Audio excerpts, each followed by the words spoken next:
of Anatel, the Brazilian telecoms regulator. Then we will have Camila Leite, who is a member of the Brazilian Consumer Pacific Information Policy Lead and Global Telecoms Policy Lead at Google. Then we will have K.S. Park, who is Professor of Regulatory Affairs at Aetna. Then we'll have Thomas Löninger, who is Executive Director at Epicenter Works. And last, but of course not least, Konstantinos Komaitis, that is non-resident fellow at why we are here and what is the aim of today's session. We want to discuss the emerging tensions on the fair share or unfair share, as KS was reminding us, debate, and also which kind of connection exists with the previous debates that we have been discussing over the past years, especially zero rating debate, net neutrality debate. Over the past year and a half, especially, we have been witness the proposed solution may not be so effective. So the reason why we have today such diverse panel is precisely to try to understand what are the different standpoints in this debate and try ideally to come to some common ground and maybe even policy suggestion for the future. Now, without further ado, I would like to give the floor to our first speaker, Artur Coimbra, from the Anatel, the Brazilian telecoms regulator. Artur, you have been working a lot on telecoms over the past. I don't want to reveal your age, so I'll just say that you have a certain experience in this. So please, Artur, the floor is yours. Thank you, Luca. Good morning, everyone. I'm here representing Anatel, the Brazilian regulator. And let me just start by saying, to disappoint you, and say that as the so-called fair share or unfair share, I mean, network fee is an intended solution to a supposed problem that we're still assessing. I'm not here ready to say whether it's fair or unfair, but I just want to provoke the debate with some elements. Anatel, for example, has just disclosed this night the results, the mapping results of arguments of its call for subsidies that it made three months ago. And we had 627 individual contributions on this topic that were mapped and disclosed a few hours ago. And now we're going to dive into the arguments and provide an outcome of all the contributions that we received. Let me just start by saying that internet architecture has changed a lot in the last 15 or 20 years. So in the golden age of internet, we had the users, we had the content, which was present in big data centers, expensive infrastructure, located in a few places in the world, and between them, connecting users to the content, they were just the network itself through IP transit contracts, bringing content to the user. So the point is that in the last 15 years, data storage costs reduced by 98 or 99%, right? So it was a great revolution on micro data centers, content delivery networks, caching, and other kinds of infrastructure that brought the content near the user and changed the landscape of internet architecture. So today, you not necessarily need a full set IP transit contract to bring the content to the user, and instead, many providers are getting the content just across the street in a micro data center and bringing it to do. It's better for everyone because it's cheaper. The service is better. You save money on IP transit contracts. So theoretically, everybody wins. But alongside that phenomenon, we've seen that the growth of some gatekeepers that are gaining more and more economic relevance and adding value to the network, in fact, and people want to access internet to get to that specific content. That brings a lot of negotiating power over the big digital platforms. So when there's a CDN and the content is near the user, and the operator has to deploy its own network to get that content without receiving nothing for the traffic, instead of using an IP transit contract by which the operator used to receive the payment from the content provider and in the end by the user, well, there was a two-sided market that has become a one-sided market, right? So that's what it is, the plea that telcos say. And there's another issue. The other issue is that in many cases, telcos plead that they cannot charge the user more for the consumption of a huge amount of data due to legal restrictions on data cap or to other market factors. So at the end, the argument is that you had a two-sided market by which you charge the content provider with the IP transit contract, and then you also charge the user, of course, he's the user, and this two-sided market is becoming a no-sided market. So this pressure, which could be a competition pressure, it could be, certainly a negotiation pressure. So this pressure raises the question which is necessary to be answered before we decide if the fair share is fair or not. And the question is this pressure that big platforms are putting on telcos, is this pressure the result of a bargain power or of a market power?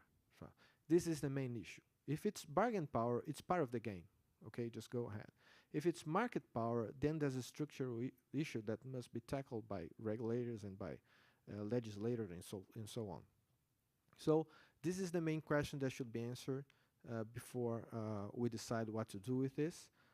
Anatel is working on it, and but my final line here, and I think that the great takeaway of this discussion is that they're both on the same side of the boat. Okay, telcos and big digital platforms, they both depend on healthy, sustainable networks. Otherwise, it's bad for everyone. So that is an incentive for them to try and find a market solution, which will be great for everyone. And I really trust on that happening. And just hope for the best. Okay, so thank you.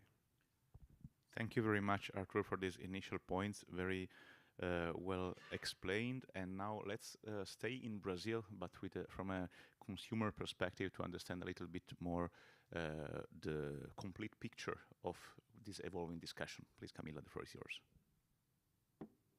Thank you so much, Luca, for the opportunity, and also for you that are here in this time of the morning.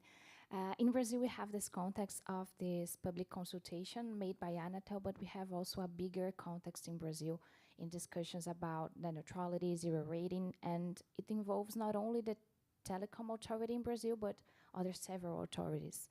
For example, zero rating practices were already analyzed by the competition authority in the past, and now the Ministry of Justice has been pressured also to analyze these practices in terms of consumer law. And this pressure was made by civil society. So to present myself, I am a specialist in digital rights and telecommunications in the Brazilian Institute of Consumers Protection. And we are part of a network on digital rights, including access to internet. And we are trying to raise these issues from more of a consumer perspective. And I think that this is the biggest challenge on that. Because when we are talking about fair share or unfair share, we are talking about big companies. We are talking about big techs versus big telcos, the new companies, like the traditional companies. And the ones that suffers the most are consumers in the end. So to answer directly the question, yes, for most part of the Brazilian society, definitely for EDEC and from the coalition in networks in Brazil, it is an unfair share if we have to fee companies to this kind of services. We are very concerned of internet fragmentation, and we are very aware that the motive, the reason that the internet is successful is that internet was created to be an open environment and an interconnected environment. And once we do practices like this, we separate. We created more of a second and first class users for first and second class services in the internet. Since the commissioner have already talked a little about the consultation in Brazil, I would like then to focus on how the unfair share connects to zero rating. And for this, in the last few years, we've been working so hard to present not only these critics and these arguments against this kind of practices, but also to bring data on that. In Brazil, we have a strong organization that makes internet connectivity research every year, which is CETIC, which is related to the Internet Brazilian Steering Committee. But we also have been developing a research in IDEC to bring this data. And nowadays we are also developing research with Anatel. But to focus on this research that IDEC conducted in 2021, or 2020-21, pandemic time, sorry, if I'm not mistaken, one of these 2 years. But we've been interviewing the Brazilian poorer classes to understand how do they use internet and how these kinds of limitations, for example, the zero rating ones, affect their lives. So we found out that people with lower in lower classes may have mobile phone internet just for 21 days a month.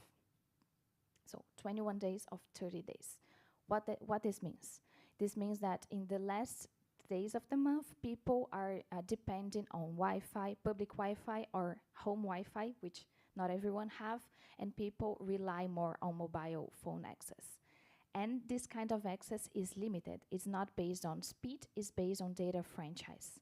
And once the internet is over, you have some kind of access. But which kind of access do you have? You have access just to some limited apps, some limited companies, which in Brazil are the big techs in the end, especially Meta. This brings some issues that I know that I'm expanding a little the scope of this, Luca, but it's important to say that when we are talking about telecom, when we are talking about access, we are talking also about other rights. So disinformation is also a huge issue that is a consequence on all of that. Because once people do not have access to confirm the information, they receive some information, for example, in WhatsApp or Facebook, and they share it without confirming it. So we have to talk about these issues, not only talking about net neutrality, not only talking about internet access, which should be in the center, but to talk how this affects several other rights. So thank you so much, Luca. Thank you very much, Camille, also to start stressing this connection between the fair share and zero rating, and actually to add a little bit of element of complexity. I think that maybe for people in the global north, if we can say so, where zero rating is not that common, this does not sound evident. But in global south country, observers are a little bit puzzled when they hear this debate about platforms contributing more to network fees, because platforms have been subsidized basically with zero rating for the past 10 years. And I think we have been speaking about this issue several times over the past years, the fact that zero rating actually would have created this kind of situation where large platforms are responsible for most of the traffic precisely because they have been subsidized, sponsored for free with zero rating in most global south countries. So it's interesting to see that nowadays, after having offered this traffic, and as Camila was saying, in some weeks, the last week is a new kind of poverty in many countries. At the end, you finish your data allowance, like you finish your money, and then as you don't have more money to go to the supermarket, you only have data allowance to have social media, basically. And so, but that is not something that has happened because the internet is like that. It's a result of a specific business model. And many of us have questioned that business model, but now it's surprising to see that on the other hand, we see operators that may claim fair share when this if you want to say, large use of the network is the precise result of this business model that has been enacted over the past 10 years precisely by operators. To understand a little bit more of the complexity, let me give the floor to Jean-Jacques, that has been also dealing with these issues for, I don't want to reveal again your age, but for a lot of time. Thank you, Luca. Good morning. I mean, I've been dealing with the open internet since I first tried the internet in 1993, because it's always been open, although it was very, very slow, I have to admit, in 1993. Certainly from where I connected at the time in Marseille, it was like a 56K modem connection linking 3 universities. That was the only one connection. Now we have 12 subsea cables arriving in Marseille. We have fantastic connectivity. Although I've been actually hearing people complain that we have too many cables arriving at the city. So, you know, we need to know what we want anyway. But that's kind of part of the discussion in a way. I think, generally speaking, it's great to be at the IGF and in forums like this, where among stakeholders across different parts of the ecosystem, we can look at the concerns that there are. And we can try to look at the evidence, share ideas for what could be improved. And I think what we all care about here is, you know, at the end of the day, how can we get a good internet tool, an internet that's affordable, that's got good speed, good capacity, and why do we want that? Because, well, it's enjoyable for people, hopefully, but it also can support digital transformation. It can help our societies, it can help our economies, it can help us as people every day. That's really the end goal. So connectivity as a means to support wider benefits to the economy and society, and that's the end goal. And so when we get to this debate of network usage fees, as they are referred to in some places, I actually think it's a false debate. And it was a false debate when it was first mentioned in something like 1999. You can see the quotes, they were pretty much the same as what's been said by some people, actually sometimes the same people then. It was a fake debate 10 years ago. Not to say we shouldn't have the debate, but I think we need to move on. I think the reality is that, and I think most of us in the room know this, we are an ecosystem in the internet, starting with users and encompassing essential elements in this virtuous cycle that we have, and these essential elements are the telecom operators, network operators, and the content and application providers. There is a virtuous dynamic where there is innovation, there are content and services created that appeal to customers and or to consumers, users, and then they subscribe to the internet. And I think that's been working well for 40 years. It's still working well today. That's what the open internet about. It's innovation without permission that boosts this whole ecosystem and supports the benefits that the internet has been bringing us. And when we think about this from a business perspective, when we as a company look at ISPs, telecom operators, we see them as essential partners, both indirect partners in the sense that, you know, we create content and applications for our users. They provide that connectivity that users want to access our content services. So there's a nice indirect element, indirect dynamic.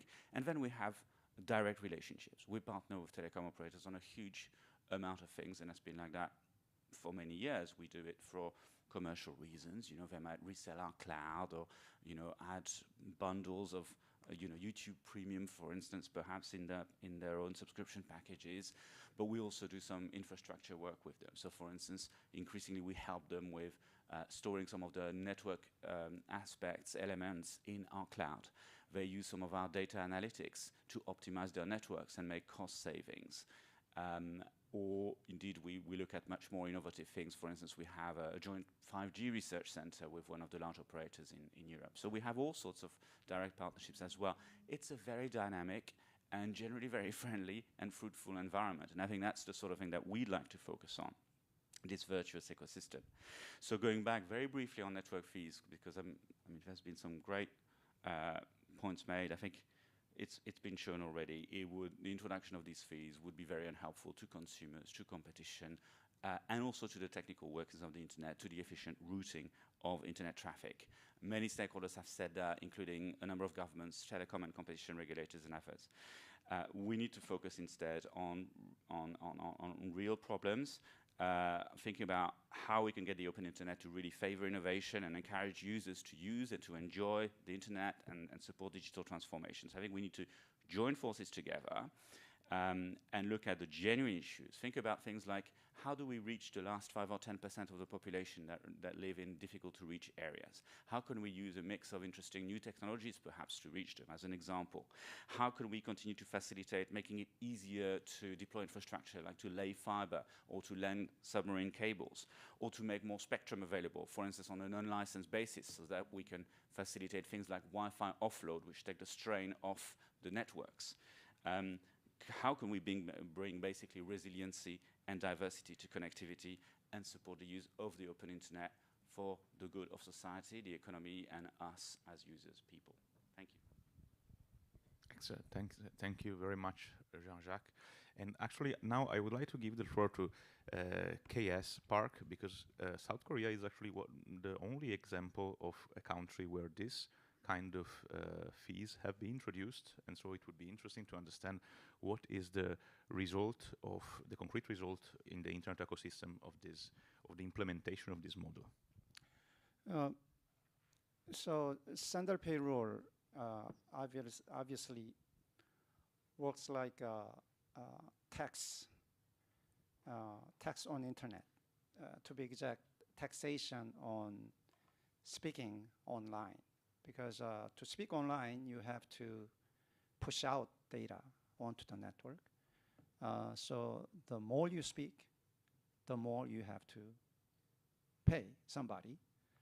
Just like in the days of snail mail and telephony. To send a letter out, you have to buy a stamp. To make a phone call, you have to pay the telecom company. So this has created, now the rule was instituted only among ISPs. And using that as an excuse, the policymakers did not consult with the consumers and content providers. So the standard pay rule applies only among ISPs. But the economic impact of that, of course, trickles down to content providers, because ISPs hosting popular content providers will end up pushing out more data to other ISPs, because users on other ISPs will want to access that popular content. And accessing the content means the data files made up of HTML will have to be pushed out to the users. So that creates disincentives across the board among ISPs to host popular content or any content, and that has increased that basically remove the competition among ISPs in selling their services to in hosting good content on their network, and that has increased the internet access fees. Well, I mean, it didn't really increase. What happened was, that because of the technical advancement that Arturo talked about, the internet access fees are falling by 20% every year. But Korea, it didn't happen. So that continued for about, the rule was instituted like 2016, and now it's almost 7 years now. Over 7 years, actually, immediately, even 2017, the internet access fees, or in technical terms, is IP transit fees in South Korea was clocked at, was measured to be 8 times that of Paris, 5-6 times Los Angeles and New York.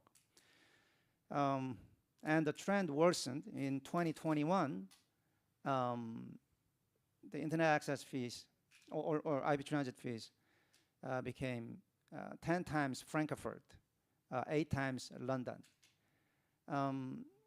You can see the financial, very hostile financial environment that startups have to, domestic startups. I say domestic because the domestic ones have to buy internet access from local telcos. And like 2021, Korea's answer to Netflix, called Watcha, a video streaming service, was paying 10% of its revenue as internet access fees. In 2020, public interest app like COVID location announcement system, it's also app.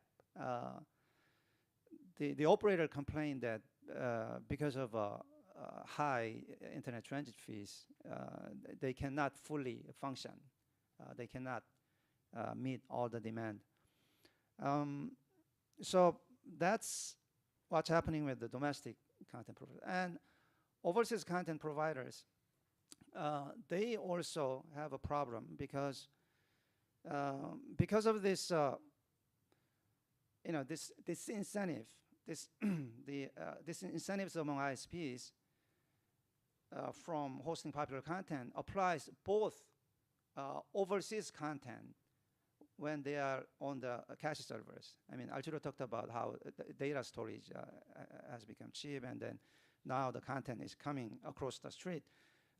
So a lot of content is being served through cache servers on the network of Korea's ISPs. But even hosting a cache server has become unpopular among ISPs because they have to bear the sender pay burden. So they are increasing the, what is technically paid peering fees that they have charged the overseas content. So Twitch, which is a popular gaming platform, they could not continue making the payment. So, they could do two things. They could charge the uploaders from Korea for uploading, right? Because it is because of their or they could charge the contents that are popular among Korean eyeballs, right? It is those contents that are generating more payment burden on Twitch.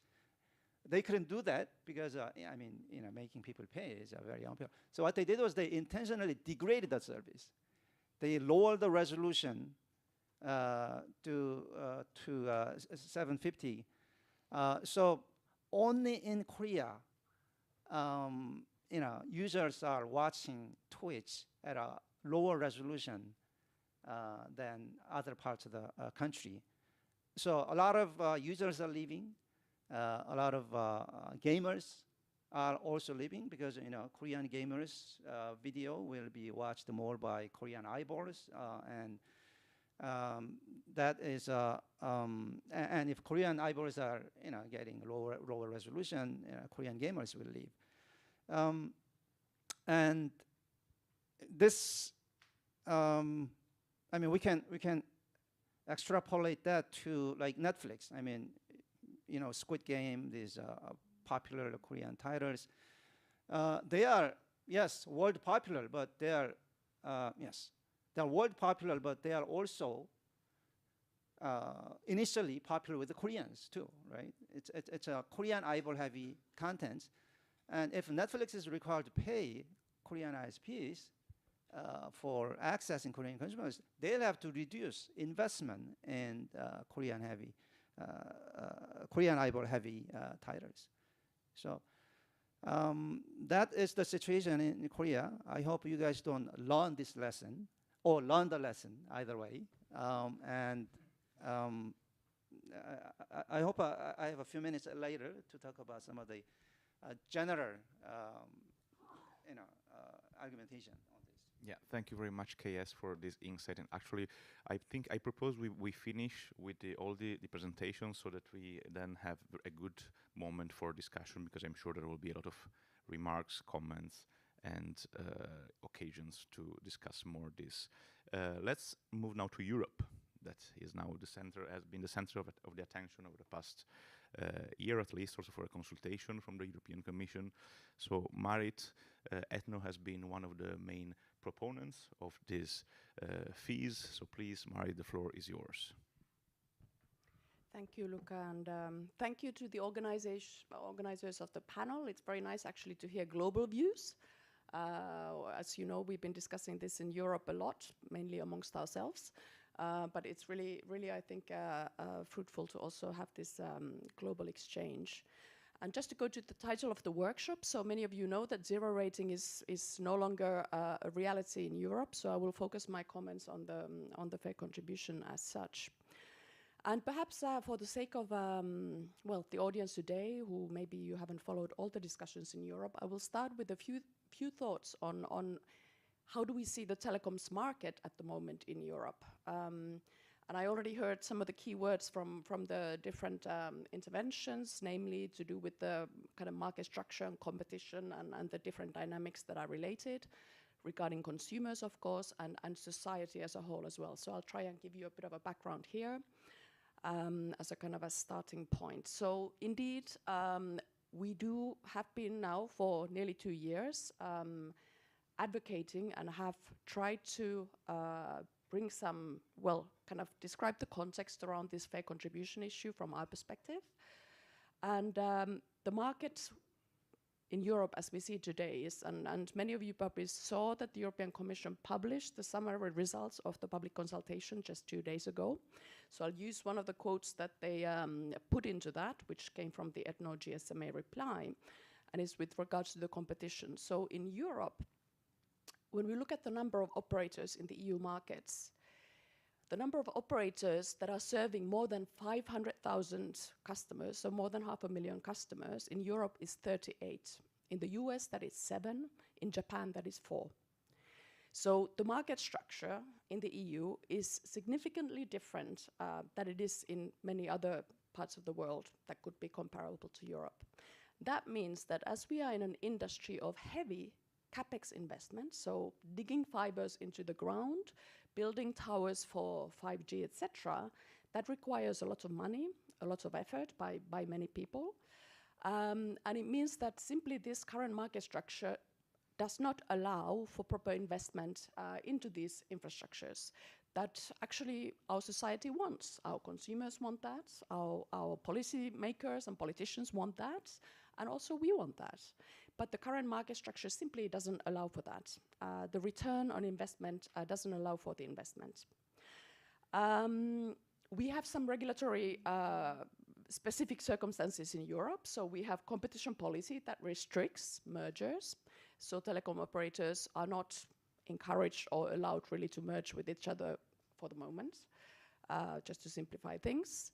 We have still some heavy sector-specific regulation for the telecom sector, for example, on pricing. So we have pricing regulation. You have all heard maybe about the roaming rules in Europe, wholesale prices. They are all fixed prices. So flexibility to price services is limited. And just to give you an idea, that also the competition in the market, due to the fact that, well, there is this kind of sticky prices situation, but also the fact that there are so many players, is that despite the very heavy inflation that we also, I think, in our countries last year, the telecom sector in Europe was the only industrial sector where the price growth was negative. So the prices went down despite the inflation, and this is because of the heavy competition pressure on the industry and the pricing elements that I just described. So there are some real pain points in the European telecom market that may not necessarily exist in other parts of the world. Now, when we look at the consumer impact, of course, the main point of operators is to provide good services for the consumer. And affordability certainly is a key issue, and I think I just provided some elements why Europe has the most affordable, some of the most affordable internet services in the world. But also other important factors are things like quality. So if we don't invest sufficiently, quality eventually will suffer.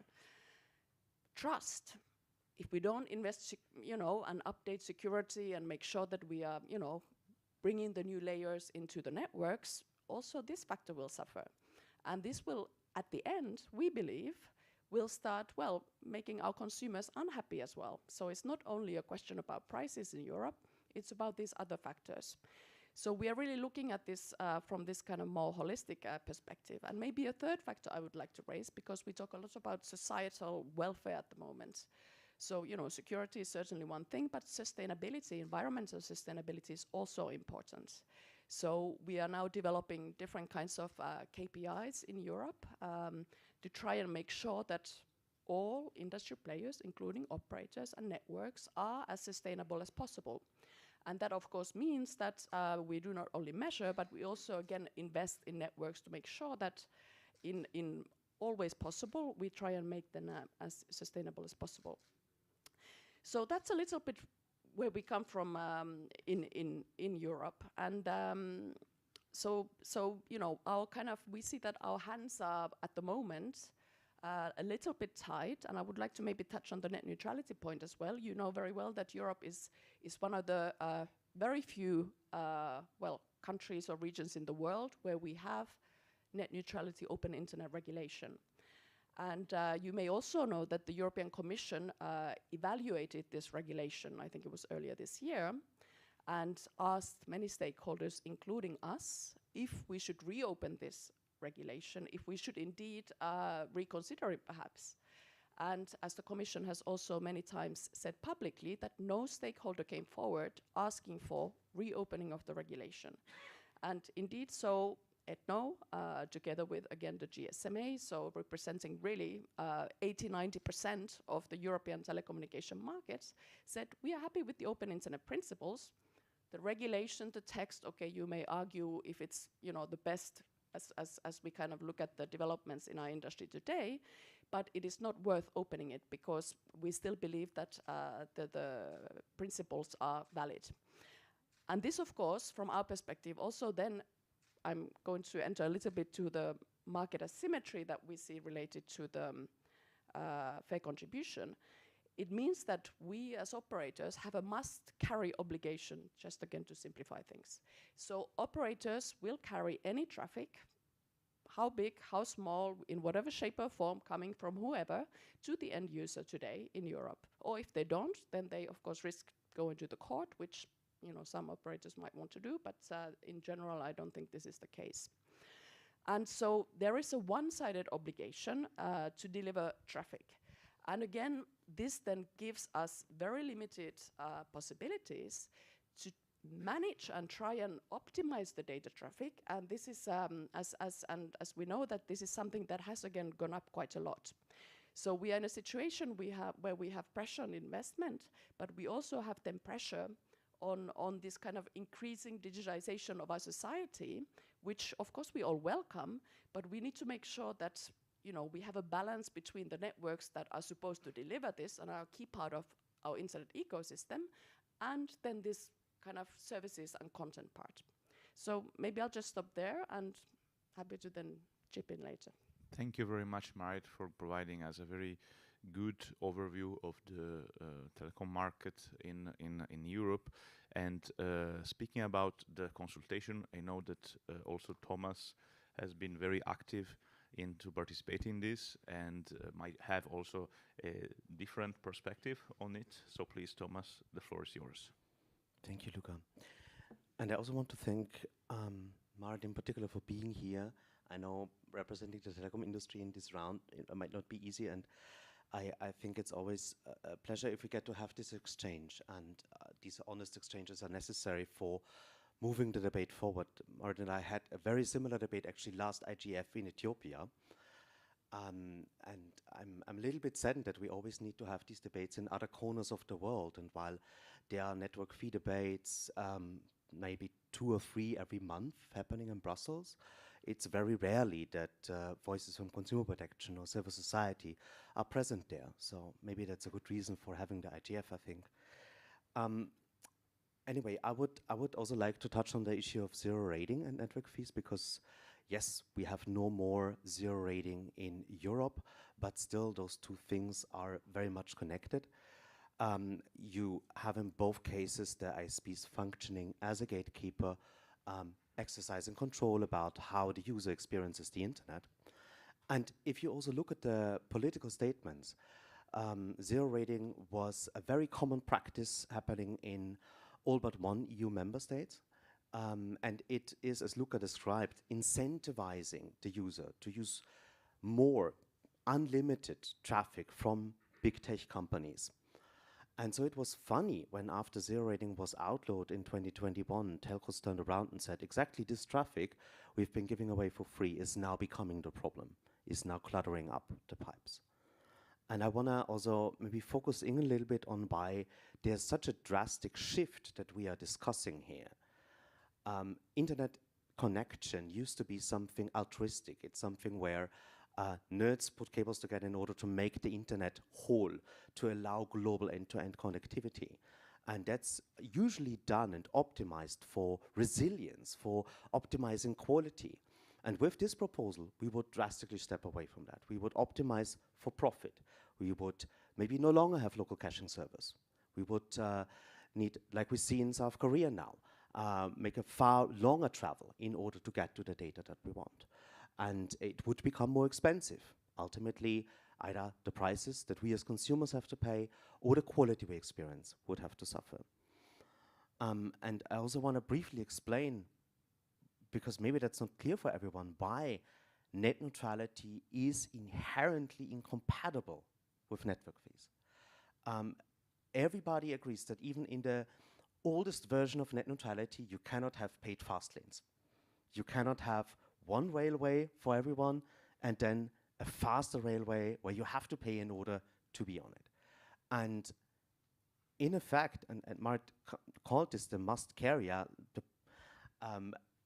in effect, you only get good quality with Deutsche Telekom, a big German provider right now, if you pay them. You will suffer every night, every peak hour with your service if you don't have a paid connection into their network. And yes, technically speaking, they are not slowing down the traffic within their network. They're just ensuring that the entrance to their network is a bottleneck that's always congested. And funny enough, their prices to have these interconnections are 10, 20, 30 times more expensive than everyone else's. It is very important to make a pause here.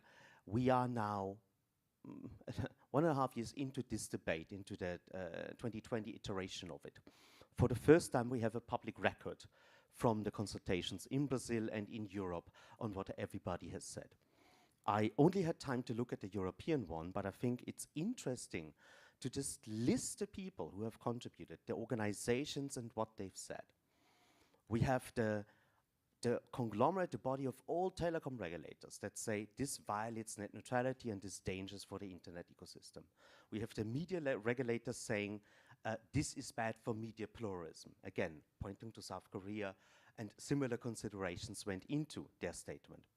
And it's not just the regulators, it's the public broadcasters, it's the private broadcasters, it's journalistic associations. We have the whole technical community from the IGF downwards. We have the internet exchanges, the AMSIX, DEET6, and DEET6 is the world leader, a European world leader in this field. And they are also quite upfront with their criticism. And of course, the copyright industry. Disney is on the same side as Google and as consumer protection organizations. So this is a coalition of unlikely allies. To conclude, maybe, I think actually we don't have a problem with the market structure in Europe. Competition is the success recipe of Europe when it comes to telecoms. We don't need more concentration. Telcos are making profits, just not big enough profits, but if whole society is complaining and saying, stop, this will hurt us, maybe the profit margins from telecom companies shouldn't be the deciding factor if everybody else gets hurt by such a proposal. And lastly, I also want to say that now, almost 5 months after the consultation has concluded, we have this data in hand since 2 days ago. funny enough, on the same day when it was announced that Commissioner Breton is giving up on this proposal for this legislative term. To remind you, Commissioner Thierry Breton used to be CEO of France Telecom. And as a European, I have to say I'm shamed by the way he has broken every rule and due process safeguard we have in Europe.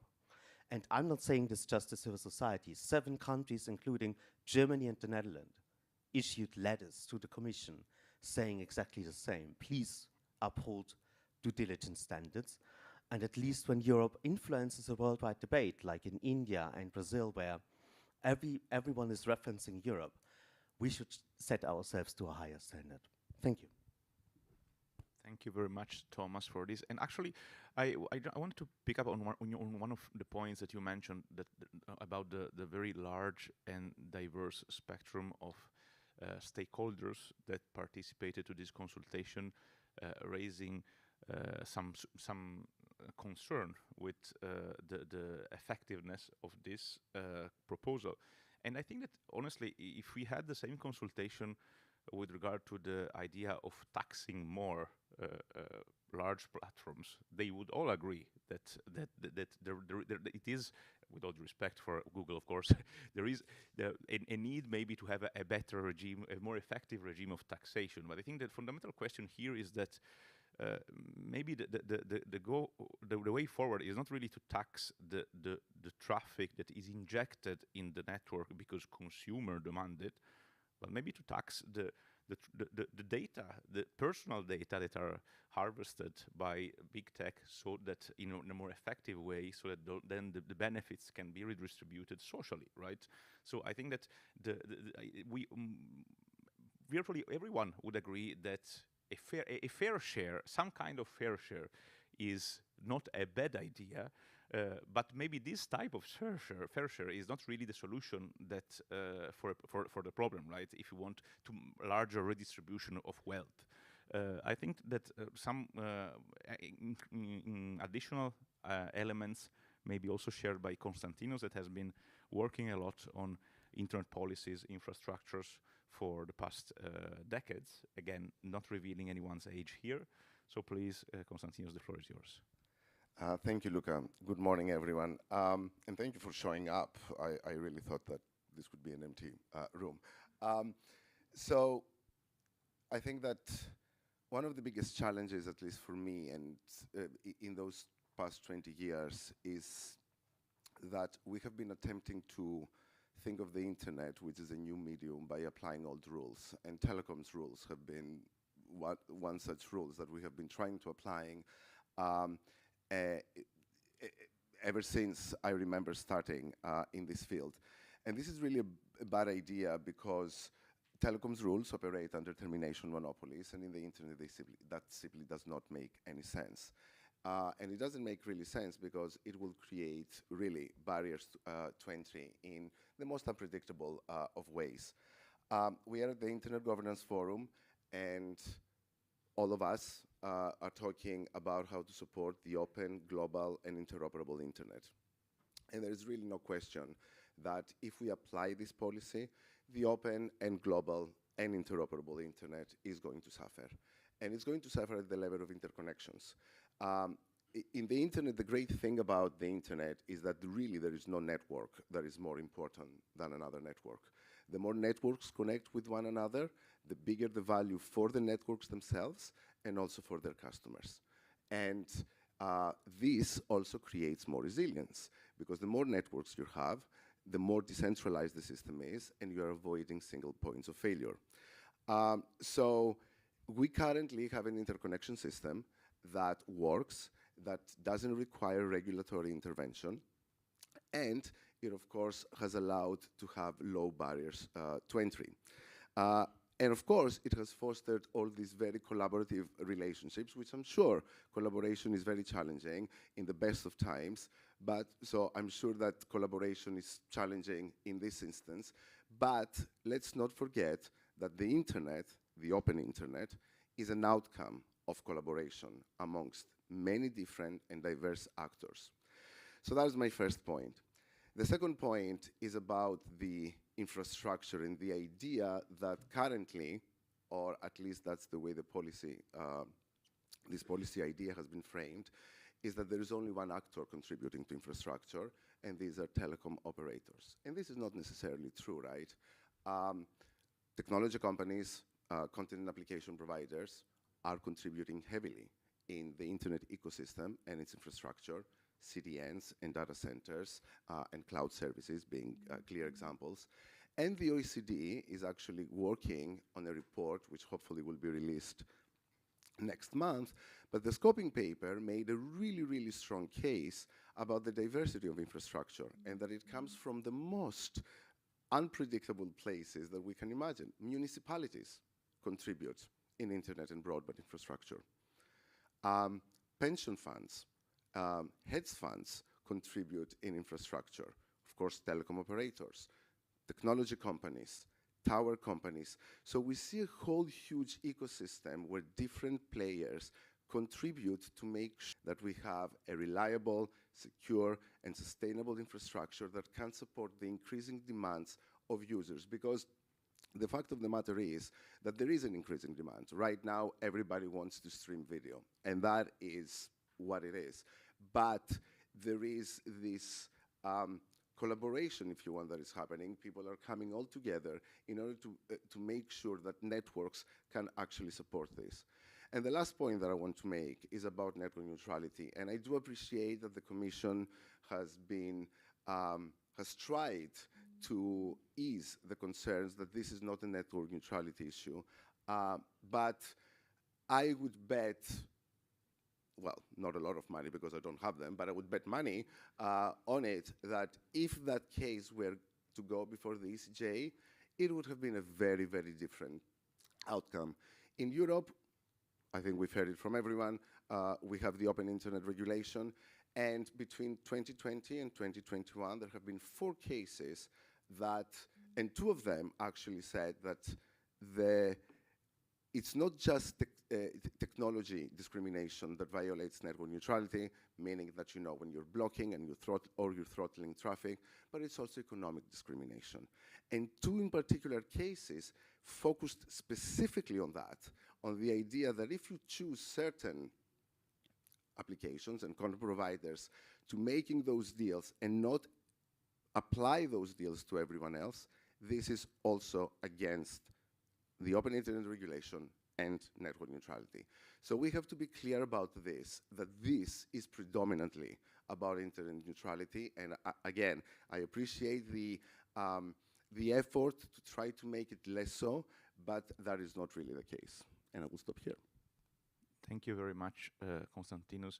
And actually, one of those cases, the Telenor case, was precisely about also zero rating. And it's good to hear from Marit that Europe now has abandoned this policy that many of us have criticized over the past year. But it's also good to remind that until the pandemic times, in countries like Germany, there were like models like binge on that were literally, as the name suggests, it was an invitation to binge on video. And so the fact that now the telecom operators consider this increase in traffic as something problematic may be curious for those who were used to see the very same telecom offering for free video traffic and encouraging users to use it as much as they can carelessly, actually, through binge-on models. I think we have had a lot of very interesting suggestions so far, and I'm very happy we still have half an hour for debate, because I'm sure there will be a lot of debate. Now, let me start by opening the floor, because I know that you are not only very brave to be here at 8:30 in the last day, but I see a lot of people that may be interested in sharing comments or asking questions. So if you want to ask questions or share your ideas, please, you can line up and use this mic. Otherwise, I'm sure we'll have reactions here from the panel. If you have any questions, just raise your hand or line up there. Otherwise, we can start with the reactions here. Yes. Okay. Yes. I think one confusion on whether network usage fee or fair share, unfair share deal violates network neutrality is because of the presence of paid peering. Paid peering, although it doesn't account for a lot of traffic. I mean, well, it doesn't account for a lot of connections. Most connections, more than 99.99% are settlement-free peering.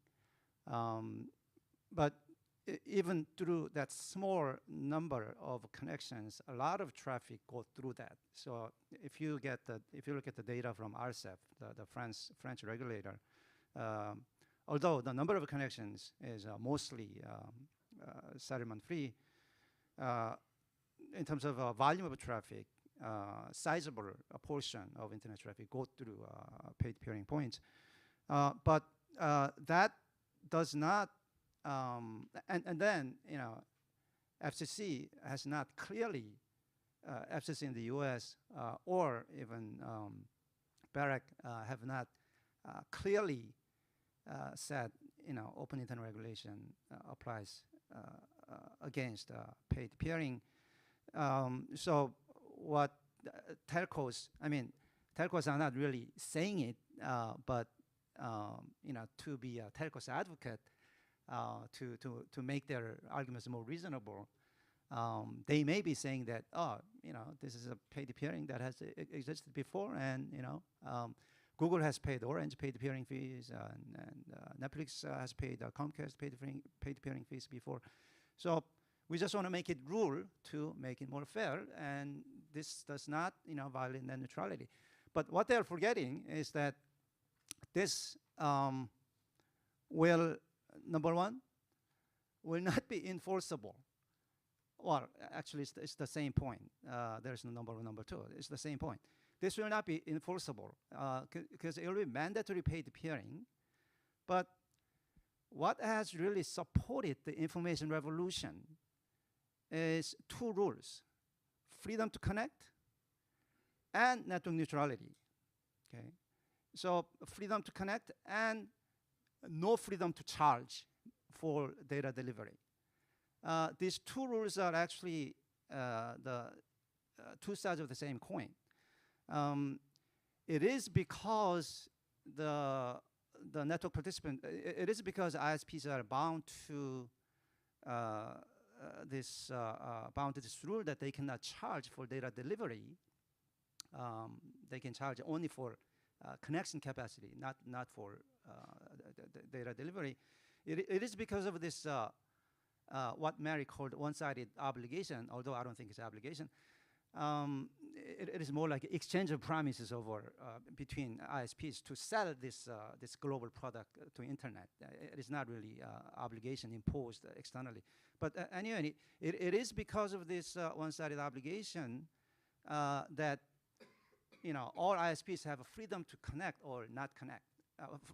And if a mandatory paid peering is imposed, what's going to happen is, Google, Netflix, they can say, we don't want to pay fees to access customers in your network, and they're not going to just connect.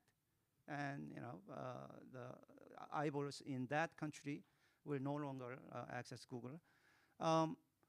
If all these content providers burdened with peering fees, don't connect, what are the regulators going to do? I mean, there's really not much can do if we want to keep the internet as it is.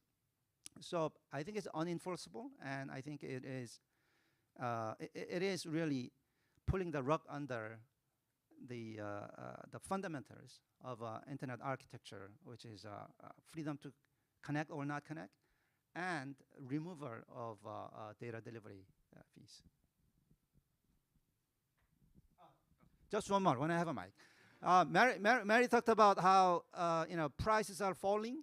Well, I want to ask whether your costs have been falling also, because of the advancement technology, putting together CAPEX and OPEX, even with catapulting of data traffic like 5 times, the network maintenance cost and development cost have remained the same in the past 5 years.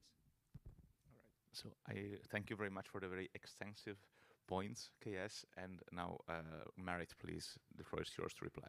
Yes. Maybe just on immediately on that question, the costs, no, they're not falling. And if you read carefully the summary of the consultation, actually, there was some general language around that as well.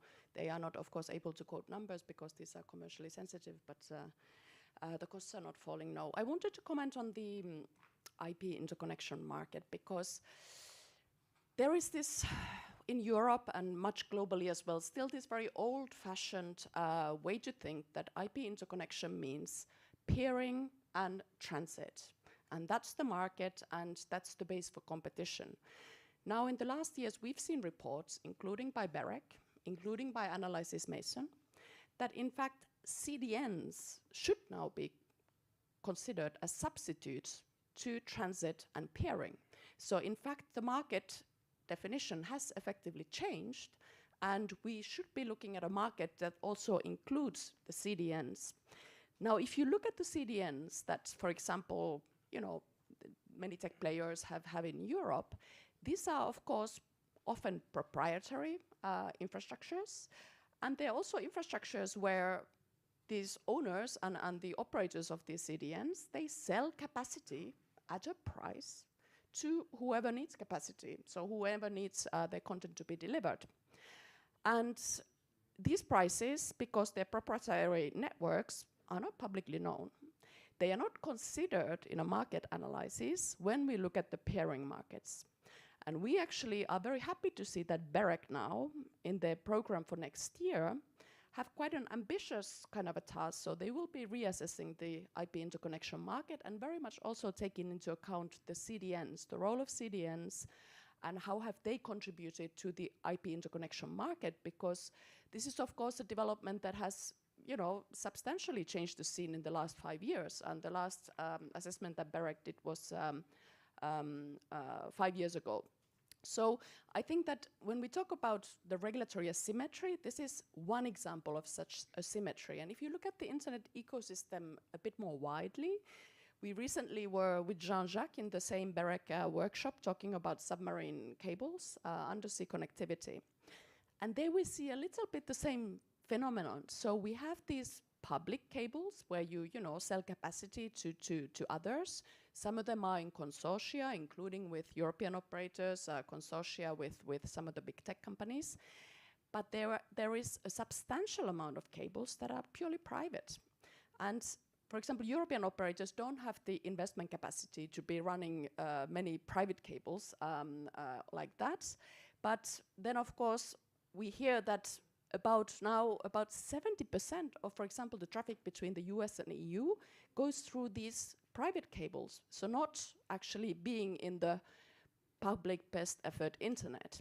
And we are again here observing that the telcos who in consortium are now operating these cables that are publicly available and sell capacity, we should also think about what does that do to neutrality. So some content gets a real highway in a proprietary network, whereas other content has to go through these operated publicly available channels at a kind of best effort level. And, we really applaud. I think it's great. I mean, this is not a regulated market, so I think it is great that, of course, that companies find, that you invest and there's good things. But again, going back to the regulatory asymmetry, then when we look at the positioning of how this traffic then comes into, in our case, Europe, and is then divided and goes through the national networks, we need to look at the market power. What does it do in this kind of bigger picture? And hence we are very much also then, welcoming the BEREC's upcoming work on this. They will do work on the entry of caps into the ECN market in European language, so content providers into the telecom markets. They are also going to be analyzing the role of cloud computing in this context, and also then doing a kind of a holistic mapping of the submarine connectivity scenario. So I think that will give us a bigger picture. And I understand that, the fair contribution, it's a very difficult sometimes to define, because it is a very specific point in that ecosystem. But, we need to look at the bigger picture and then see what is the impact of this interconnection point vis-a-vis the access network investment in Europe. So, Thank you very much for this, and actually it will be very useful also then to study the methodology that BEREC will develop to do this kind of study that could even be used as a good practice, exported, maybe globally. I'm sure that Jean-Jacques has a reaction to your reaction, so please, Jean-Jacques. Yeah, thank you. I want to pick up on both Marit and KS's points, and I want to start by thanking Marit, because I think it's been a debate that's really interesting, where there have been these accusations flying about fair contributions, saying that content and applications providers do not contribute. But as Marit has just explained very extensively, there are pretty massive contributions by content and applications providers. Of course, as Konstantinos was saying before, I think it was you, content and application providers help this ecosystem by providing the content and services without which, frankly, no one would pay telecom operators for an internet subscription. The only revenue that a telecom operator would make, if it weren't for the content and applications that we invest in, would be telephony and SMS. If they want to go back to that, that's fine. They don't have a must-carry obligations for the internet. They can stop being internet providers, because the internet is about a network of network. Once you connect to one endpoint, you have access to the global network. That's what the internet is about. But you don't have to provide that service connecting to the global internet, the global, unique, open internet. You can provide private networks. That's a very profitable business. Or indeed, you can invest in new types of technologies that are related, like CDNs. You can be a CDN operator. And in fact, a lot of telecom operators have developed great CDN services which they're making a lot of money on. So going back to the contributions by content and application providers. So there's that massive investment by content and application providers in innovating, in creating products that will delight customers and encourage them, therefore, to subscribe to internet service providers' services and upgrade their subscriptions to things like 5G, for instance, or fiber. Then you mentioned CDNs, and I think that's really important. Yes, there are CDNs. What do CDNs do? They help to transport traffic much more easily. And so that's another payment that content application providers can make in order to deliver the traffic to end users with better quality. Another form of contribution. And then you mentioned things like subsea cables. And the great thing about that is that whether they are private or public, or a mix of public and private networks, again, they help to bring traffic much faster, more efficiently, and save massive costs for ISPs, because instead of ISPs having to fetch the content from another part of the world, the traffic is brought by those content and application providers 99% of the way to the user, and the telecom providers can do the last mile. That's a huge cost savings for the operators. Cloud service is the same way. And when we look at how the cloud and associated services, some of the data analytics and AI can help to optimize network to support operators, which is what is happening today. Again, it's saving costs for ISPs, and it's providing new avenues for monetization for the telcos. So, as a summary, we're in a situation where there is absolutely 0 point in claiming that there is no contribution by the content and application provider sectors, because there is enormous contribution, as just exposed by Marit. And more importantly, I think we should look to the future. We should look at new technologies. We should look at the evolution of this market, as BEREC and OECD and others are doing, and look at the positives of how we can move forward together. There are improvements we can make to regulatory frameworks in Europe and elsewhere, in Brazil, etc. I think we should focus on that, on the real problems, look at the evidence, look at how we can help each other as an ecosystem, focus on that rather than some people trying to instigate fights and fake battles when there's none to be had, and that would do a disservice to everyone. Excellent. Thank you very much for this. I see there are questions, and I also see there is one, at least from the audience. So let's start with the question from the online. He wants to. So let's start with the question on site, and then if we can have this online participant speaking, we can do it. Otherwise, we will only stay with the. Otherwise, the online participant can type the question, and we will read it. Okay, thank you, Luca. Good morning, everybody. My name is Raúl Echeverría. I'm from Latin American Internet Association, and this is I don't know if you know, but everything that is discussed in Europe has a huge impact in the policy agenda in Latin America, and this is not the exception. So it would be very funny that Europe abandoned the idea of moving ahead with this, and we will have probably some decisions, policy decisions in some countries in the region. And some years ago, it's all the interconnection between ISPs and content providers used to happen in Miami. And in the last few years, the internet technical community has done a huge effort to develop a complete new interconnection ecosystem, and has had a very positive impact in the access for the people. So what would happen if, for example, we are discussing this now in Brazil and also in the Caribbean. That's is a very interesting, because it's a kind of paradox, because Brazil is probably the country that has invested more in exchange points in the world, maybe, and the Caribbean is probably one of the places who more needs improved interconnection. So it doesn't make sense that those are the two places that when we are discussing where we are discussing this. But so what will happen? Who will win with this? As the colleague pointed out, 99% of the bidding are informal and for free. Why? This is because the content providers are ISPs and telcos are stupid? No, it's because all of them understand that they are adding value to each other, and so the market already spoke. So what will happen with that? So what will happen, in my view, is that if a country like Brazil adopt a policy on this, that obviously companies will pay what they have to pay, and they will follow the law. But so they will not have incentives to bring their caches and do peerings in the change points, and to bring the caches into the telcos infrastructure. So they will say, okay, we will pay what we have to pay, but now you have to pick our contents in Miami. So we are going 15 years back. And they will say, and don't forget, probably it will not be informal. Now we will have to sign some contracts. So we will involve our legal departments, and it will take 1 year to have the contracts in place. And it will not be for free. We will have to negotiate that. At the end of the day, the situation will be the same than now. They will pay exactly what to share, to have a zero sum in the agreements. So there will not be winners, but there will be losers. Who are the losers?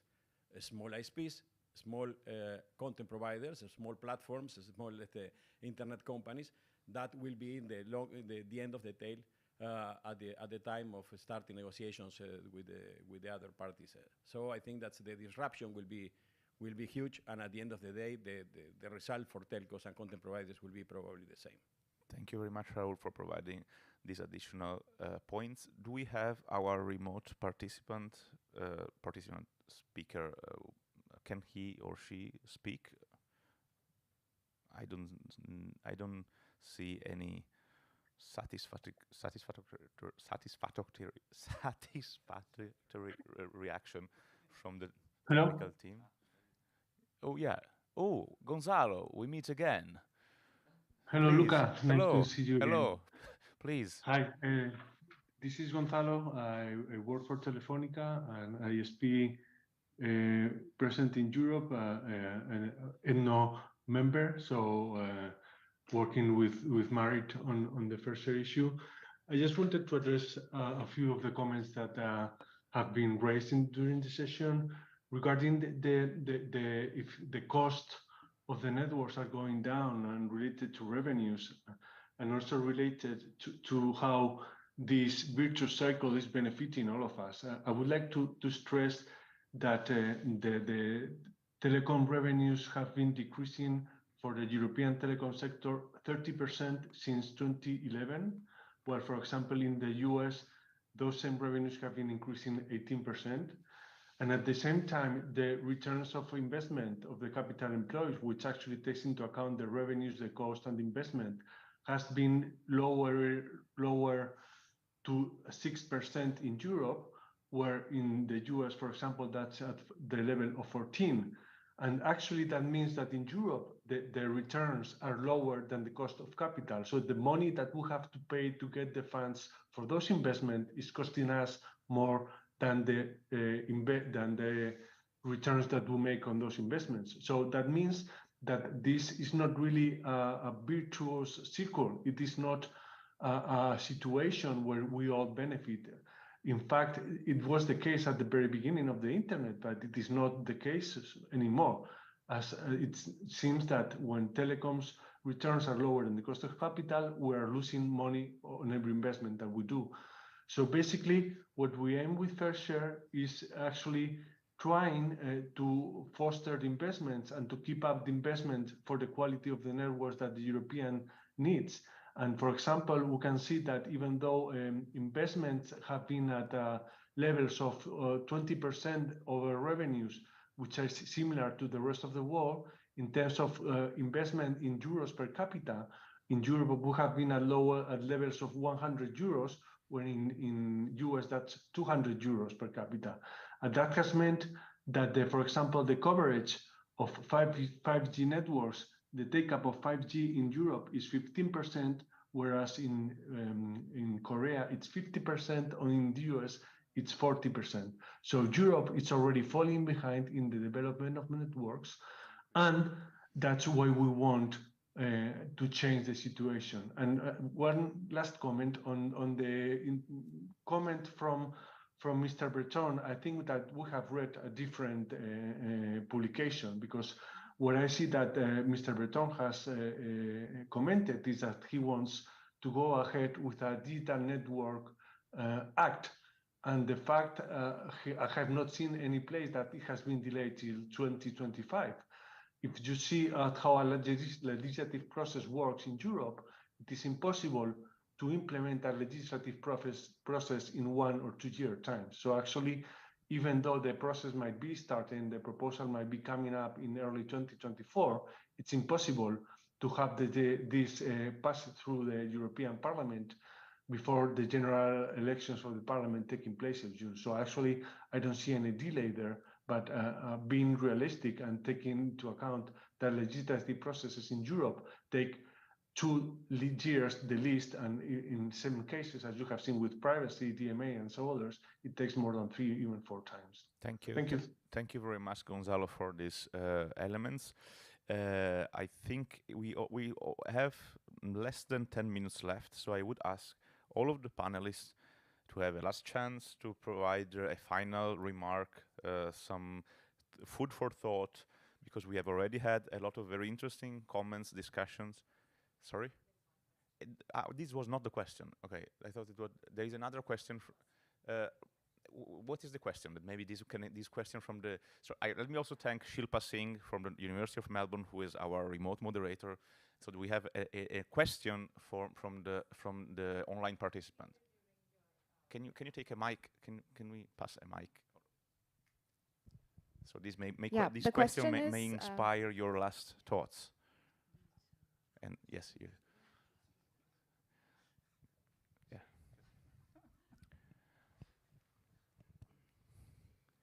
Please, Shilpa. Yeah.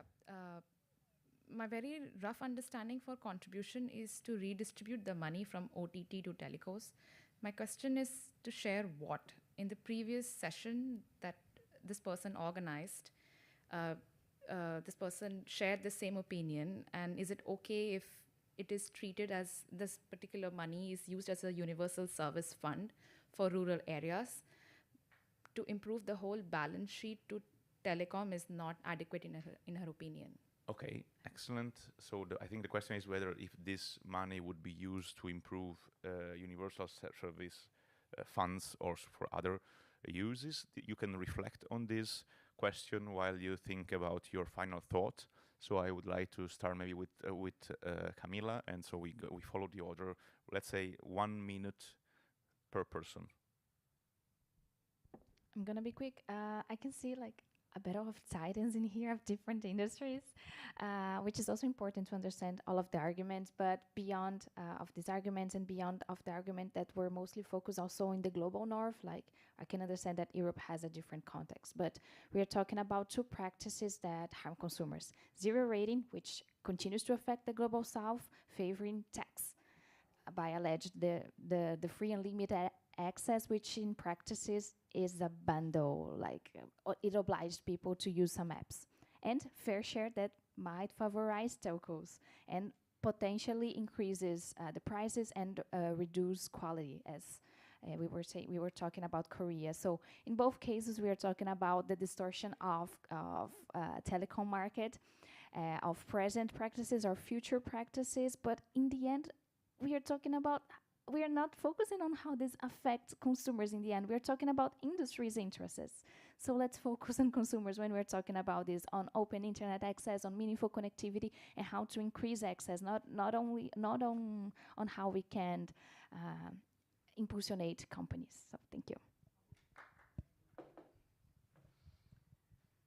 Thank you. So just to the question that we said, yes, of course, from our point of view, these funds would be going towards investment, and especially in those areas where we don't have coverage, but also in capacity. But going to my final comment, I would like to say that Thomas was saying that it might be difficult for us to be here, but I would like to say it's actually a real pleasure, because we took a decision early on in this discussion, actually before we published the very first report, that we want to have the discussion with everybody, with all stakeholders, openly ourselves, and not hiding behind think tanks or consultancies. And I think that we are trying to live true to this intention that we had. And I think I will provide one personal thought and one political thought.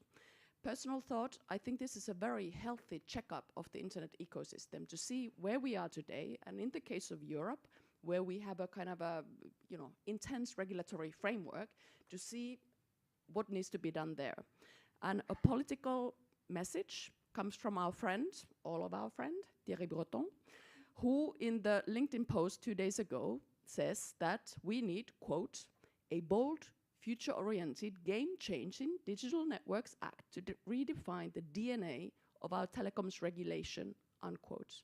And I'm just really pleased, and we put a statement out as ETNO and GSMA, that the Commission has this ambition to actually deliver a new regulatory kind of a framing for us. And this, we hope, means that there will be fair contribution, but we also hope very much that they will address some of the pain points on competition, on scale, on sector-specific regulation that I was describing earlier. So thank you. Thank you. So my final message would be, as a regulator in Brazil, that we really should assess and define precisely the disease that we want to heal before prescribing the medication. So you have a commitment of regulator in Brazil of having an evidence-based approach. And well, if the problem is lack of money for investment in networks, we should design a model that allows more money for investment in networks. And for example, depending on the way you design a fair share, you may or may not reach that objective. So if there's a competition between prices and you create a fair share, there's a great chance that this money runs away by lowering more and more the prices, because there's competition over pricing for the user, and so no money is left for investment. So this should be designed in a way to get what we really want, which is money for investment.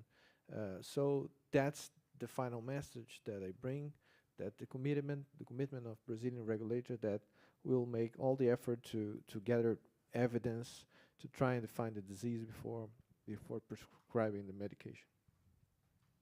Excellent. This, indeed, evidence-based policy should be based on evidence, and so we are very happy that that this panel is providing a lot of very good thoughts on how to collect this evidence. Final round of yes. Thank you, and thanks again for having us. We've been trying to organize a workshop at the IGF. We did a proposal, really balanced panel, etc. It wasn't accepted, so I'm really glad that Luca and team organized this. Really, really glad that we were able to get to be together and here as representative of all stakeholder groups. And I think that's one of the things that's come out here. all stakeholders should be invited to speak. I hope that we can see that across all those discussions, that we can have consumer organizations, civil society organizations, alongside industry, academics, technical community being regularly and proactively invited to speak at these events in Brussels, in Brasilia, and elsewhere. I think that would be fantastic to see in the future. And then I think what we've also heard is that there's clearly from all the speakers, including Ethno, that it's quite clear that there are massive investments, contributions by content and application providers, including to network infrastructure, and so CAPS contribute fairly. And I think that's quite a clear conclusion here. Yeah, I think just going back to what Arthur was rightly saying, this should be about evidence. I think there's just a lot of lobbying arguments that are flying around, quotes from this, from that. I think we should focus on expert analysis, BEREC, telecom regulators, OECD, German Monopoly Commission, and others who are studying this. And indeed, as Marit was saying, you should be taking a broad, holistic perspective on the market and its evolution, absolutely. And so we look forward to further analysis of what's already been produced by these expert organizations, and also what they're already starting to work on next. And just to finish up, I think really important what we've heard already, just starting with the Global South perspective, let's remind ourselves what this is all about. This is about access to information at the end of the day. This is what the global and open internet brought us. We did not have such an amazing access to the internet globally through a simple connection to one network just 30 years ago, or indeed 20 years ago, or indeed 10 years ago in many parts of the world. And it's thanks to the work of many telecom operators, content providers, local communities that have developed this, et cetera, and the technical community in this room and in this venue are to be thanked for all of that. And so let's be really careful in these debates that we don't tinker with the foundational open nature of the internet. That means that we have access to all this information and this utility that is good for consumers, for us as users, for our everyday lives and our everyday economies, and it has and will continue to boost those economies and benefit our societies in the future. Let's not tinker with that. Let's not end up with information winners and losers, whether it's in the global south or the global north. This is about the global internet, whether it's north, south, west, or east, and we shouldn't tinker with these basic open foundations. Thank you. Correction. I think somebody said Korean telcos are profiting a lot from the standard pay model, so they could afford to increase the 5G coverage to what, 50%? Well, that is because only Korean telcos, with their oligopoly hold on the market, they sold the new phones only with the 5G features. So consumers are forced to buy 5G phones. But the connectivity is 5G connectivity is so bad that there are 5G consumers filing class action lawsuits against telcos right now, and so bad that 5G bandwidth license was taken away by the government. No rose picture error. And I think this answers the last question that just came in. Will telcos use the new revenues from standard pay model for developing more network? I don't think so. I mean, monopoly, when it becomes profitable, it becomes self-perpetuating. They want more profit. Korea case shows that's not the case. I mean, we are in Japan. Internet penetration rate, both Japan, Korea at the top, that's just penetrate, like where the internet is. In terms of connectivity, if you use I've never used Wi-Fi this fast in Korea. The difference between Japan and Korea, big telcos in Korea are not participating in internet exchanges. There is no internet exchange in Korea. Big telcos in Japan, they are all participating in big internet exchanges in Japan. In terms of connectivity across the country, Japan is much better. When I said cost is falling, I meant cost per unit of megabyte that is delivered. That is definitely falling. Somebody's lying if somebody's saying that it's not falling. Therefore, despite the falling revenues, because of the falling cost, that's why the profit is being maintained by European telcos. But the final question, it's unfair, right? I mean, if it's becoming so unprofitable that profitable that you cannot maintain profits, maybe we should turn telecoms into public utilities. Okay. Yes, A lot I of see interesting thoughts. Yes, go I see ahead. here applause in the room. Yeah, I want to go back to the question again. So, as Park has perfectly outlined, even if that money were to be invested in the network, the quality that we as users would experience would still be worse than we have today. And there's also ample studies and evidence that money is actually not the bottleneck in network rollout. So very often there are other factors at play, and so particularly in the context of Europe, it would not really help us solve the problems in rural areas that we still have. And to me, really, I want to close on what I deem to be the most shameful thing as a European here, talking about this issue with now this ludicrous idea having become picked up by so many other world regions. And there's only one reason for that: corporate capture of the European Commission.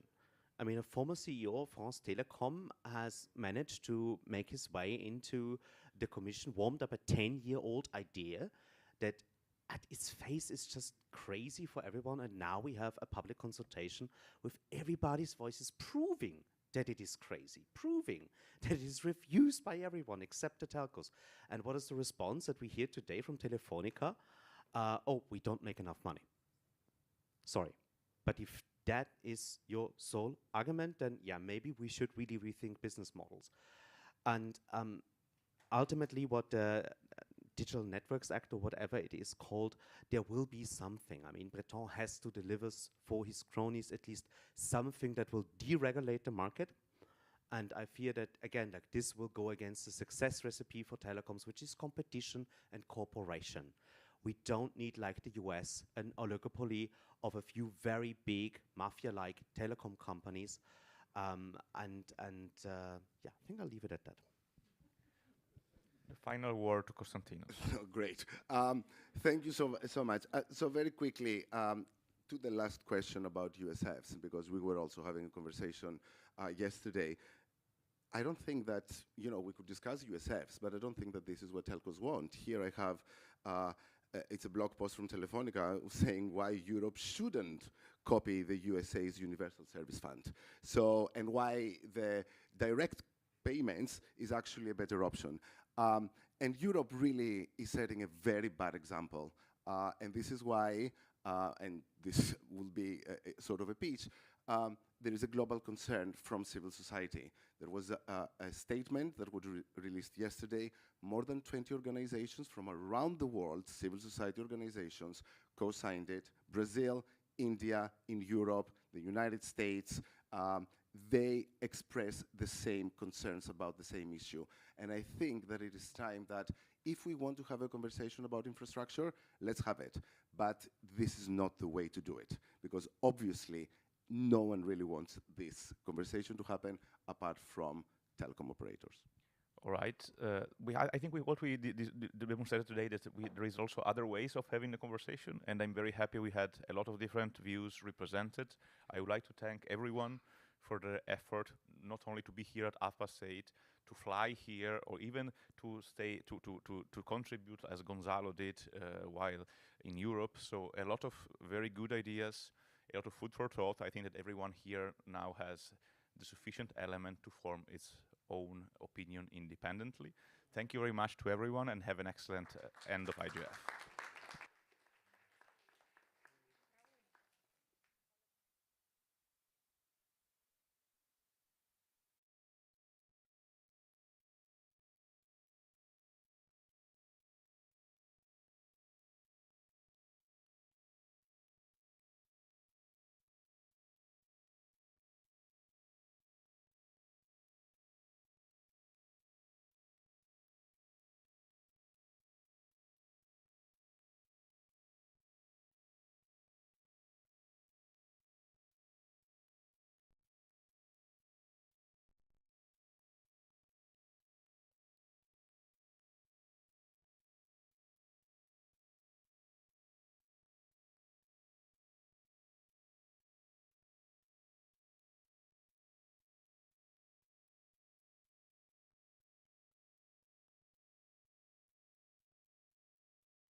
Hello, hello, hello. Hi. Bear with us for a moment. What am I doing?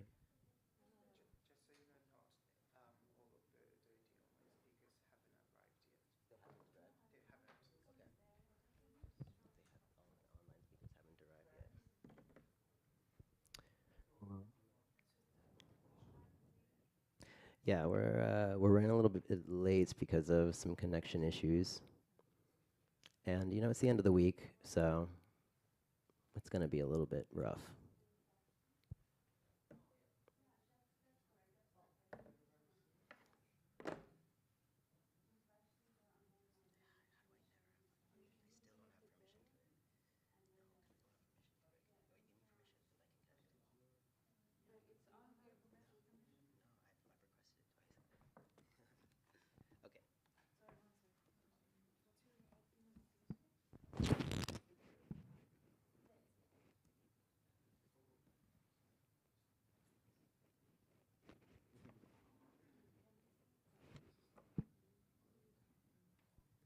Hi everyone, thanks for being here. We're running a few minutes late, but I want to seize this occasion to just like have a show of hands. If you're all here because you've heard of the model law? Are you here because you're lost? No, I'm joking.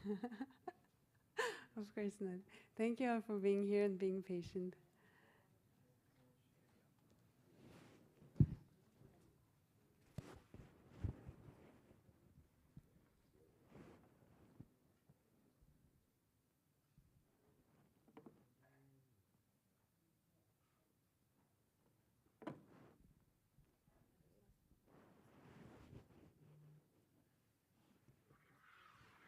Hello.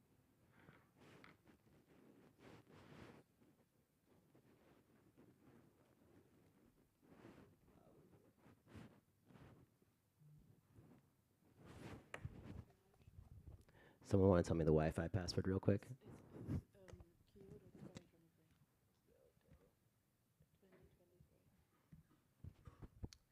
All right.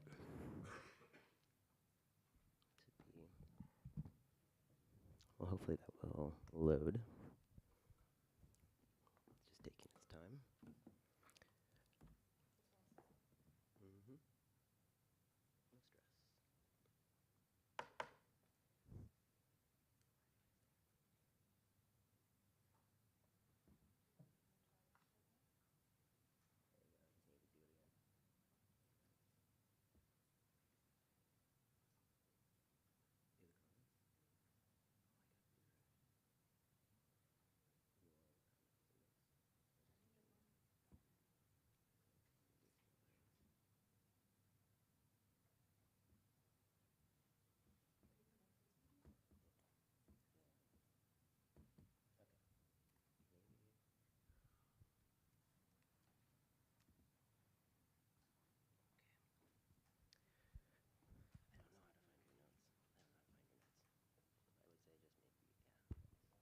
No stress.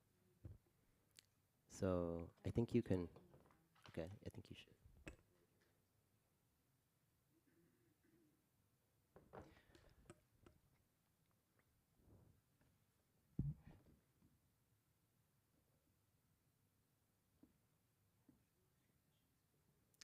Yeah, I think that might be the best. Let's just be transparent. We're having like presentations, but we want to also be able to see our notes at the same time so that we don't just ramble on and waste your guys' day. So just bear with us real quick, but I can go ahead and introduce the general theme and concept and also the panelists involved. Hello, hi, welcome to the last day of the IGF. We all made it. Round of applause for yourselves. I think we're going to be very brief on technical terms here, but we're just going to be introducing something called the DAO model law and a group coalition called Koala. And Koala is a multidisciplinary research and collaboration firm. It gathers lawyers, academics, computer scientists, and entrepreneurs with a collaborative mindset. We were researching together the challenges and opportunities of decentralized technologies and their impact on specifically law and society. and creating, you know, actionable steps forward for legal recognition of entities that are known as DAOs, which are called Decentralized Autonomous Organizations. So, a little bit about the Koala panelists. I'm not sure I can see everyone that's online, but assuming that we're all here. This is, So online somewhere is my good friend Rick Dudley, and he's in New York City, and he is honestly, Rick's pretty freaking cool. He's got like 20 years of just building the craziest intercommunication technologies and helping design standards across a number of different technical fields. And he is a founder of a project called Laconic and Vulcanize. And he's just, you know, he's a really real guy. So it's going to be a little bit blunt stuff from him. I'm excited for it. Over there, doing a little coordination, we have Fatima Fanazeda. And she is a badass lawyer and has worked on a number of different decentralized technologies as a general counsel, leading counsel, and is also one of the authors of the paper that we're going to be discussing today, the model law. This right here, this person is Silke. They're going to be facilitating the presentation, walking you guys through as we can the DAO model law, and we've scaled it down and made it very applicable to just specifically what we want to focus on with legality in society. And I believe we have, oh, hey everybody, how's it going?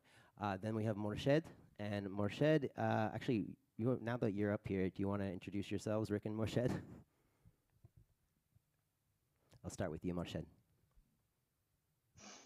Hello, everyone. My name is Morshed. I'm a lawyer and a legal academic. I'm currently based at the European University Institute in Florence, working on the Blockchain Gov project. I'm also a member of Koala and had the great pleasure of co-authoring the DAO model law with Silke, Fatima, Rick, and I think I see Greg as well. Greg, it's a pleasure to be able to be here today, even if it's only online. Well, the point of this conference is that the online participation is just as important as in-person participation. So, Rick, do you want to give a quick, better update about who you are and what you believe in, how your life is going? Or do you want me to continue to do that? Unmute, unmute. Unmute, Rick. Hi, yeah, I'm Rick. I think the very good intro, thank you. I'll just sort of add primarily a mechanism designer in the blockchain space. And that's sort of how I ended up working with Koala on the DAO model law. And I work with a lot of DAOs as well, just as part of my professional capacities. Awesome. And myself, I am Jarrell James. I'll be moderating this panel and hopefully not messing it up. So I come from a space of decentralized technologies as well, also have a history in computational chemistry, and I am co-founder of a project called Internet Alliance with Fatima Fanazeda over there, and we're focused on internet resiliency infrastructure and different strategies with which to achieve that for various populations, depending on what their needs may be. So, without further ado, which I don't actually know what that sentence means, let's just start off with a quick question. Does anyone, I think we already asked, has anyone heard of DAO model law? And the answer was no, right? It was a yes? Who was it? I've seen some nods. There's some nods, okay.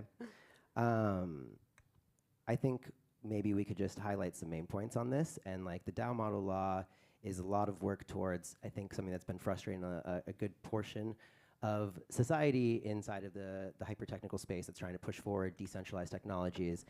There is overwhelmingly a wall that people run into, which is being recognized as legal entities or finding some kind of meaningful legal pathway to interact with, whether it be municipal authorities, corporations, and international coalitions. So this is maybe a good way to go into why it took 3 years and a little bit about what it is from Silke. Hi guys. I think most of you have, if you're here in this presentation, you have heard about DAOs. They represent a new form of coordination and collaboration that has not consisted until very recently. And it's is an opportunity, especially for people, or for global organizations, and many of you are from global organizations, to actually look into this coordination form that goes beyond companies. It's an opportunity for large-scale coordination, and it's desperately needed, as you can see from the recent geopolitical changes for this increasingly multipolar world. They do face, as Gerald just said, they do face significant legal uncertainties that can be very detrimental to their development. And Rick, if you could just move to the next slide. So why do we need the model law? It's there's a need for these organizations to have a legal personality and capacity.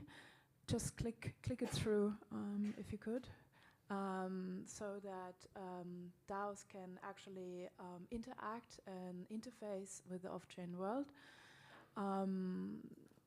Companies do have limited liability, and that's why they're so successful. This is not the case for DAOs, and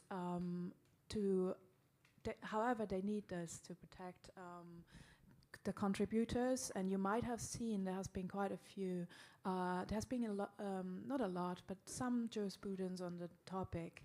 And this has been going on for the last 3 years, and we need to continue to look into this. There is a need for legal personality so that DAOs actually have standing, for example, to sign contracts or to sue in court. There is also a need to resolve taxation issues, because at this moment in time, a lot of those DAOs, they're not registered anywhere. That means they do not pay taxes anywhere. That needs to find a solution. And then there's also overall generally a need for a legal certainty and predictability, again, to interface with the off-chain world. People have asked us, and several jurisdictions around the world, what they've done, they have actually trying to make their jurisdiction more hospitable to DAOs, and they, or people ask us, why do we not just incorporate in a company, in LLC, just a corporation? Shouldn't that be enough? Why are we actually, pushing for something new? And the reason for that is, and Rick, if you just move one further. Next slide, please. We can summarize that, and I've just said that already. It's basically DAOs are transnational, pseudo-anonymous, autonomous, and actually they are incorporated, and they are incorporated on a blockchain, which is decentralized, secure, and tamper-resistant. And the question then becomes, why do they need to be incorporated in a company's register? To address all these points, what we did is, over the last 3 years, we worked on this model law. The model law has, we should start with that. Actually, we want to go into problems we have faced since then. But the model law is premised on 2 concepts, or 2 principles. The first one is functional equivalence, and Rick, if you move over to the next slide, would be great. It's functional equivalence and regulatory equivalence. These get mixed up quite a lot.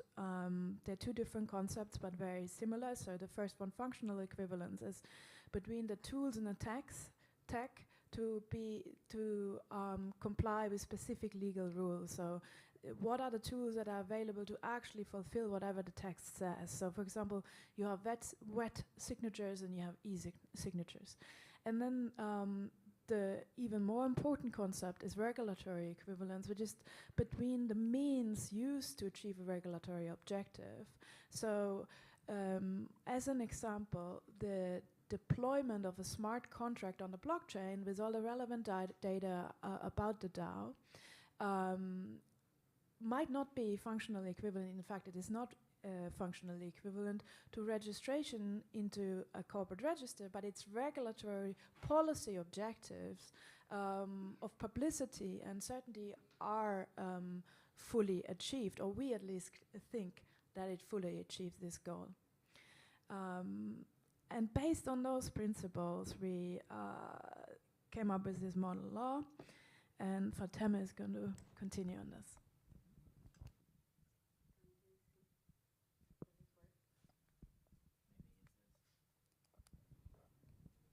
Hello, yes. Rick, if you can follow up on the next slide, I'm still going to present on this slideshow. So what you're going to see soon on the slide is, thank you. So this is the structure of the model law that we drafted, which is itself like a 50-page document with the commentary. And I'm not going to really enter into the details of the various chapters, but you can see that it basically tackles all of the points that we traditionally pay attention to in corporate formation. So it being rights and obligations and the purpose or activity of the entity, the governance requirements that would lead to fulfilling the minimum conditions to have legal personality and limited liability.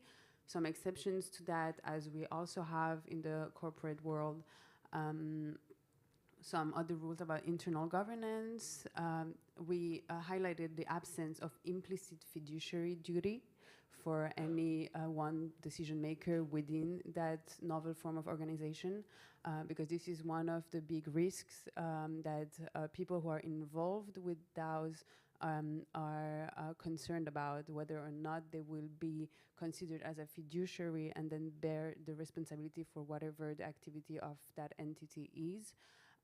But if the DAO has been granted legal personality and limited liability, then there is this absence of fiduciary as well within the scope of that model law. And then we further went on to discuss particular provisions about the nature of the blockchain itself, which, if you're familiar with, like can be, for instance, forked. So like people can move away from a blockchain into like another version of it and so on. So these are very technical possibilities that exist, but in very different forms in the corporate world. So we had to tackle these problematics there. And then we have some other provisions and briefly deal with tags, which is something that we couldn't really satisfyingly cover within the DAO model law because it's so jurisdiction specific. Rick, please, the next slide. And now, so we wrote this a few years ago, published it, and then what happened since? And usually this guy moves around and he's like lost and looks for an answer or for where is the adoption. And so the adoption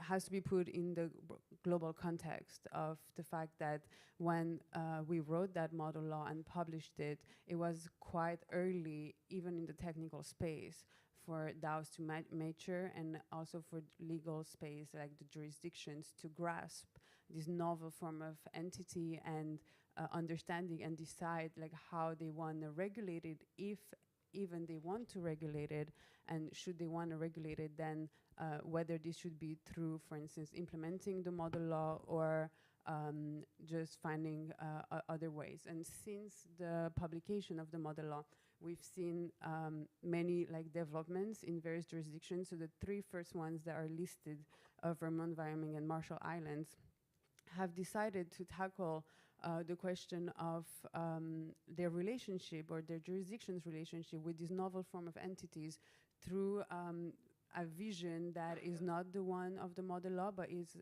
very important to pay attention to. So they, for instance, decided that this DAO, in order to interact with the legal system and other corporations and just the bureaucracy overall of their jurisdictions, and then globally through their jurisdictions, then they have to, for instance, incorporate an entity there or somehow incorporate their DAO entity within that jurisdiction through some novel form they came up with.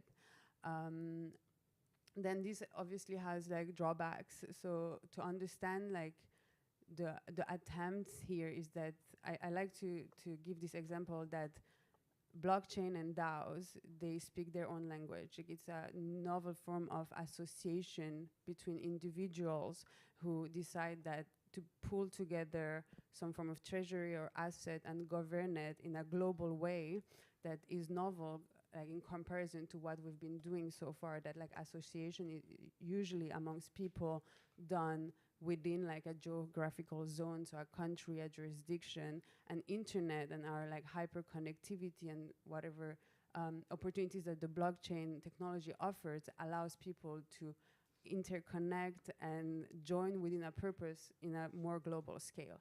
And this language is not actually spoken by the language of our legal system yet. So for these two systems to interact, we need to somehow bridge this interaction, and Vermont, Wyoming, and so on try to do it through this like incorporation method. But then the model law has also been considered by other jurisdictions and implemented, adapted and implemented only in one so far. Here you can see that like Australia has analyzed it, the United Kingdom, it appeared in one of their works. St. Helena is considering it, New Hampshire as well, but the state of Utah in the United States decided to actually adopt and adapt the model law approach. But it did make some modification to that. And if, Rick, you go to the next slide, please. So Utah, what they did is that they took the model law and tried to fit it in within their own jurisdiction and system that is currently existing. And for that, they had to make adaptations, of course.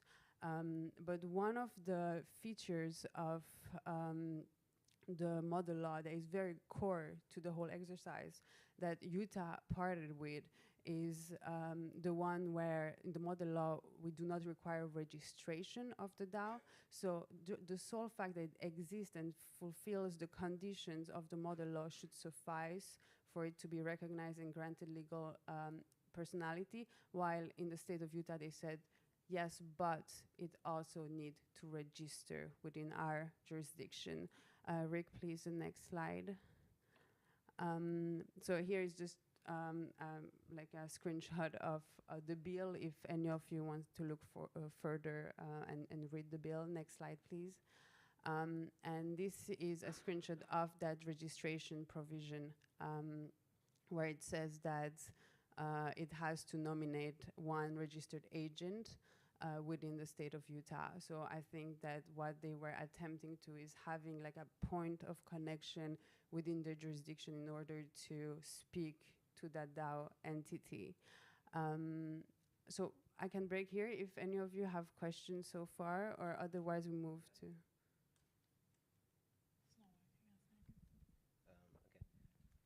Hello. Yeah, I think we should just stop here for a second and like maybe help everyone. Like, what did we all just hear? What was this as a full review? So like, we are talking about decentralized autonomous organizations. These organizations can be collectives of people, but I think maybe more relevantly for the IGF, it could also be coalitions of companies or orgs that are all coming together under a shared mission, and that shared mission would require them to have some kind of legal interaction with various bodies around the planet. And I think what you guys have just done really well is explain all of that, but also the issues with where this philosophy tends to run up against a wall, and that is oftentimes these jurisdictions. If anybody does have any thoughts, I would encourage you to start maybe thinking about your own governments and maybe your own jurisdictional issues that you've considered, and yeah, get your questions ready for us for later. But yeah, I think if we want to move into really explaining the first challenge, might be good, and we can like the first challenge of the DAO model law going forward. And from there, I think we can also take into account audience participation of maybe other challenges that you may think could be propping up in your own places or could pop up in examples you've seen in the past. So I'll hand it over. I think one important factor, we have prepared two challenges. The reason we come with this challenge here is because here at IGF you have a lot of government officials and governments that consider DAO legislation. What we face with Utah is basically they adopted the model law wholesale with a few exceptions, but for this registration requirement. But the core of the model law is actually not to force a DAO to have to register because they are global entities. We've ourselves wondered why this is the case and what we can do to improve the model law, because we're working on a version 2. The registration requirement, basically what we said, we had earlier the equivalence, the functional equivalence and the regulatory equivalence principles. We feel that the publication on the blockchain, the registration on the blockchain, the publication requirements and all the requirements we put into the model law in relation to that is regulatorily equivalent to registration in a jurisdiction, but it seems that this is not the case for Utah and also other jurisdictions we have talked to. So I actually want to just do a little bit of audience participation on this. It's like, what would somebody think is one of the biggest hesitations of why they would want to interact with a single person or have a single entity, single person registered in their jurisdictions? Just like raise your hand and answer that question if you want. But we have, I think a lot of people tend to tell us like, you know, it's because of liability, it's because of liability, it's because of liability. And I don't believe that that is exactly where it actually comes from these governing bodies. That's not what their concern is. I mean, one other issue that usually is the white elephant in the room is the taxation. Like, without registration, or jurisdictions that currently consider making a hospitable environment for DAOs,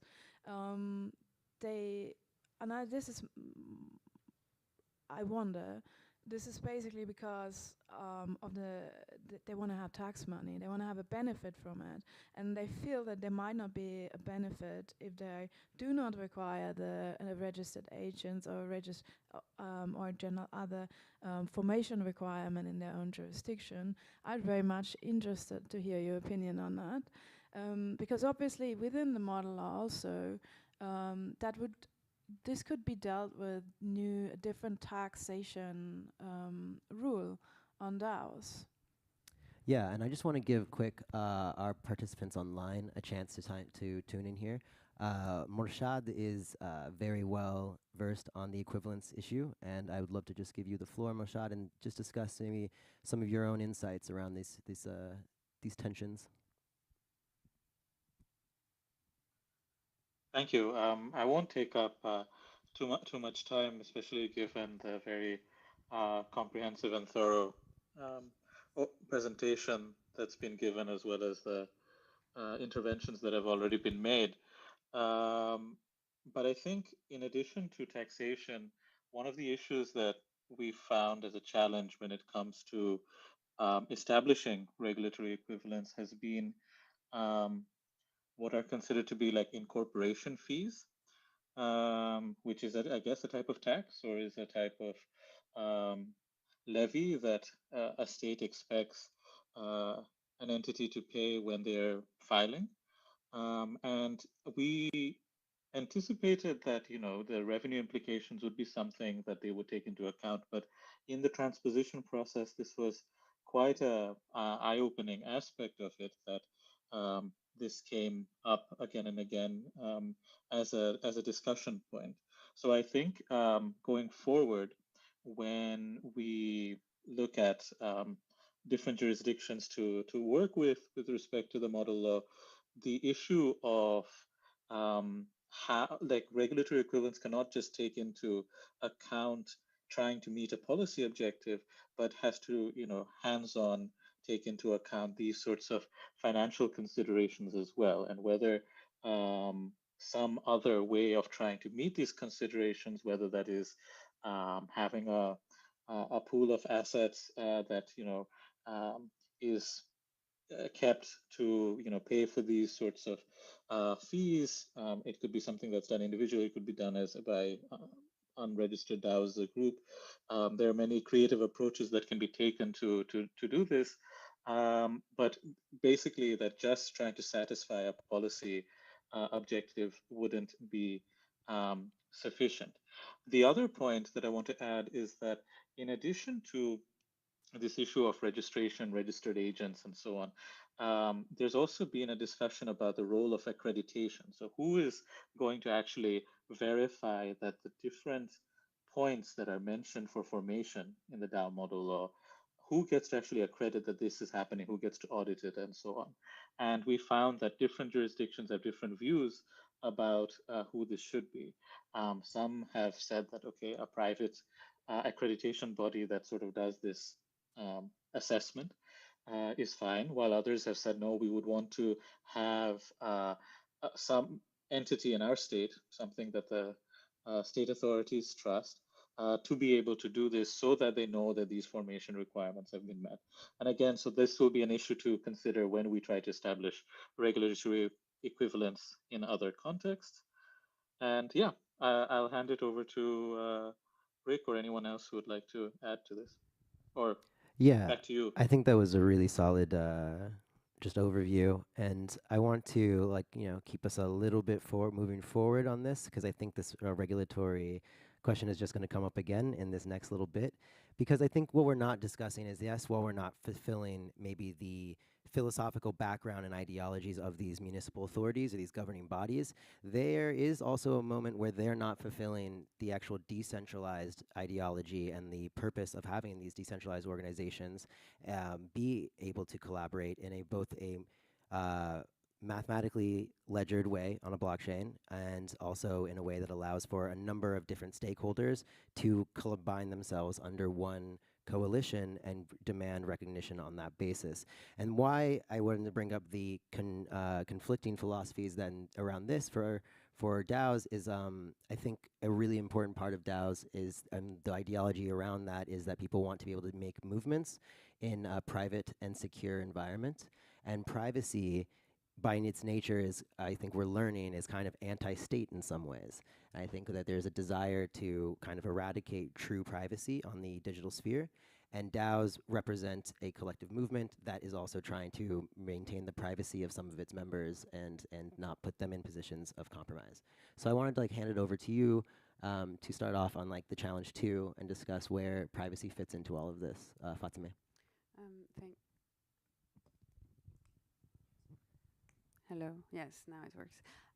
Thank you for this. So I was going to comment actually on the previous challenge, just to cite some case laws, but your prompt actually requires a response, because you said that privacy is anti-state, and I think this is fundamentally not the case. Actually, privacy and our right to privacy is a constitutional right in most of the places, and it's actually why it's very aligned with state mission. So privacy is not anti-state, but this is part of the current narrative that we are hearing more and more, that privacy threatens some of our other rights. So privacy needs to be compromised with in order to protect and sustain anti-money laundering rules, for instance. Or privacy should suffer, encryption should suffer in the context of messaging apps, for instance, to protect the right of other populations against some form of harmful content that can go through these apps and so on. So privacy as a right, I think, is not under question, because it cannot be, I think, legitimately questioned. But here there is the question of whether privacy primes over these other rights, or even if, I even wonder whether this is an actual legitimate question in itself.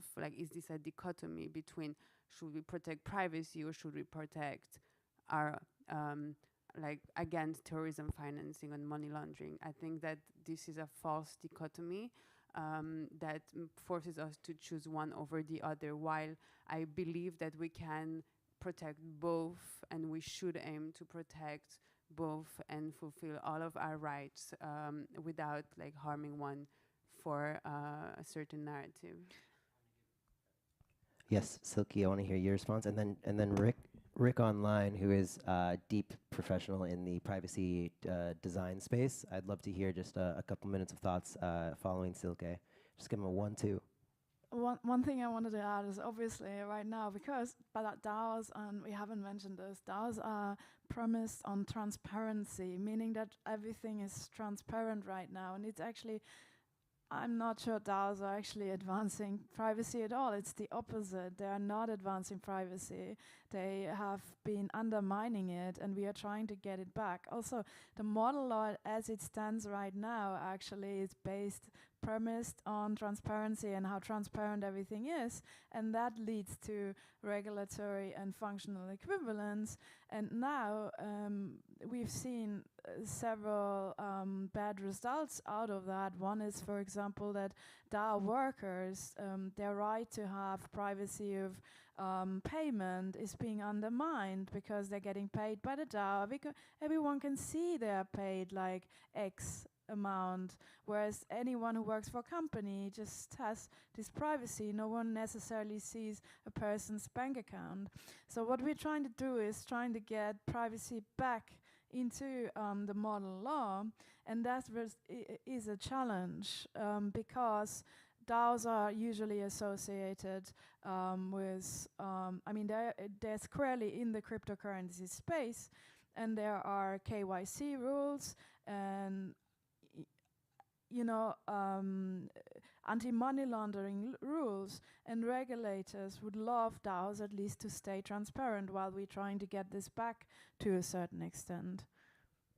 Yeah, Rick, I think you're online. I actually really love a bit you were just saying about how DAOs are more transparent than the salaries of CEOs and the salaries of like all these different corporate entities and their officers, and that transparency does seem to be lost on regulatory authorities. Like when you tell them that there's a ledger and there's this public transparency, I don't know that there's a lot of understanding around that.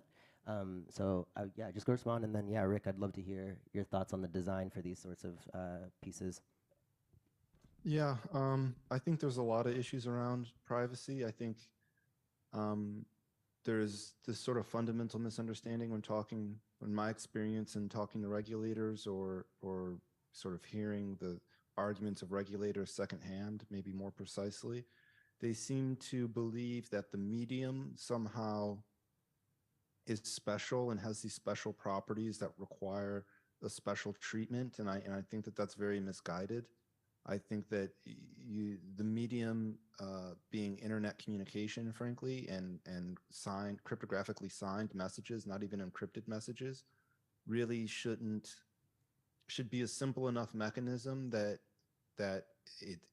we should be able to educate regulators on how existing laws and existing protections and existing regulations can be applied in a way that's both satisfies the requirements of the existing online community as well as the regulators. And so for me, a lot of these privacy conversations are, to Silke's point, why are we giving up privacy? There's a technical limitation. There's sort of a engineering practicality that's causing that at the moment, but we shouldn't expect that to persist in perpetuity. And we should be able to, much like Fatima was saying, we should be able to, have the privacy that we're constitutionally guaranteed. And I think that that's actually maybe the bigger issue, is that there is an internal struggle within any government that I'm aware of, where they want to know what people are doing in spite of the fact that there is a constitution or some other legal constraint on their ability to do that inspection. And I feel like this is just sort of classic traditional internet privacy issues. It's not really distinct. The DAO privacy issues aren't really that distinct from normal, surveillance compromises, I guess you could call them, because surveillance still occurs. We can't really avoid it. I think just touching on that, you were saying that we shouldn't give this up, and there are ways to reconcile this. I fully agree. I think we all do, and I just would like to clarify that I think what is striking to me is that as things move towards a digital space, now we are starting to see this idea or this perpetuation that privacy is anti-state, and that's kind of where I'm coming from on that. I'd like to just quickly discuss any ideas on how we would reconcile these kinds of differences and what's going on in model law number 2 or version 2, and what maybe approaches are being taken around reconciling these mildly ideological differences. That's an open question to any of the panelists if you'd like it, but just take it.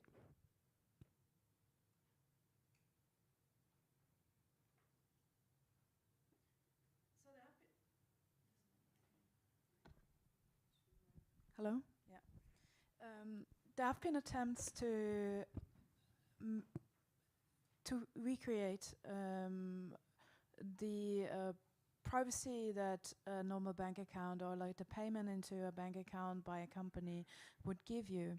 I'm probably not the right person because that's from that was the technical team was developed earlier. There's actually a blog post about that, but it was just about that one little point.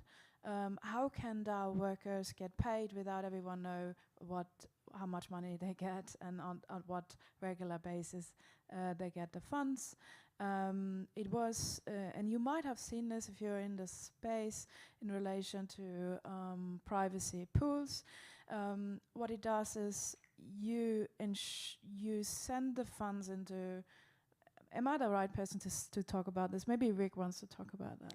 Yeah, Rick can talk about the privacy pools. Yeah, I'm capable of talking a little bit about privacy pools. I mean, I understand the underlying technology well enough.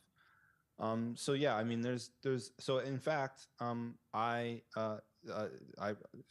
probably should have mentioned this earlier. So I run a company. It's a registered company in the United States. I pay my taxes. We get paid on chain by various blockchain foundations.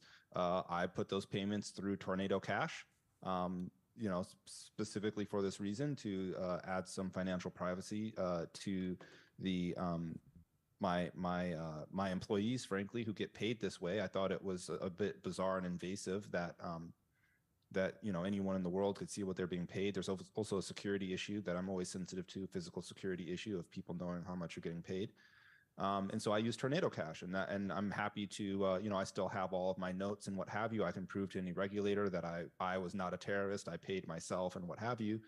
But all of the sort of rigmarole and controversy around that, even prior to some of these other claims about funding terrorism that have also come up, again, it's just a lot of confusion. It's a lot of regulators sort of applying, trying to hammer in a screw. I think a lot of these problems. So privacy pools are just a technology that is really just trying to get you back to the basic level of privacy that you would have had otherwise. So basically being able to say, I sent this transaction in private to someone else, and now some regulator asks me or somehow requires that only certain types of transactions actually make it onto like the payment rail, for example, like the fiat payment rail. Privacy pools are a technology that allows you to have privacy when you're transacting, but then reveal it, upon request, and demonstrate that you are not, that your funds never were tainted by funds that are otherwise restricted or regulated. All right, thank you. I think in the last few minutes, I want to ask the panel, and I think it'll be more fun if we do a little bit of a hypothetical situation. So let's each person, let's imagine you're talking to the lead regulator of, let's say, a major world power. What is something that you would want to get across to them? And what is the call to action to the legal practitioners of that government around this DAO model law that you would just, if you had 5 minutes in an elevator? Thanks. I can go first, maybe. I think that it's not about lead power of the world. Actually, this is a global technology that knows no borders, and it should not be primarily like regulated by one like so-called lead power.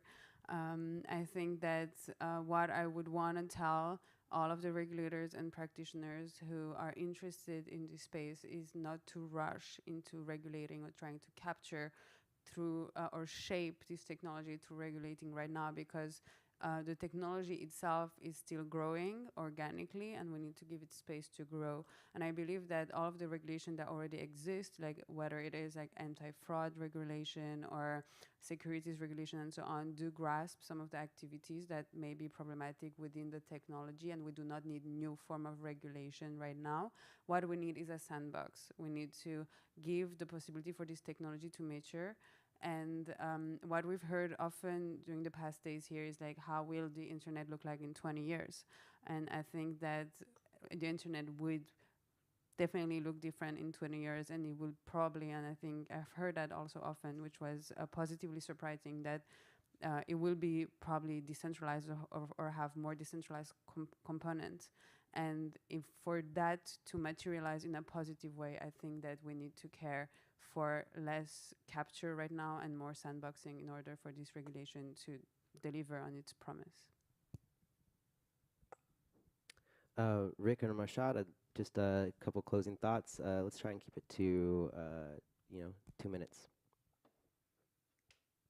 Yeah, so just briefly, just to sort of mirror that previous comment, I strongly believe that most of what we're doing in this space with DAOs fits under existing regulation. The vast majority, there might be one or two exceptions that I can't even really think of right now.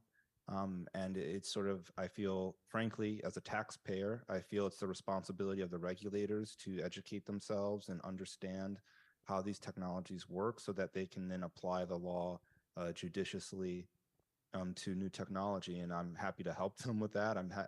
There's plenty of people who are interested in helping and supporting that, but I don't think that we need to create a lot of excessive new laws. I think it causes more problems than it fixes. Yeah, that's basically it. Morshad, let's give you an opportunity here at 2 minutes. I just wanted to add that we're starting to see case law emerging, as has been alluded to, that starts looking at DAOs. And in some cases, this is basically trying to achieve regulation by enforcement of certain existing laws. And as we've started to see, in some cases, this can lead to all manner of unintended consequences, especially if this, let's say, gets appealed to an appellate court where there is a decision that's made that creates precedent. And I think issues that we raised in the model law, ranging from whether there should be implicit fiduciary duties or questions of tort, all the way to issues of how to deal with the limited liability or joint and several liability, the risk of this, has to be something that we should also try to proactively shape in the types of regulatory sandboxes that Fatima mentioned, hopefully with the idea that judges will eventually also come in on board to start interpreting the law in a way that doesn't end up constraining this space and creating new sorts of harms. Because while we wait, or to wait and see, this risk might also emerge.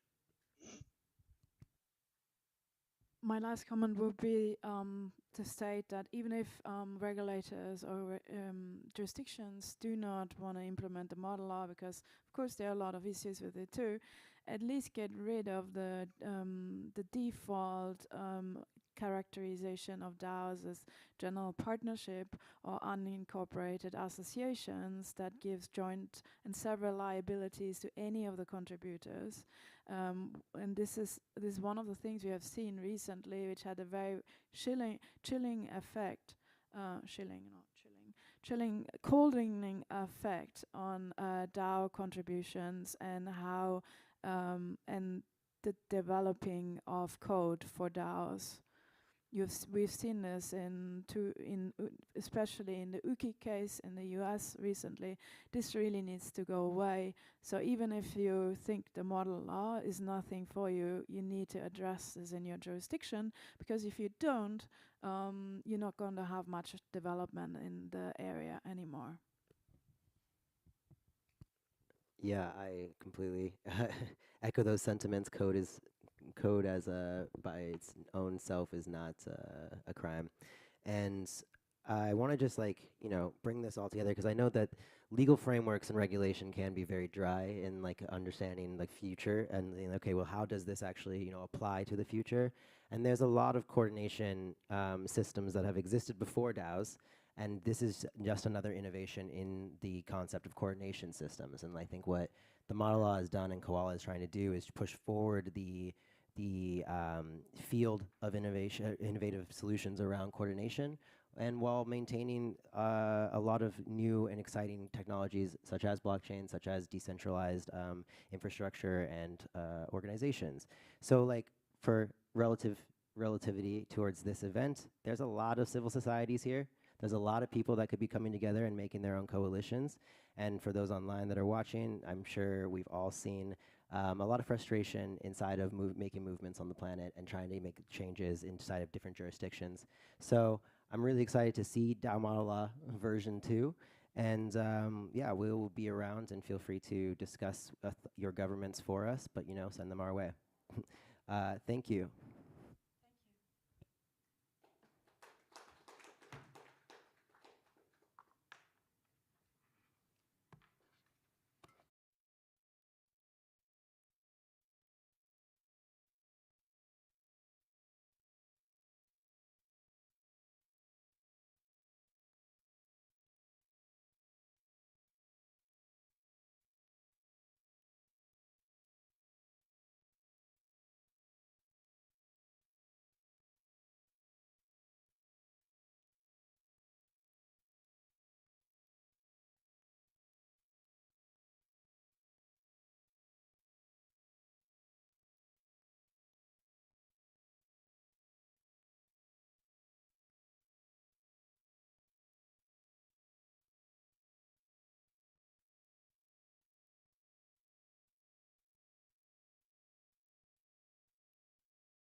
All right, we are almost starting. So we will start in 5, 4, 3, 2, 1. All right. So welcome to everyone to this annual meeting of the Dynamic Coalition Community Connectivity, DC3, that has been working on community connectivity issues for the past 7 years. And so we are now at the 7th annual report. You can find here hard copies or also on the web page of the DC3. They are already available in PDF for you to download. And the theme of this year that we have chosen, and some of you have helped has developed in this report, is community networks building digital sovereignty and environmental sustainability. And the idea behind this is that community networks offer us a very good example of an additional conception of digital sovereignty and how also environmental sustainability can be achieved through a community-driven effort. So not necessarily only through policies and governance systems that are defined by states, but also through policies and governance models that are driven by the communities themselves. And that is an important conception in the debate of digital sovereignty. We have been speaking a lot about this over the week. The fact that digital sovereignty is not only about authoritarian regimes controlling, is not only about protectionism, is also very much also about understanding the technology to be able to develop it and regulate it in an effective way. And this is very much what community networks have been doing over the past 20 years in terms of self-determination, in terms of understanding how the technology works, developing it, and creating their own governance models, self-governance model to manage the connectivity infrastructure as a commons, right? And this is actually, it's very good also to unleash forces that support environmental sustainability, as when you understand the technology, you understand also not only the good benefits of the technology, but also the potential negative impact in terms of negative externalities, in environmental externalities, and you also try to understand how to develop it in a way that is more green, if you want, and also you can leverage connectivity at the local level to support initiatives that promote sustainability.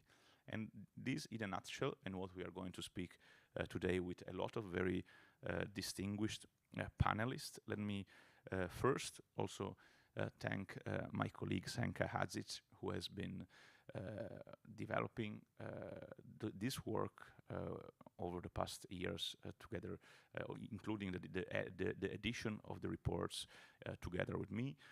She has been the force behind the organization of the panel, and she will only speak lightly today because she has involved in intense karaoke yesterday evening. So let's let me also introduce our distinguished panelists, starting from Atsuko Okuda, that is joining us remotely. She is the directress of the ITU Asia Pacific Bureau. Then we have Raquel Gatto from CGI.br, the Brazilian Steering Committee. We have Amresh Fukir from ISOC that also is joining us online, together with Pedro Vilchez from Gifinet, also joining us online. And then back here in person, we have Carlos Baca, who is from CITSAC, and Niels Brock from Rhizomatica. Without further ado, I would like to ask Atsuko Okuda to provide some introductory remarks to understand also the kind of vision and interest that an organization like ITU may have in this kind of initiative that we are discussing and analyzing here. Atsuko, can you hear us? Yes. Excellent. And I hope that you can hear me too. Very well, thank you. Great. Thank you. Good morning. I would like to start by thanking the organizer for inviting ITU to today's session. dynamic coalition session on community networks, digital sovereignty, and sustainability. This topic is very close to my heart and is also a core area of ITU in Asia and the Pacific that we are undertaking in partnership with communities, UN agencies, governments, civil society, academia, and financial institutions. Let me first start with the connectivity part, where we have good and bad news. According to the latest estimate of ITU, which is released in September this year, 2.6 billion people still remain unconnected globally. It is good news as there is a decrease by 100 million from the previous estimates in 2022. It is bad news because the pace of connecting the unconnected may be decelerating. Under the COVID pandemic, almost 800 million people were estimated to have joined the cyberspace for a short time span between 2019 and 2021. In Asia and the Pacific, more than 96% of the population is covered by 4G mobile networks, according to the ITU statistics. Furthermore, the GSMA, Global Mobile Suppliers Association, reported that around 265 commercial 5G networks have been launched globally and 62 in Asia and the Pacific. But universal and meaningful connectivity where everyone can enjoy a safe, satisfying, enriching, productive, and affordable online experience remains a challenge in the region.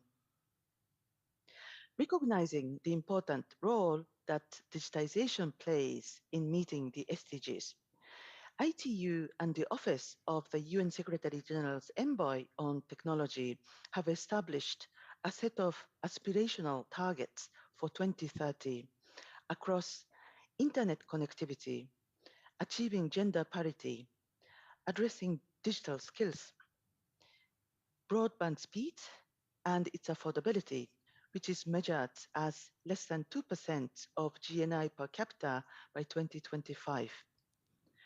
These remain a high priority for governments across the globe, and various policy measures are being put in place to achieve the targets. In order for us to make significant and accelerated progress towards the targets and SDGs by 2030, we need a qualitative transformation in the way we approach the digital divide and we connect the unconnected.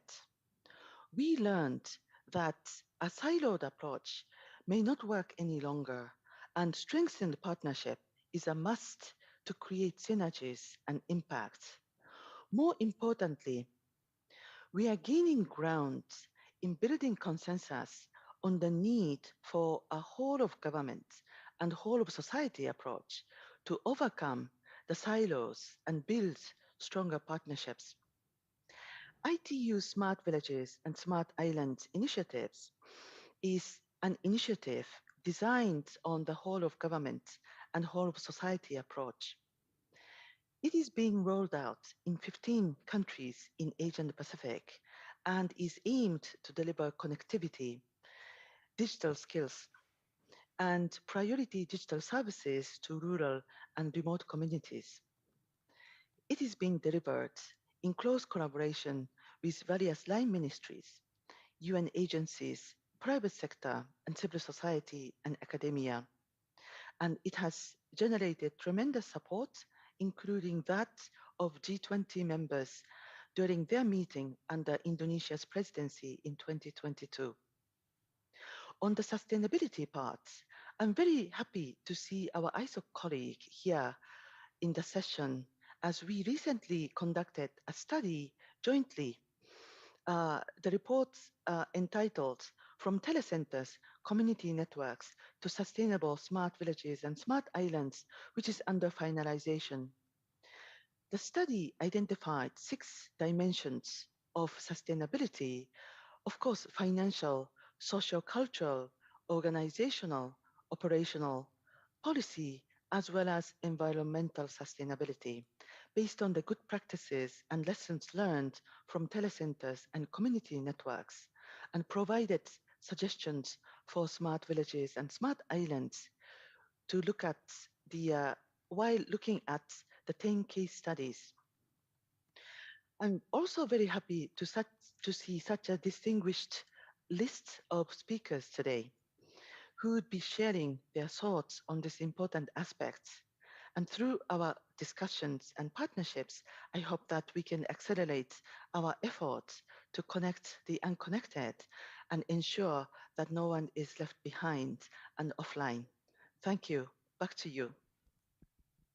Thank you very much for the very good overview of all the initiatives and also the ambition of ITU of leading this effort also as a hub for various stakeholders to interact and promote a more sustainable connectivity.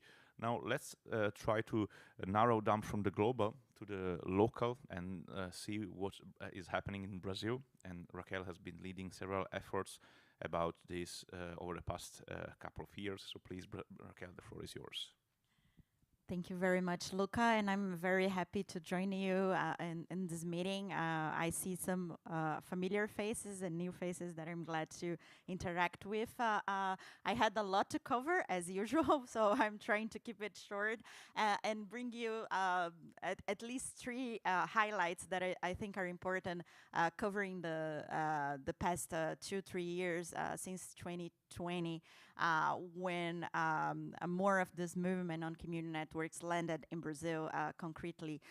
So first of all, I want to start talking about CGI's study on community networks. So this was a study undertaken as more of a statistical approach. So there are some qualitative interviews, but then the idea was really to bring this evidence-based approach to what are the community networks, how they are being organized, and what are the challenges, the state of art of the community networks in Brazil, and really understand those and bring into more of the numbers and indicators that could guide some of the policy making. I'm not going through all of this study. I can point you, and certainly this has circulated already in the Dynamic Coalition, but I think it's important to start with this as an angle where the study showed, for example, that some of the gaps that we have in terms of community networks that are not a surprise for some of you here, most of the community networks, they don't survive the first year, and the other half, they don't know if they're going to survive for another year. So those are kind of the mapping results that we have in terms of the sustainability of the community networks itself, and where we need to bring the efforts. It's not only about the resources in terms of money, of course funding is one of them, but it's also the resourcing in terms of the technical requirements, the registration requirements, and how the regulatory environment is also not helpful for the community networks to continue to survive and blossom. So that's one of the key takeaways I want to bring in from this study. And then, of course, a major piece, and it was really what moved, let's say, Brazil government into more the community networks friendly side is APCs conducted a study together with Anatel and the UK FDCO funding that had this massive work on the on a policy brief. It has a lot of recommendations on how, well, it also brought all this historical, telecommunications overview in Brazil and how it evolved, and then what are the challenges for community networks itself, explaining what the community networks are and where are the gaps in the regulatory space. But it really landed into these recommendations for Anatel, for the communication ministry, for all those decision makers, what they need to do or that need to be done, right? Not a personal thing, but what needs to be done to help the community networks to grow, well, to be created and then to grow and evolve. And so that's among the recommendations. So the work that was done was the policy brief, but also a toolkit, a technical toolkit to show how community networks could be created, and of course based in many of the materials that the members of the Dynamic Coalition has already circulated. So this would not be a new in terms of content, but it's new that it's landed into the telco regulator website. So Anatel is promoting it also as part of their work. And this is an important shift in the telco regulator approach to community networks. And among the recommendations, so I'm not going through all of them. I think there are other valuable recommendations that we can discuss at some point in terms of universal funds and so on. But I want to focus on one that is about the creation of a local committee to interact more in depth with Anatel and the providers, the service internet service providers group, and the community network leaders. And this recommendation has been taken on by Anatel. And this group was created early this year. It's called the Community Networks Working Group within Anatel. It had the mandate to August. It was postponed to end of this month, to the end of October. And I just got the confirmation this morning that it's going to have an event hosted by Anatel on November 22nd. So for the Brazilians in the room, please take in your calendars. And so the purpose of this group, so first, let me go one way back. When the APC's study was being done, there was this creation of a local group with experts. So not only the community network leaders itself, but also the organizations that were the intermediaries that were fostering the community networks development. And so this local group provided advice on the materials that were done and submitted, but also it has evolved from 10, 12 people and organizations that were involved to now 40 or 50 that are really, and it's a really growing number, and we are calling the local community networks group in Brazil that held weekly meetings, and this group has 3 seats in Anatel's working group, so the more official working group. And why I'm saying all of that, right? Why is this valuable for everyone listening? Is the importance of keeping first this connection with the local actors to keep it lightweight at some point, but also to keep it ongoing, and to have kind of this major goal and common goal, right? To have everybody on board with the same outcome and vision. And this was really important to bring us more strongly and to show that somehow we are organized within and to interact within the government actors. This is part of the change that is ongoing right now in Brazil. Of course, there are still a lot of challenges. I mean, even within, and now talking about the working group from Anatel working group, the interaction with the other actors and how still community networks can be misunderstood is there.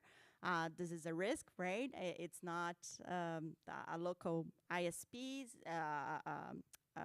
for remote areas. So the understanding that community networks is community-based and it's not about the service itself. I know, 1 minute, is still a challenge.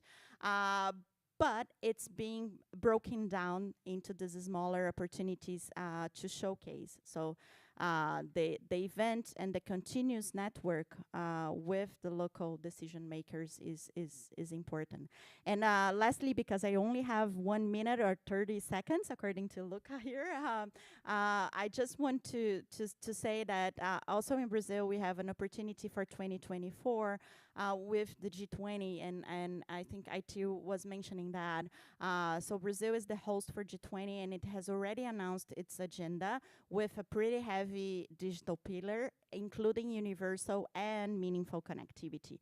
So that's going to be, again, an opportunity to be taking on and to strengthen all these opportunities and tackle, right? Not only the policy changes that needs to be done, but also the funding and the resources that need to be put in place for community networks. So thank you very much.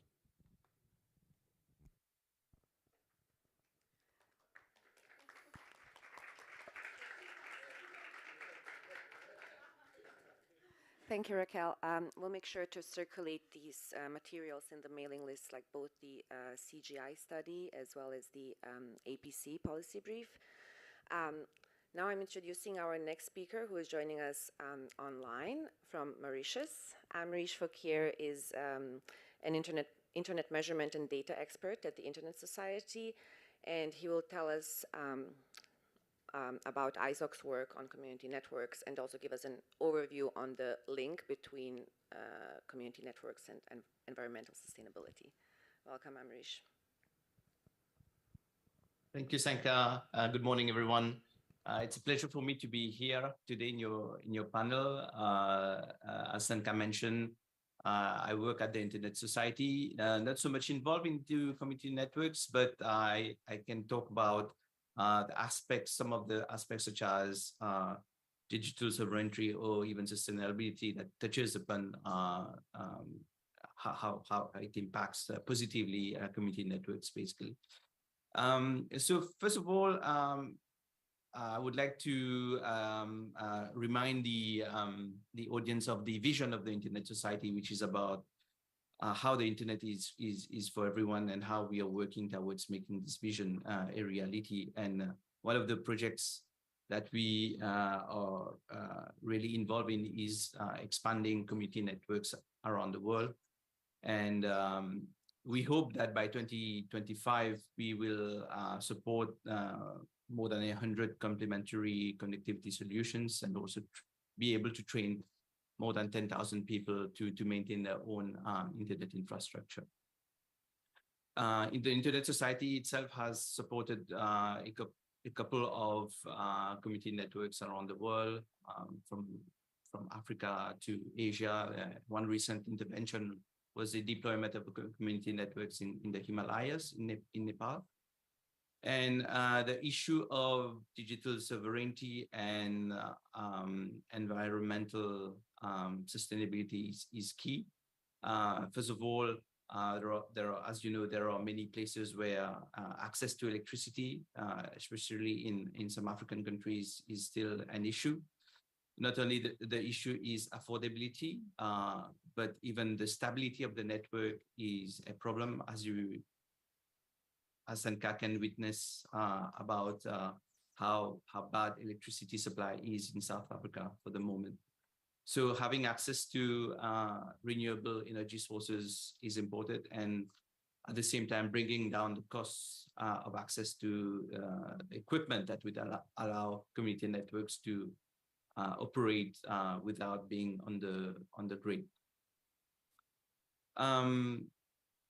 Another point I wanted to touch upon is also access to content.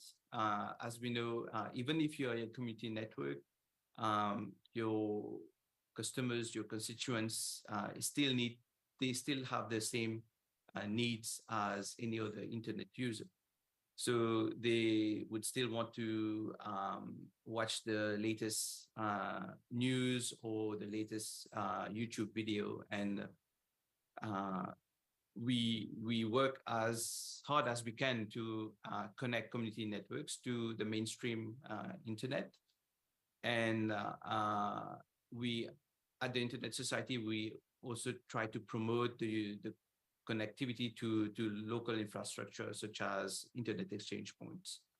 So usually what we found is that a community network will rely on an internet provider, internet service provider.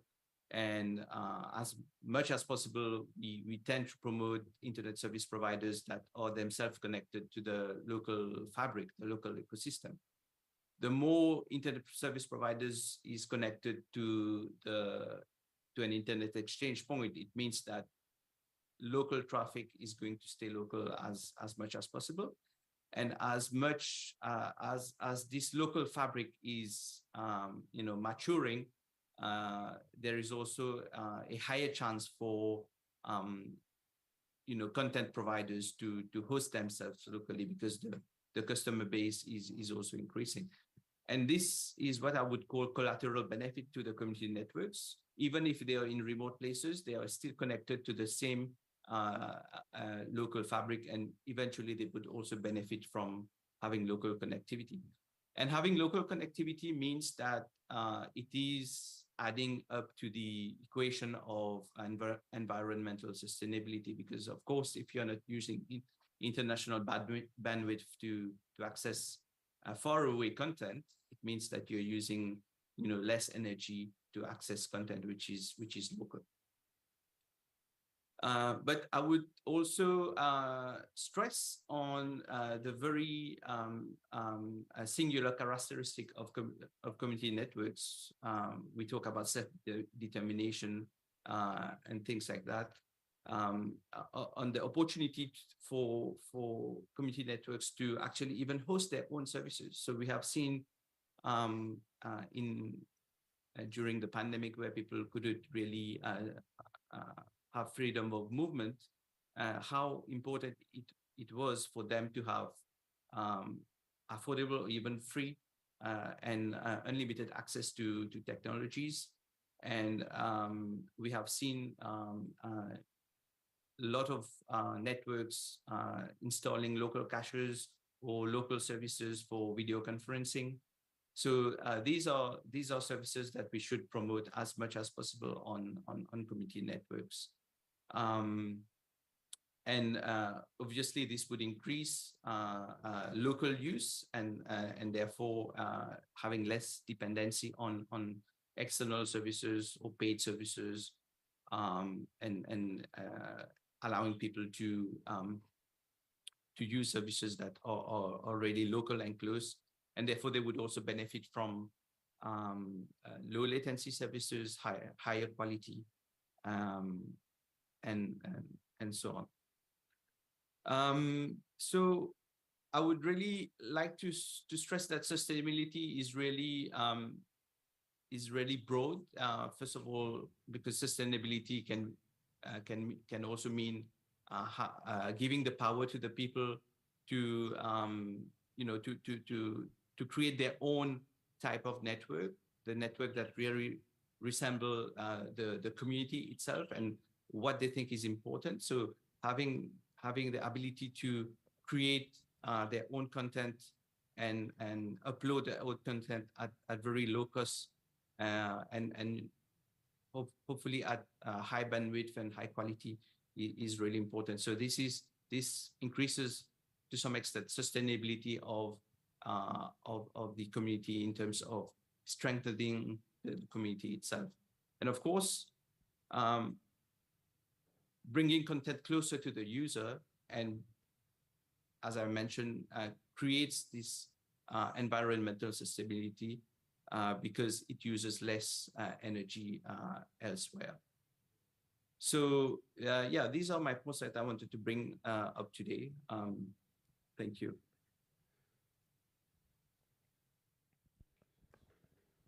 Thank you, Amrish. That was a really great overview.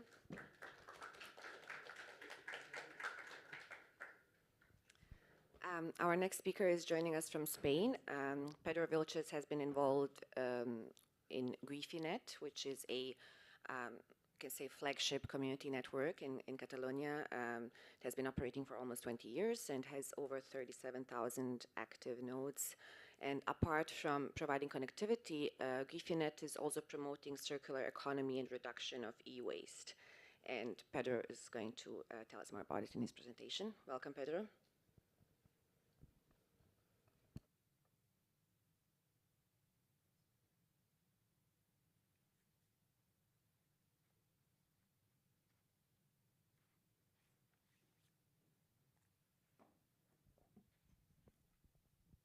Pedro, can you hear us?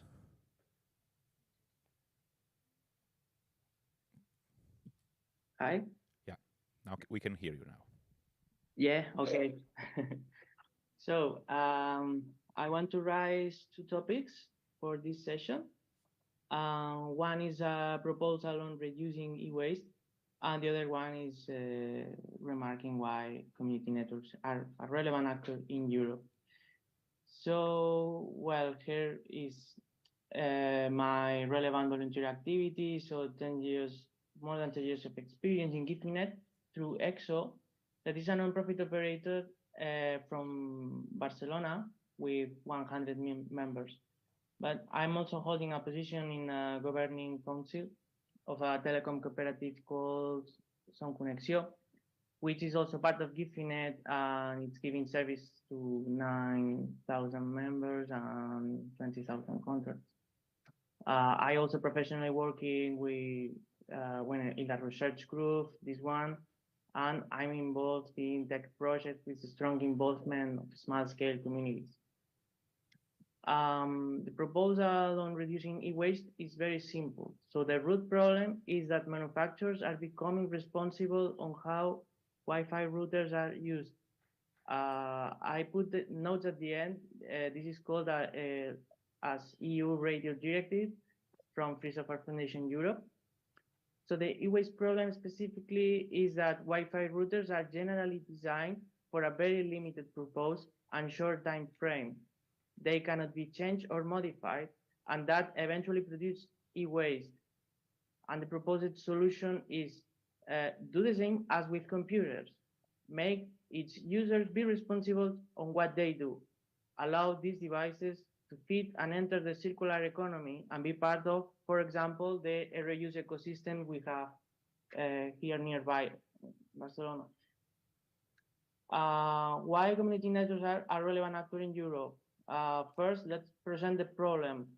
Problem maintaining telecommunications infrastructure. So it started with the public sector, and at some point they stopped maintaining it, maybe because it was a business and not just an expense. No, with the 90s liberalization, the private sector catched it, but it's struggling maintaining it. Recent discussion in Europe about big telcos, they say too many operators is unsustainable, and that the solution is the United States model, hence be less actors in the market. But for example, from the New York Mesh community network, they complain, but in New York City, far too many people don't have internet access. Solution, invest on community networks. Community networks really solve society needs. Being a pool resource, common pool resource model means that public and private sectors can still participate, as the other colleagues were saying, no? Financial institutions, academia, government, it's a non-excludable model. And even if the model fails, it could behave as an accelerator, delivering a more competitive private sector. And here we have a proven experience in GiftNet. An ISP did a spin-off called Sonvera, and from nothing, they got 30 million euro on annual turnover in 2022. So, but each community network is not only about delivering internet access. They can also help in mutual aid, international cooperation, sharing knowledge. Here from the EXO perspective, I would recommend apc.org, battlemesh.org. We also have an xrcb.cat project that is a community radio. And that also means bridging with the arts and with the neighbors and their concerns. Community radio could be understood as a podcast platform. We also have a project called Plataformas, and this could be understood as a pilot that explores server-side resources usage by cooperatives from solidarity economy. Or other project like Shoik.coop, which is an open network for the Internet of Things on top of Gifinet. Given on the comments you did in the previous presentations, yeah, we are also serving real-time traffic, and that reduces international bandwidth for services with services such as Jitsi and Big Blue Button, instead of using Zoom, which makes also more sovereign on what we use. So here are the sources I use it, and thank you. Fantastic. Thank you very much, Pedro, also for being so sharp in the time management. I think there are a couple of points that emerge that we can connect between what Pedro and Amrish were saying, which is resonates a lot with what we have been doing over the past years in terms of community networks on the one hand as multi-stakeholder partnerships. So we really speak a lot about multi-stakeholder model during the IGF, but the multi-stakeholder model is not only about having different stakeholders discussing things, but it's also about having different stakeholders building things, implementing things, defining a governance model that allows them to operate even connectivity networks, but also then implementing them and creating a whole digital ecosystem out of it. And that is the other point that is something, again, that we have been stressing a lot over the past year, that to me is the core of what some years ago I was calling network self-determination, which is at really the basis of the digital sovereignty conception of the community networks. The fact that you create not only connectivity, you create an entire ecosystem of content, of services that are created by the community for the community. So the community understands the technology, develops the technology, and they regulate the technology. It's really the essence of digital sovereignty. Not, again, in terms of authoritarian control, but in terms of empowerment and self-determination of the local community. We have been speaking and discussing and writing a lot about this with Carlos Baca since several years. So Carlos from Chitsak, you have been doing amazing work, not only studying community networks, but also building them with your friends. So please, the floor is yours. So, hi everyone, thank you for having me, and thank you for being here in the last day of the IGF. So I know this is a big effort, so I'm very happy to have the possibility to share with you. And I want to address one question, and is how we can relate, or if there is a relation between capacity building and environmental sustainability. And we will depart, or we share with you some of the lessons that we learned in the process of developing the National Schools of Community Networks. So the National Schools of Community Networks are processes that have been in place since 3 years ago. We started in the beginning of the pandemic, we started this project, and it's part of the LogNet initiative that is led by Rhizomatica and APC, and is with the support of FCDO from the Digital Access Program from the UK. And these national schools have been taking place in 5 countries, in South Africa, in Indonesia, Nigeria, Brazil, and Kenya. And in each of these countries, we work with big allies, big organizations that implement the process of these national schools. And each of them are very different. There are no single curriculum, they are very different between each other, and they share only one thing, that it is the methodological way in we develop these national schools. We depart from this participatory action research methodology. So we begin with the analysis of the context.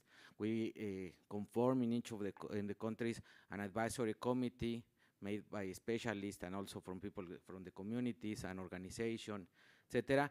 And they start to develop this design and then implement the school.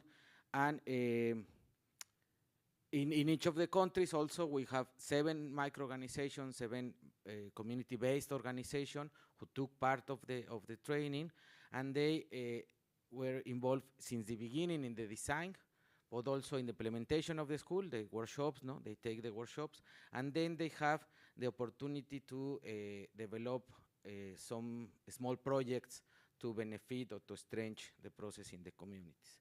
So this is the last part, and in this part is when we realized a lot of the knowledge on how to build a community network and what are the needs that they faced and how to address it.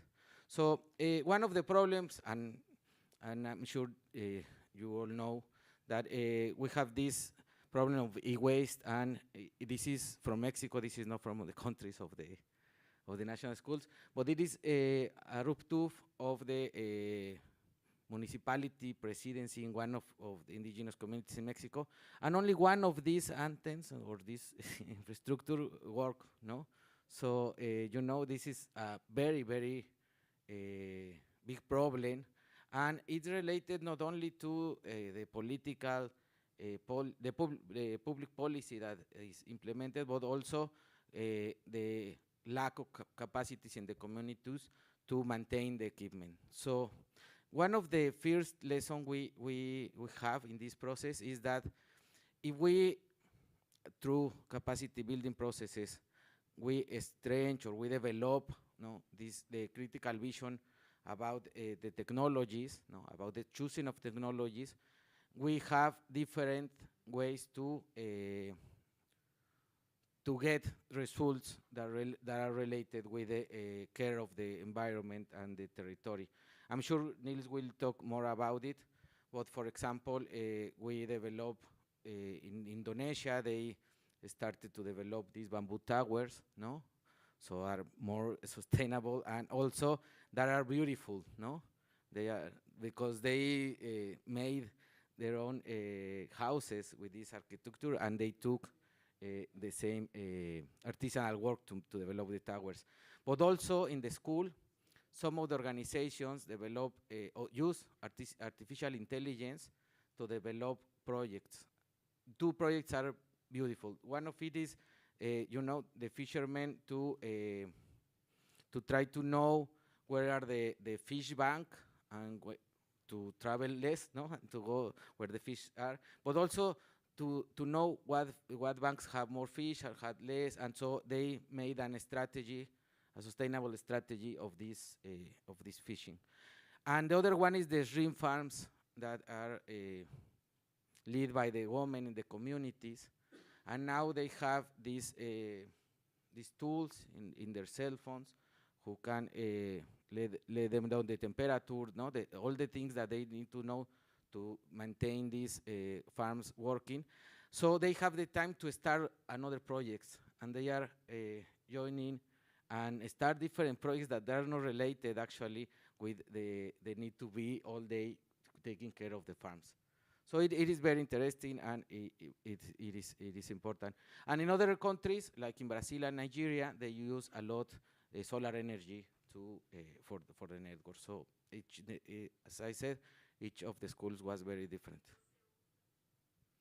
The second point is that peer-to-peer learning and the technical know-how also help with this, because if the people know how to maintain the equipment, how to look for common failures, and it implies less travel for the people who lives in the city, who need to go to, the technical people who go to to repair the things. There are also better handling of the equipment and less e-waste. And this process was very, very evident, in which the National School of Community Networks was led by a community network. No, not in all cases, the organization had a community network. Now almost all had it. So in Kenya and South Africa, they have this experience. So the technical knowledge was very, very, I don't know, but good transmission to everyone. And the third one is the way in which, in these training programs, in this process, the people wave their learning communities, how to interact with each other, how to be an encounter point, so they start doing different projects. And one of the things that we learn is the importance of the people to travel to other places. For example, in South Africa, almost all the people who who participate in the national school never get out from its communities. So when they start seeing other territories, see how other people live, how the things are doing in other ways, they start to rethinking also their own territory and the ways they need to take care of it. And of course, as someone says in this session, the local content and the production is very important in this process too. So it is a part of this territory and care of the things. And just to finalize with inviting you to visit the CN Learning Repository. You will find a lot of materials soon. I think today you will find also this. And so thank you very much.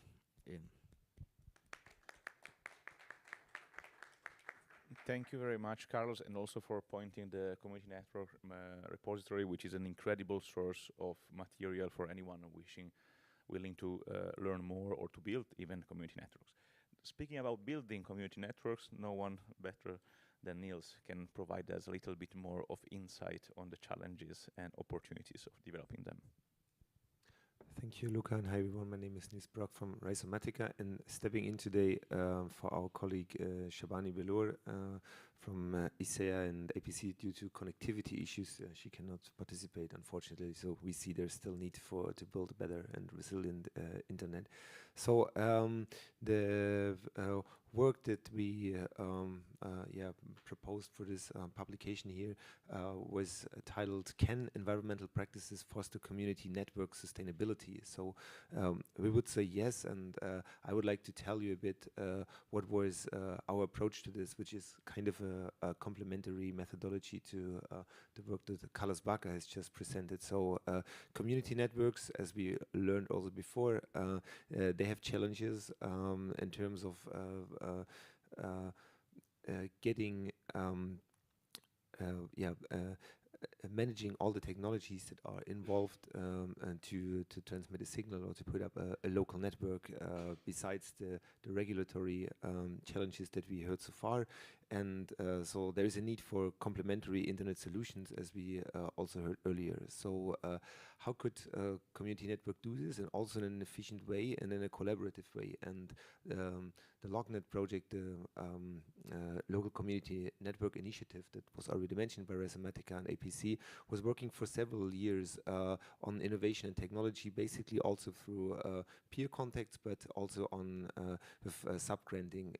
And in effect and side effect, not a so good one of subgranting, is that each grantee works often very much on his or her own, and sometimes there is a lack of collaboration, but there are shared challenges for the networks, and we have tried to engage with the community network network ecosystem and the community in a different way, putting up a space that we call communities of practice. So it's an approach where we brought in not only community networks, but also other practitioners, engineers, experts on certain topics, also educators that were able to explain and build capacity of some issues. And so we worked along a concept of emerging technologies, so to say. What does a community network needs to really work, but also to be sustainable for itself in economical terms, but also for the planet? And so I will just pick out two examples, and happy to dive a bit deeper in later discussions. So that was the question of bamboo. And so if we talk about what does bamboo has to do with a tech network, so where does this comes in?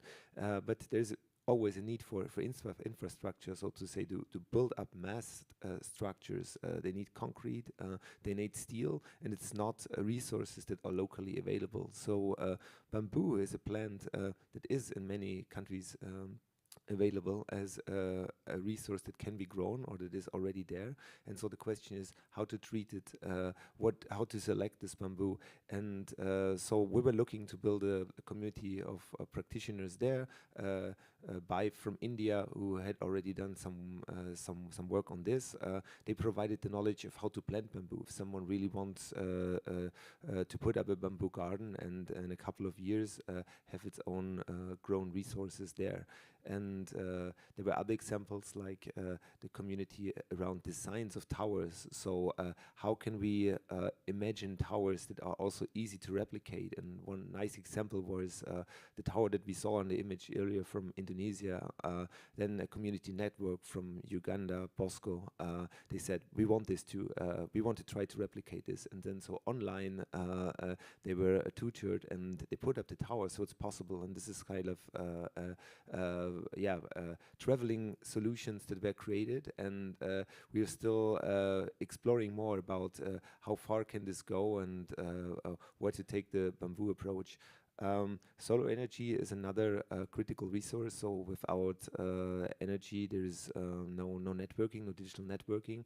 And again, here there was a capacity gap and a knowledge gap, we would say. And together with experts, but also persons as physicians that are involved in community networks in Brazil, setting up online courses to see, okay, how can we translate photovoltaic systems and the building blocks that are there on the market, how can we make them available that people can use them safely, and that the equipment will be there for a good while. How can they calculate what they need? And this was something ongoing. Also, there are some kind of new technologies, some building blocks emerging, like an open maximum power point tracker, so making the energy use more efficient. This is open hardware and open software, so very much aligned also with the needs of communities. And a last point, maybe to just to put out, local services is something that really stroke a chord also with the community networks to work on this, because there are different solutions when it comes to e-learning and also content production, and to have those, as it was explained before by Gifinet, to have those available on local servers is a great contribution, because then there's really an ownership on the data, on the infrastructure. Of course, there's a capacity building needed for this, but having those local servers, again, they make those services, if it's nicely done, more sustainable in terms to organize them for the community, but also the environmental impact can be reduced. So those are just some examples, and thank you very much, and looking forward for the discussion. All right, so we have finished our speakers, and we now have an open mic for everyone willing to provide comments, ask questions, or share any kind of thought. So if you want to discuss to raise any issue, or if you want to ask any questions, I will invite you to use this mic in the middle. We don't have a roaming mic, but you can line there and ask your question. Please go ahead. Bom dia, eu sou Gisele Martins, do Rio de Janeiro, favela da Maré, no Brasil. É muito importante ouvir essas experiências ao redor do mundo sobre redes comunitárias de acesso à internet. Mas uma pergunta, uma questão que eu queria perguntar é sobre... Eu moro numa favela que é dominada pela milícia, pelo tráfico, onde na pandemia a internet foi muito importante para a gente, mas hoje a gente não consegue mais ter acesso à internet, nem a linhas telefônicas, porque as operadoras, as antenas foram retiradas e hoje as redes de internet e de telefonia são dominadas pelo tráfico e pela milícia. E aí, artigo... May I just suggest that if you want, I can translate, but yes, but... Gisele Martins, she's from Rio de Janeiro, Maré slums. She was talking about how is militia and traffic dominated territory, how important was the internet in the pandemic times, but that right now they don't have access to telephone or internet because the telecoms won't enter the territory because it is militia dominated. Continue. Brasil, Rio de Janeiro, slums. Eu sou comunicadora comunitária e sou moradora desse território. A artigo 19, no Brasil, nos deu a alternativa de fazermos antenas alternativas para fazermos uma rede comunitária, mas analisando os riscos, a gente avaliou que era melhor não fazer. E significa que nós, comunicadores comunitários, a gente não consegue fazer comunicação comunitária territorial e a própria favela, que tem 140 mil moradores, hoje não tem acesso à telefonia e nem à internet. E aí eu penso quais alternativas a gente teria de buscar soluções dentro de uma favela para que a gente tivesse acesso à telefonia e à internet numa favela que é tão importante e tão grande também no Rio de Janeiro. She's talking about how Article 19 Brazil offered them to create a community network, but they assess the risks and they figure they shouldn't do it because it was a life-threatening risk because of the militia and the traffic. And so now she's asking what could be done, how could we think about this kind of specific problem in this context? Acho que é isso. Obrigada. Foi isso, né? Quem entende português.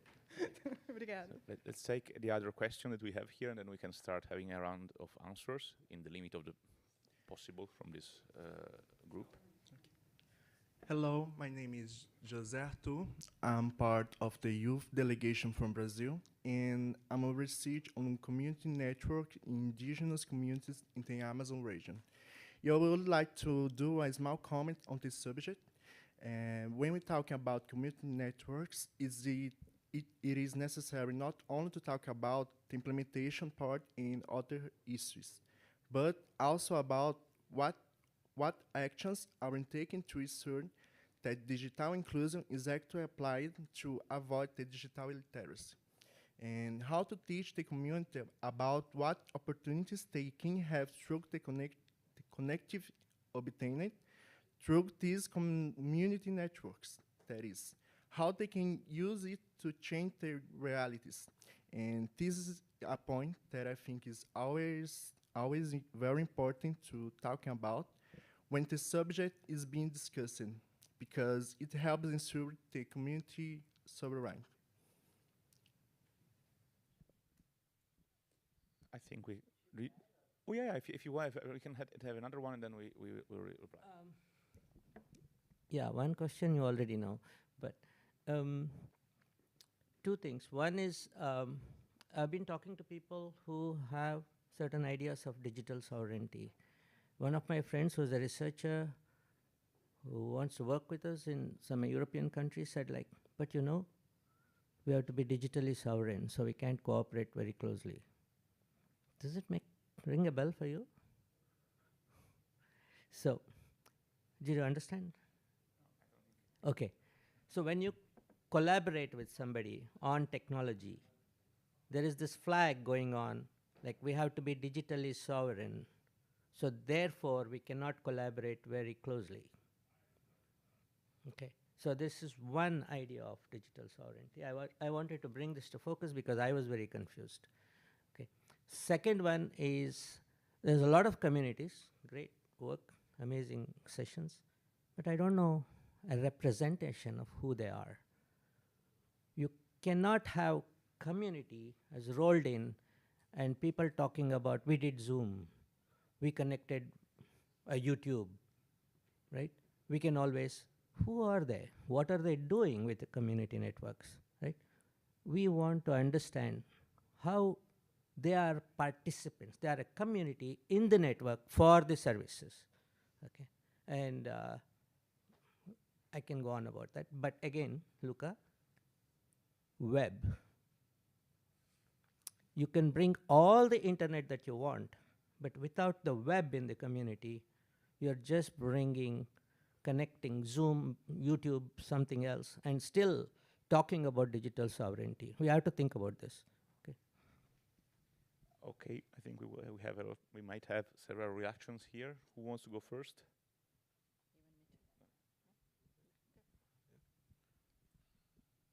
So thank you, because these questions are I think essential. No, we can't talk about all the things that we learn and we know, no, and because there are very long processes, and used to say that actually that's why capacity building I think is key in this process, no, because if we think digital sovereignty or digital autonomy or technological autonomy as a black or white thing, we are in the bad way, I think. And also, if we think that it is like a place in which we will stay and we will have all the autonomy in our lives and we will be very happy because all of us have autonomy, it's also a bad way, I think, to understand it. But if we understand this like a process in which the communities and us actually have enough information to take good decisions, the decisions that we think are better for us, we are in the good way. So we want to think, at least in Latin America, the technological autonomy as a process of taking decisions by us, but with all the information that we need to know. So if one community understand that, and they still need to use Zoom because it's better the signal, like I don't know, whatever they want, but they understand what they are doing, no, or Facebook or whatever, no, but they understand what they are doing, no, and the risk they have. It is better, because if not, you have this, no, is connected or disconnected, and I think this is not the way. In one of the conference yesterday, someone says that we need to escape from the idea that it is the better stage of the connectivity or no connectivity, and there is a lot of gray scale, I think, in it. And the important thing is that the communities have the understanding of what is happening, no, and what it implies to use one of different technologies, and then how we can how they can have the environment to develop the projects they want to develop, no. So I think this is key. And the other thing about the violence is very difficult, no. On the one hand, we have in Africa, in South Africa and Kenya, we have community networks that are in urban areas, no? Very good community networks like Tandanet, like VNet, like no, Ocean View in Cape Town, and also on the other hand, in our experience in Mexico, you know, we have the Narcos. I know that you all have seen series of Narcos, and I are most of it is really, no, this is a reality in Mexico, and we work in the north of Mexico, and we need to negotiate a lot with them. Actually, they have the better communication I saw in the rural areas, but we need they are part of the environment, and it is very difficult. It doesn't mean that we need to stay in the same table with them, but we know that they are behind all the discussion in the communities, and we need to know that. And it's very difficult. It's very difficult. They have like a big truck with a lot of internet, satellite internet and satellite phones. So they have a lot of technology. No. This is not community network. This is the Narcos network. Yes.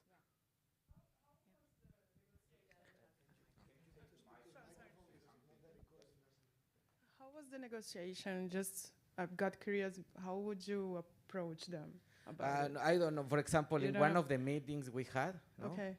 there is two minds that are like, no, and then they are very quiet. Okay. And they go out, and some people say that they are looking. What are you mean? No, Okay. why? Because they want also internet for their homes, or no? Because Okay. this other What do they communication gain is with not it? for the daily life. Is for Okay. for That's their community. interest. Yes. That's their personal interest. Yes, they Okay. they want to their children get connected. They Okay. no the school too. So they actually in some places they help to develop infrastructure. It's very complex thing. Yes. And so we know that in the communities, despite we don't need to stay with them and to talk with them, but they are part of the conversation of the decision making. No? Just the starting point of the negotiation is their personal interest. Yes, Is to that the know starting to know point? that they are there and Okay. this is a reality, no? Thank you. And that's very good. And let me just a smaller Portuguese version, Gisela. É um prazer conhecer. Bem-vinda e obrigada pela pergunta. Depois eu falo em português contigo. Just saying, I'm going to talk to her in Portuguese later. But anyway, thank you very much for the questions. I can't address every single point, but I think there is a common line here, which is also to bring that concept of meaningful access. We tackle this a lot and the policy network on meaningful access. So it's not only about, bringing the connection, but it's about the whole environment that is connected, that someone is connected to, and the skills that are involved in it, the equipment, but also let's say the local political environment. And I think what first Gisela and José Artur brought both in the sense of, well, one into the urban environment. That's a very non-rural environment. Let's change the wording if that's difficult. In a non-rural environment, well, first, it's a myth that only remote and rural areas have problems. So it's important to bring that we have those islands even in the cities. And then that also raises on the indigenous community part and the Islam's part, how important it is to have this local voice heard, because there are different challenges and it's okay. But first, you need to have a space where you can openly share that and at least look for someone that is having the same problem or that has addressed this problem and try to get some inputs on how you can bring to solutions. But also, it is important if you think about how to scale that, because if there are many that are facing the same problem, how we're going to find a long-standing solution and a more sustainable solution in the future. So that's my first point, connecting, all these dots and all these experiences and having the places where this can be done. It's the first step. And then I'm not going into the trade-offs and the digital sovereignty concept in full, but I think it's a good alert that Carlos said in terms of I think the major concern is the trade-offs you have in this kind of collaborative arrangements, and the real awareness of what you are giving up when you buy into the solution. So there is no right or wrong. It's just a matter of how well this is understood and how this is advertised in terms of, being community network driven or not. So I would put in that sense. I just wanted to add a point that we also have to understand that what we are speaking about and which are the problems that we want to face and what are the solutions to those problems. So the community networks are not a silver bullet to solve all the problems that we have in the world. So the fact that there is let me speak. The fact that there is criminality in a given area is not something that sadly can be solved with community networks. It's not the task of the community networks to deal with warlords or drug lords. So it's the community network can help.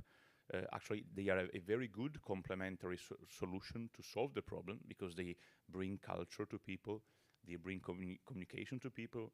There is, I mean, you as a Brazilian communicator, I'm sure you are very well, you know very well Paulo Freire, and he used to say that education doesn't change the world. Education changes the people, then change the world. And I think you have to have this similar approach to connectivity. Connectivity does not change the world.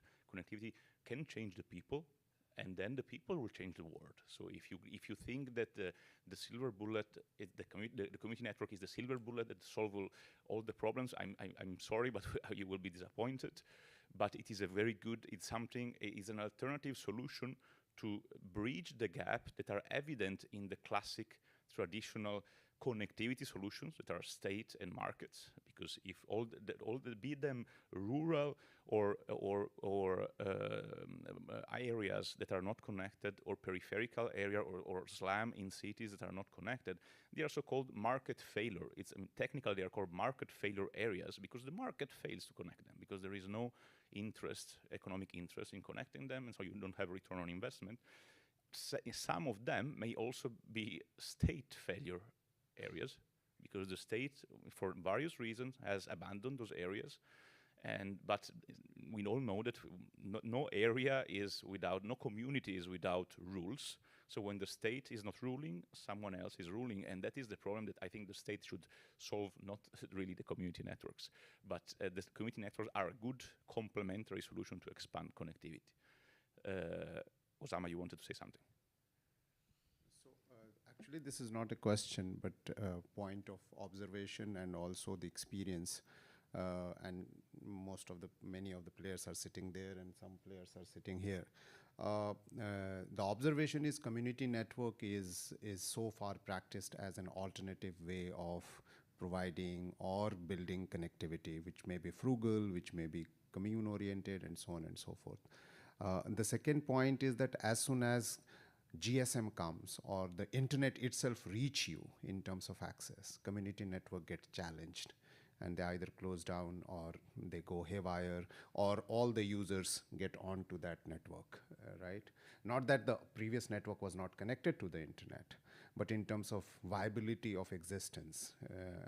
The third is that the best community network practice may have become an ISP in the local area, like GUIFI and maybe Rhizomatica, and there may be some examples that I may not know. The discussion that I want to do is that what is the future of community network in itself?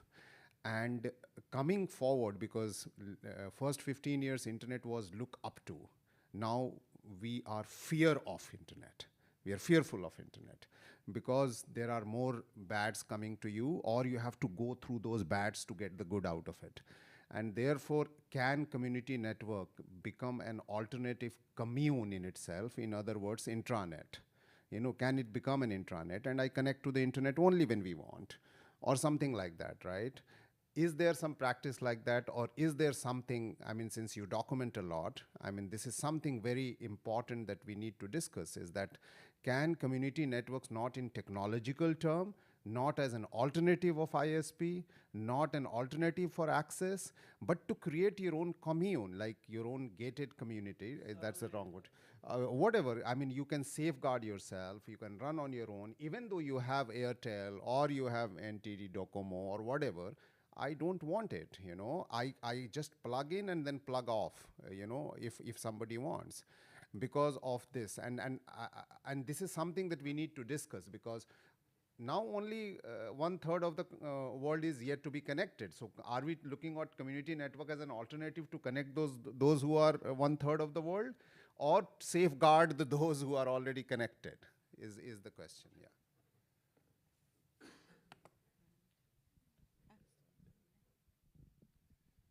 Yeah, thanks for the question, Osama. So maybe I can start. I think you're pointing out in a good direction. So I think it's beyond connectivity and it's beyond access. So when we talk about the future of community networks and the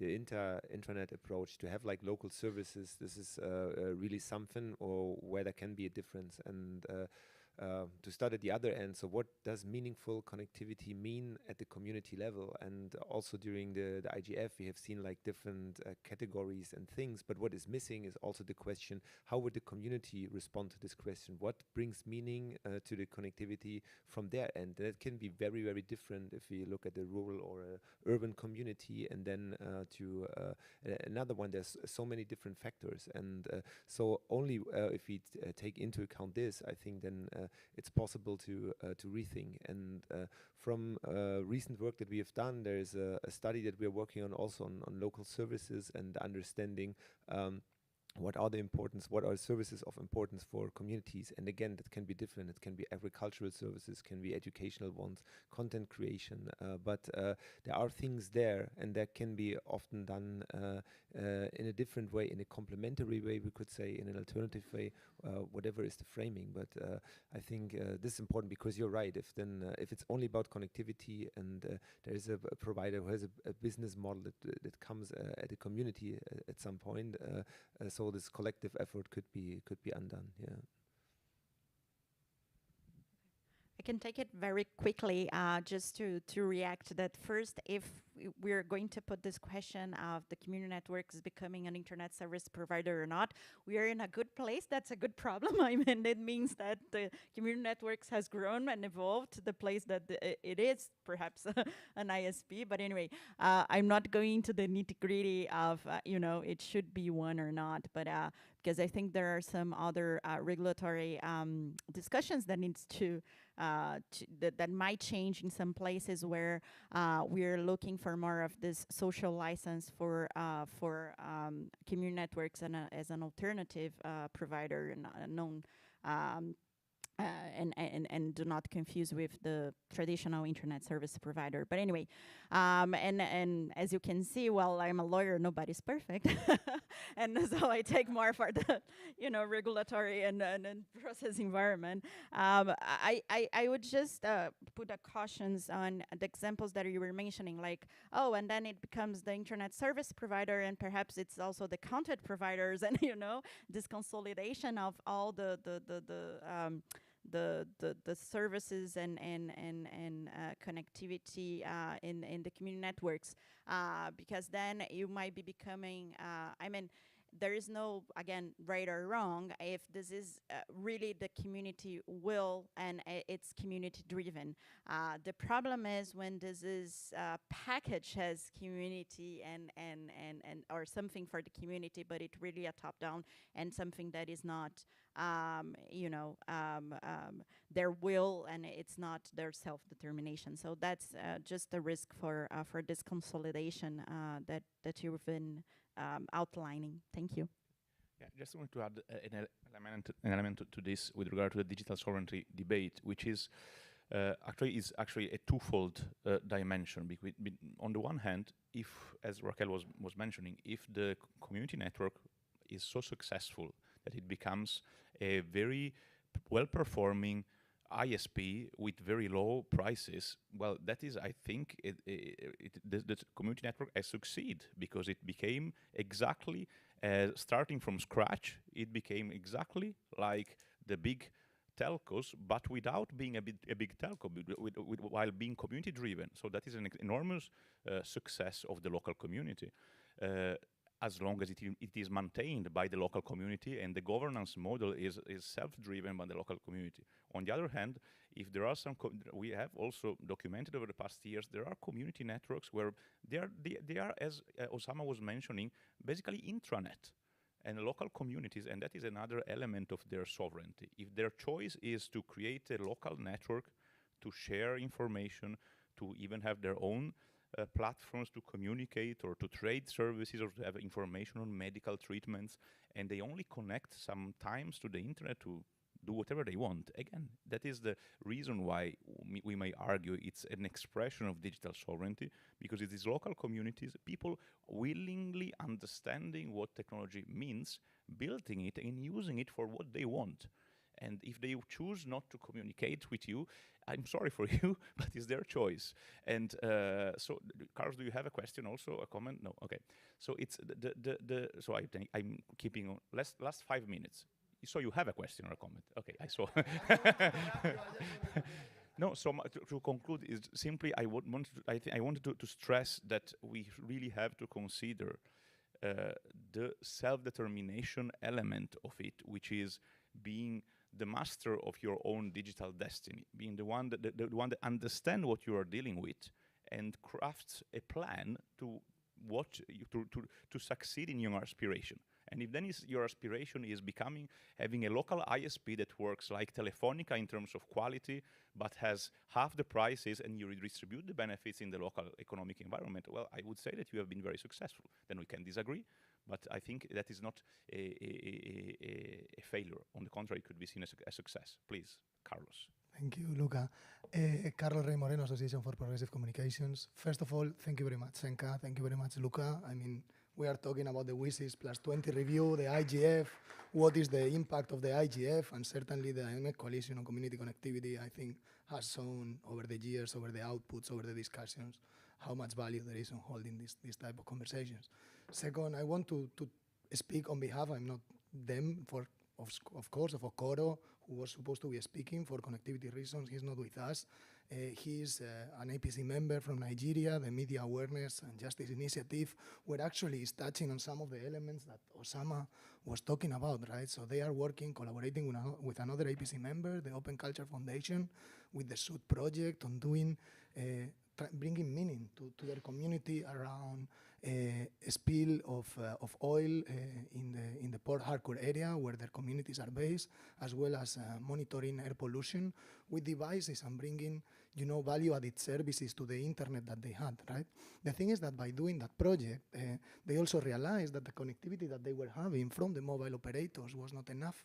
So they went and set up in the last year. Actually, it wasn't, one of the pioneers on this movement. They started less than 10 months ago, starting two community networks actually in the areas where they work. So this type of citizen science can be done in, and have the internet quality that it requires to do what they require, because also the affordability issues that they face in Nigeria, right? So it started the other way around. It started from bringing meaning and value-added services and using the digital platforms and solutions for solving the issues that they were having and touching upon what the problems that they are facing around, air quality and pollution of oil. It was, their challenge. And using those type of tools to actually bring the community together and solve as well their connectivity issues. Anyway, I really hope Okoro was here and I could speak on behalf of the project that they are doing. That is really, really amazing. Thank you.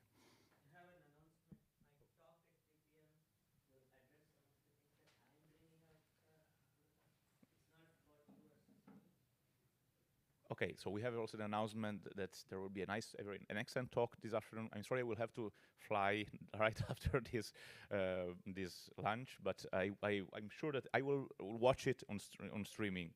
Thank you very much to everyone for your excellent food for thought. I think all the participants here have many more ideas now to reflect on community networks and digital sovereignty and environmental sustainability. And if you want to have even more ideas, do not forget to have your complimentary copies of the report of this year that are here for free. So if you want, please have as many as you want. Thank you very much.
Hi, everyone. Thank you so much for being here. We're starting the session just in case you're checking the room is building a global partnership for responsible cyber behavior. My name is Louise Marie Rell. I am a research fellow over at the Royal United Services Institute, which is a think tank based in London. So we work with security and defense, and we have a cybersecurity program over there. And I'm leading a project that's on responsible cyber behavior. And today I'm very happy to welcome you all to what is the regional launch of an initiative as part of this project, which is called the Global Partnership for Responsible Cyber Behavior. So what is then the Global Partnership, and why is this important before I turn to our great speakers both here and online? So the focus of the Global Partnership is really to map practical understandings of what responsible cyber behavior means, how it's interpreted by different stakeholders. And for this first year, we're looking specifically at how states see responsibility in practice, what are the regional nuances, what are the contextual and cultural elements that shape the understanding of responsibility. And we have, as part of this global partnership, we have a structure. So we have an advisory board, and I see that Chris is over here in the room representing the advisory board. Thank you, Chris. We also have members. So the global partnership consists mostly of researchers and research institutions from across different regions. So we have over 70 scholars and researchers involved. And the idea is that we have working streams for each of the regions, and we'll be producing regional papers out of that, which will be a global compendium on responsible cyber behavior throughout this next year. So it's quite exciting. Stay tuned. But as part of thinking about the global partnership, right, I think there's a bigger question of why is this important, why is this relevant, and why now? So for those that have been following closely the UN negotiations, the open-ended working group, there are increasing tensions, right, and there are things and tough questions that sometimes it's very hard to deal from, let's say, a diplomacy or a geopolitical kind of standpoint. But as a research community, this is something that we can do. We can ask tough questions. We can come together and look at our differences and our commonalities as researchers from across different regions.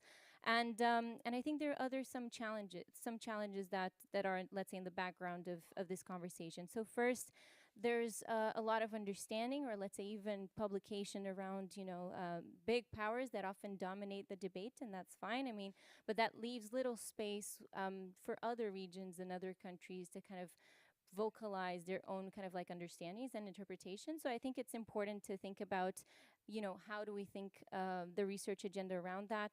Second is that international peace and security discussions are the highest level of conversation that one can have when it comes to, let's say, responsibility in cyberspace, right? And obviously, in the context of the UN, we're talking about negotiating a document, right? So it's a place where you actually have an output, which is a consensus document, and you don't necessarily see the regional nuances in those particular documents. And perhaps you're just focusing on the highest political angle. So responsibility is potentially not just that. There are other layers that we need to consider. And finally, that there's, of course, a need for a greater, let's say, contextual or cultural understanding of what are the values that come into each country's way of seeing and perceiving responsibility, in addition to these norms that have been agreed at the international level. So to think about that and to reflect, I think there's nothing better to do this over at the IGF, where we can actually have a multi-stakeholder perspective. So that's the objective of our conversation here today, is to bring stakeholders from each stakeholder group to reflect on how they see responsibility in cyberspace in practice, to have their views. So we're going to pick a bit. So it's a snapshot of each of them because we only have an hour, but definitely and hopefully this is a trigger for food for thought and for future, let's say, conversations that we can have around each of these topics. So today with me, we have two people online, but I'll present all of them right now. So we have Regine Greenberger, which is joining us online. She was here. Some of you might have seen her, but she unfortunately had to leave, but she's very kindly agreed to join us and committed to being online. So thanks, Regine. Regine is the cyber ambassador at the German Federal Foreign Office. We also have Pablo Castro over here on my side. He's the cybersecurity coordinator at the Chilean MFA. And you have a crowd cheering for you over there as well. We have on my other side John Herring, which is the Senior Government Affairs Manager at Microsoft. We also have Charlotte Lindsay, which is joining us online. She is the Chief Public Policy Officer at the Cyber Peace Institute. And we also have Eugene Tan. He is an Associate Research Fellow at the Ranjaratnam School of International Studies, and hopefully I pronounced that correctly, which is the shorthand for ISIS. We also have Koichiro Komiyama, which is the Director of Global Coordination Division at JP CERT. So as you see, we have a lineup of, government representatives, private sector, academia, and technical community here.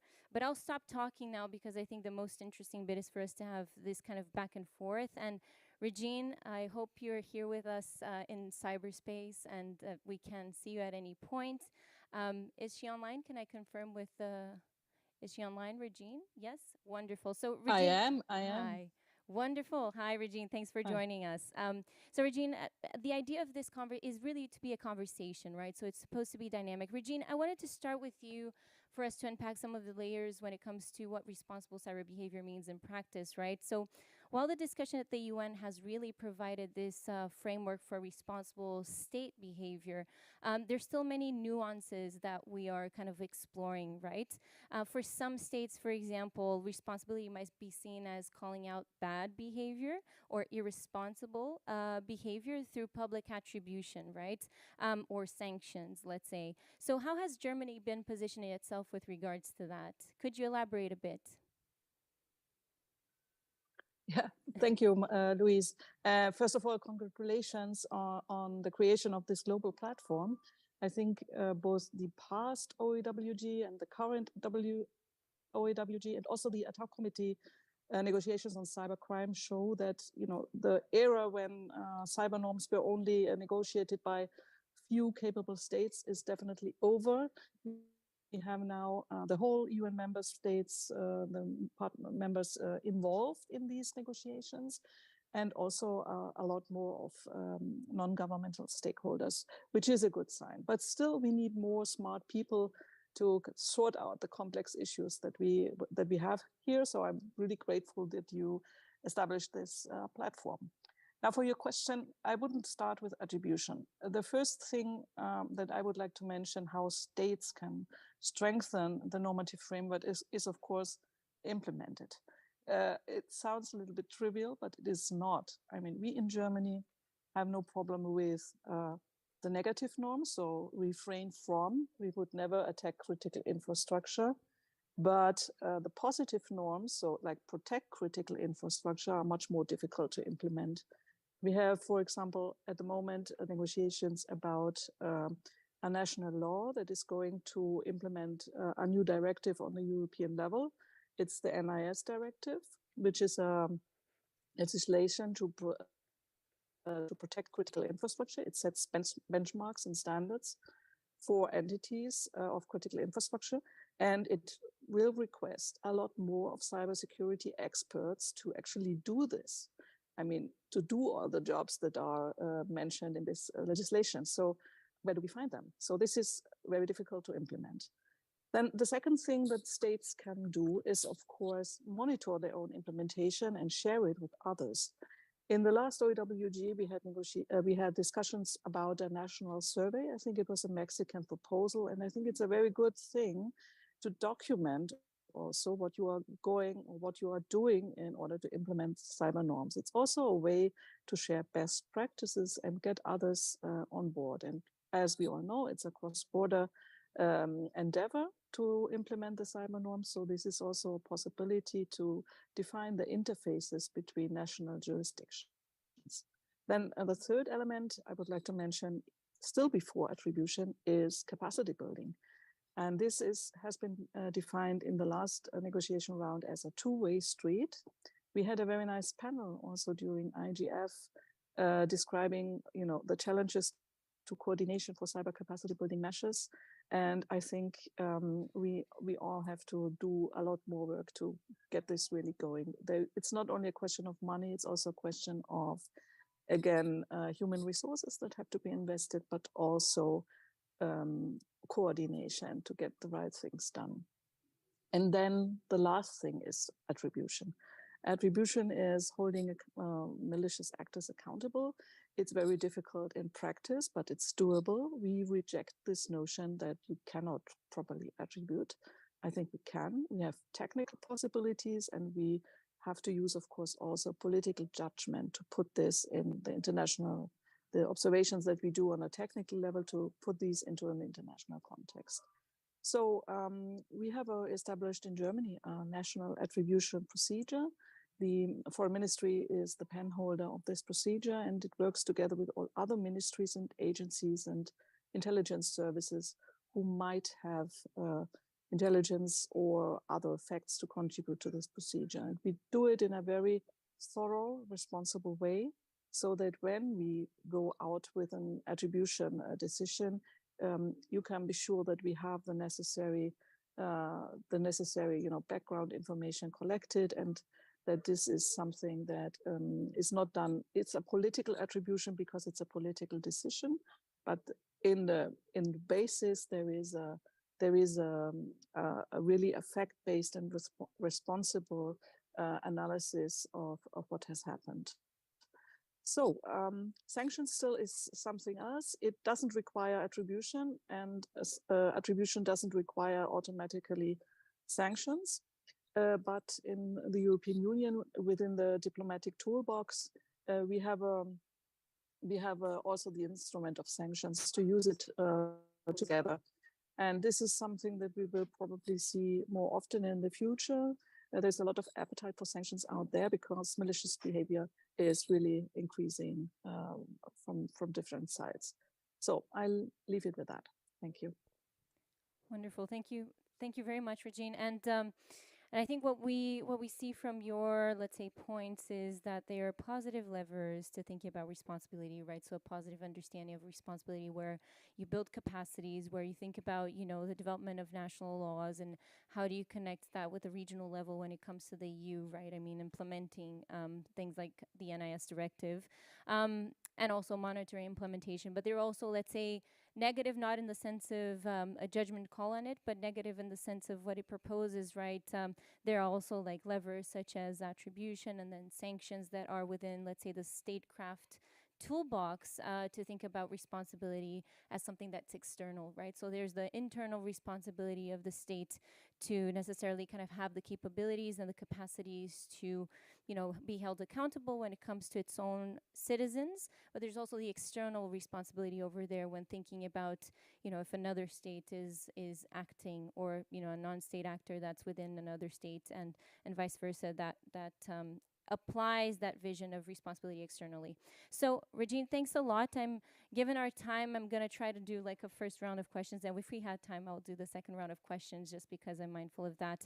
So, Pablo, so passing over to you, I know that over in Chile, there's a lot of discussions about the development of a national policy right now, and also a national law, right? I mean, focusing on cybersecurity. How does it work then? And I know that one of the components is trying to connect, let's say, the domestic institutions development, the principles with, let's say, the framework for responsible state behavior and the implementation of international law in cyberspace. So how can you explain a little bit more and give us a little bit of an insight into that process? Because as I know, it's still underway, right? Thank you, Luis. Thank you with the timing to be very on time. Well, thanks very much for this invitation. This is very important, fascinating topic. And also congratulations with the global partnership. Well, it's still a challenge because basically in Chile, we started back in 2017 when we released our first national cybersecurity policy. And that policy, well, we tried to cover many things in cybers, but we set up, 5 goals.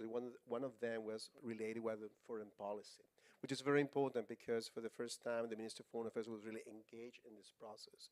And what we did was, okay, our foreign policy has a lot of, principles, and we basically said those principles also apply to cyberspace, respect international law, promotion of human rights, strengthening multilateralism, and so on. So we say those principles are there, part of the foreign policy, and also a part of our view and policy in cyberspace. That's very important for us because it was quite easy at that moment to start, this work. There's still, I think, and then our cyber defense policy was released back in 2018, was also very important because it was, I think, one of the first time with the we basically said statement like for example, cyber operation will be conducted under the respect of international law, IHLs, and international law human rights.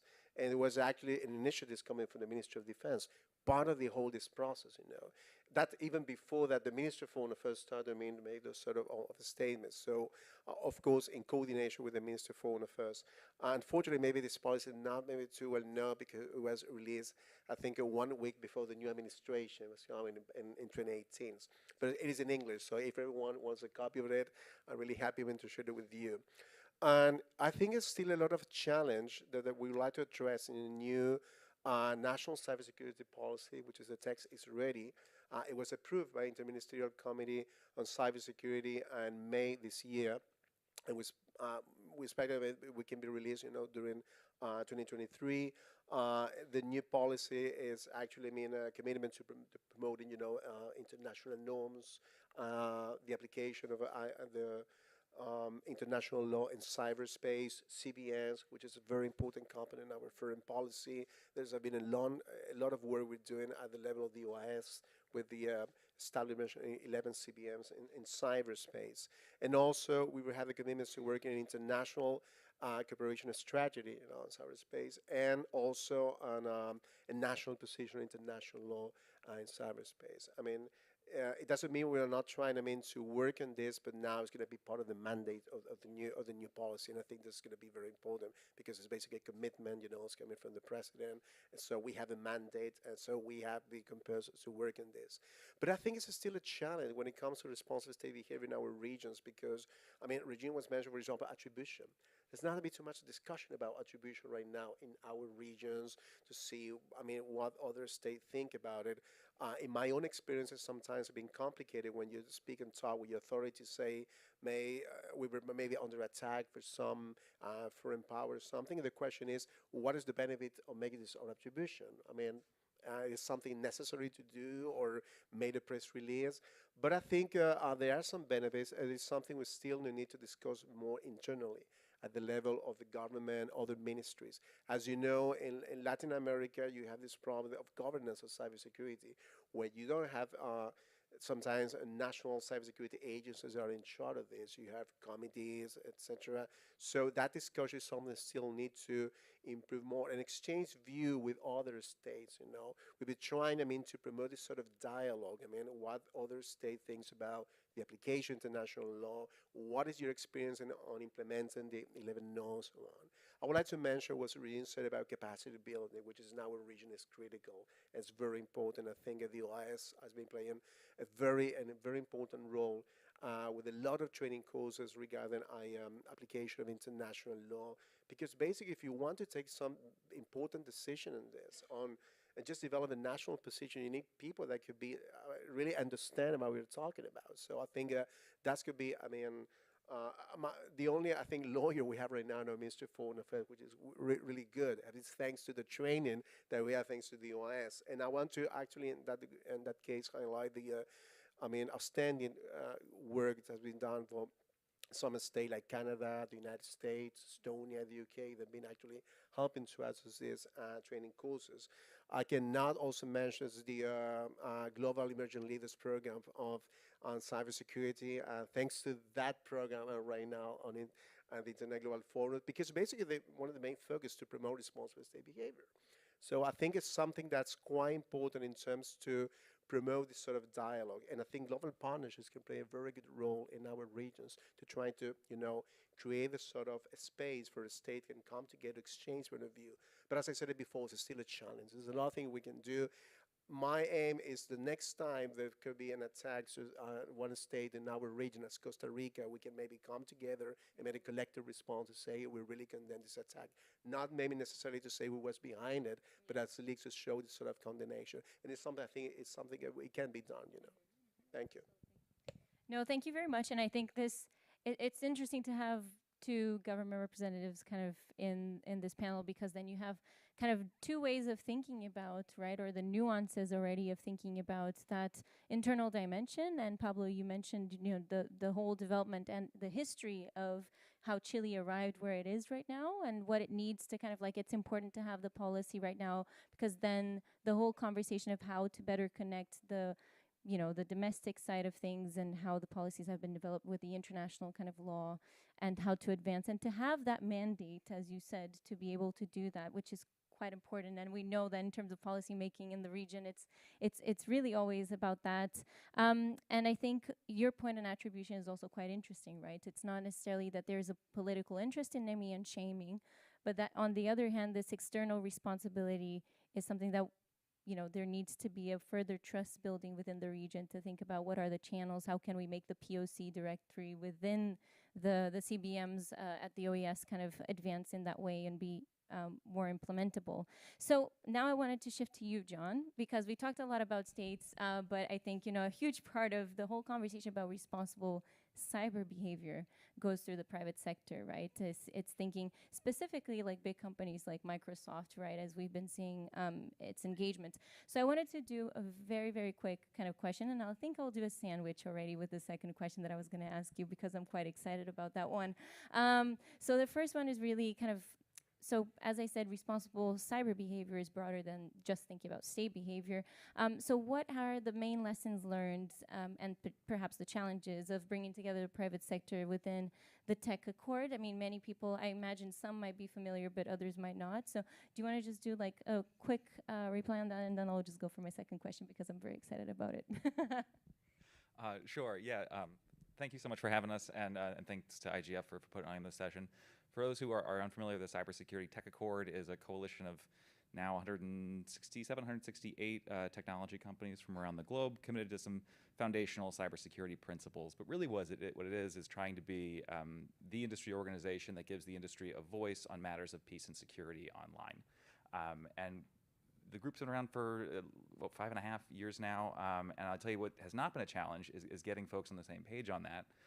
It's sort of been remarkable how much there's been a lot of interest in joining the group. We kicked off in 2018 with just 34 companies and then pushing 170 now, and I think that reflects a lot of pressure that companies feel across the industry from our customers as cyberspace continues to emerge as a domain of conflict, to make clear where do we stand, what is our role as the folks who are developing the products and services that are so often weaponized by various actors, but including increasingly governments. So it's been easy to sort of get folks on board to say, hey, we have commitments to good security, protecting our customers. We are not interested in weaponizing our products and services to undermine peaceful security or peaceful technology. One of the challenges, though, is just sort of, I think, getting companies that have just such widely different capacities on the same page. Some companies, like you said, are very large multinational firms and have the resources to dedicate to some of these challenges. And for many of the companies that have joined the Cybersecurity Tech Accord, beforehand, familiarity with UN processes on peace and security online were very, very foreign. And so it's been interesting to sort of bring a broader swath of the industry into the conversation. And we've also seen, I think, some real meaningful progress taken across the industry by virtue of the work of the Tech Accord.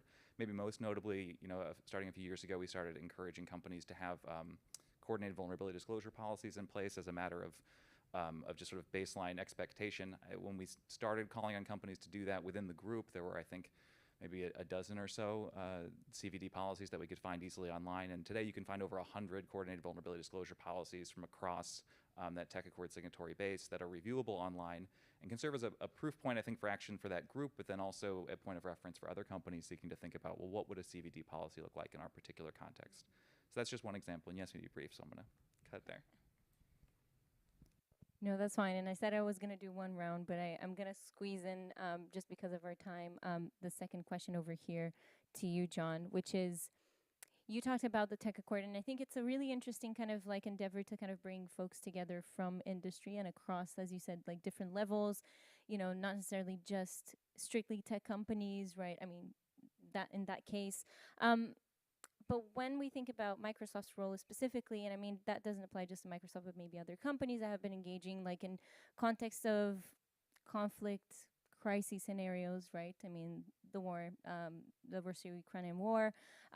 So what is the role then of the private sector in those contexts, right? What is the responsibility of the private sector in engaging in conflict situations, as we've been seeing right now in Ukraine? So what would you say about that? So a lot of that question I don't think is my place or Microsoft's place to answer in terms of what is the proper role of industry as it relates to armed conflict. I will say it's something that's been thrust to the fore, though, in the past year and a half since the war in Ukraine started, and certainly Microsoft has played a very forward-leaning role here. I should say that the Tech Accord early on in the conflict also did come out with a statement on industry responsibilities in times of armed conflict. But in particular for Microsoft, I think we focus on doing three things as it relates to the conflict in Ukraine. The first is hardening security for our customers that are in the region. If you're going to be in exposed to particularly sophisticated threat actors, making sure we're providing the best security that we can. We did a lot of work to migrate Ukrainian data into secure cloud environments, which made data centers in Ukraine kind of redundant targets. We also did a lot of work then on the active defense side. It's the second thing we've done. We've responded to now, I think, upwards of 10 different generations of wiper malware in the context of the operations targeting Ukrainian data. And then the third, and this has been, I think, something we've leaned into more over the past year in particular, is regular reporting on what we're seeing in the context of the war in Ukraine. We've redoubled, I think, a lot of our efforts around threat context analysis in particular, so not just talking about what one cyber event was, but painting a picture about the activities of a broad threat actor group, how they're aligned then oftentimes with a military campaign. We've seen often missile strikes either immediately preceding or taking place right after cyber operations, often against the same targets or same geographies. Microsoft obviously can't know the level of coordination and where that takes place within government agencies, but the correlation would seem to suggest that. And then but Microsoft certainly hasn't been alone in this. There have been a lot of private sector companies that have been leaning forward in similar ways, and then obviously a lot of the success of those efforts to thwart cyber operations in the context of that conflict are attributable to the work of the Ukrainian CERT, which was so prepared to readily provide necessary authorizations, to move quickly, to coordinate the efforts of a broad multi-stakeholder coalition. This is sort of the first example we've ever seen of large-scale hybrid warfare. It certainly won't be the last, but I think one silver lining and encouraging element here is that it looks like a robust multi-stakeholder coalition that is well coordinated and determined can at least ensure that as this emerges as a domain of conflict, there can be asymmetric benefits to defenders.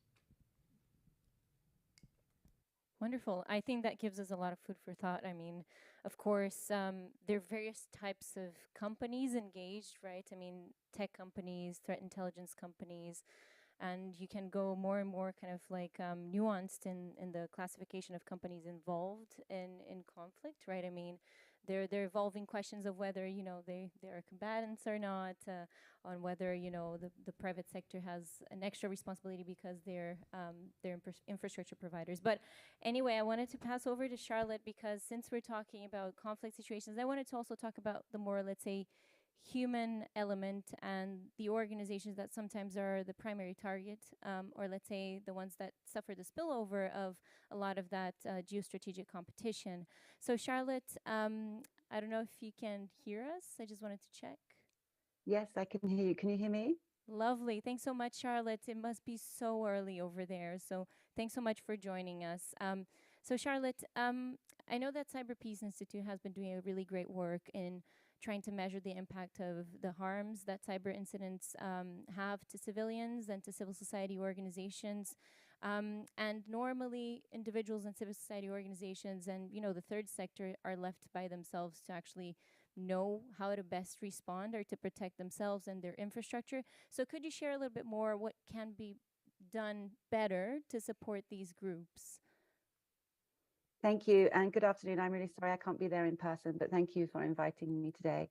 So yes, the Cyber Peace Institute has been working to understand the impact and harms of cyber attacks. And I think firstly, it's important to build evidence and data-driven understandings of the harm inflicted by cyber attacks. There's always a lot of hypotheses, but I think what we've been trying to do is really foster more context-aware approaches of the harms and impacts, so that we can also look at then what's the best way to support and engage in capacity building and building resilience for particularly vulnerable communities.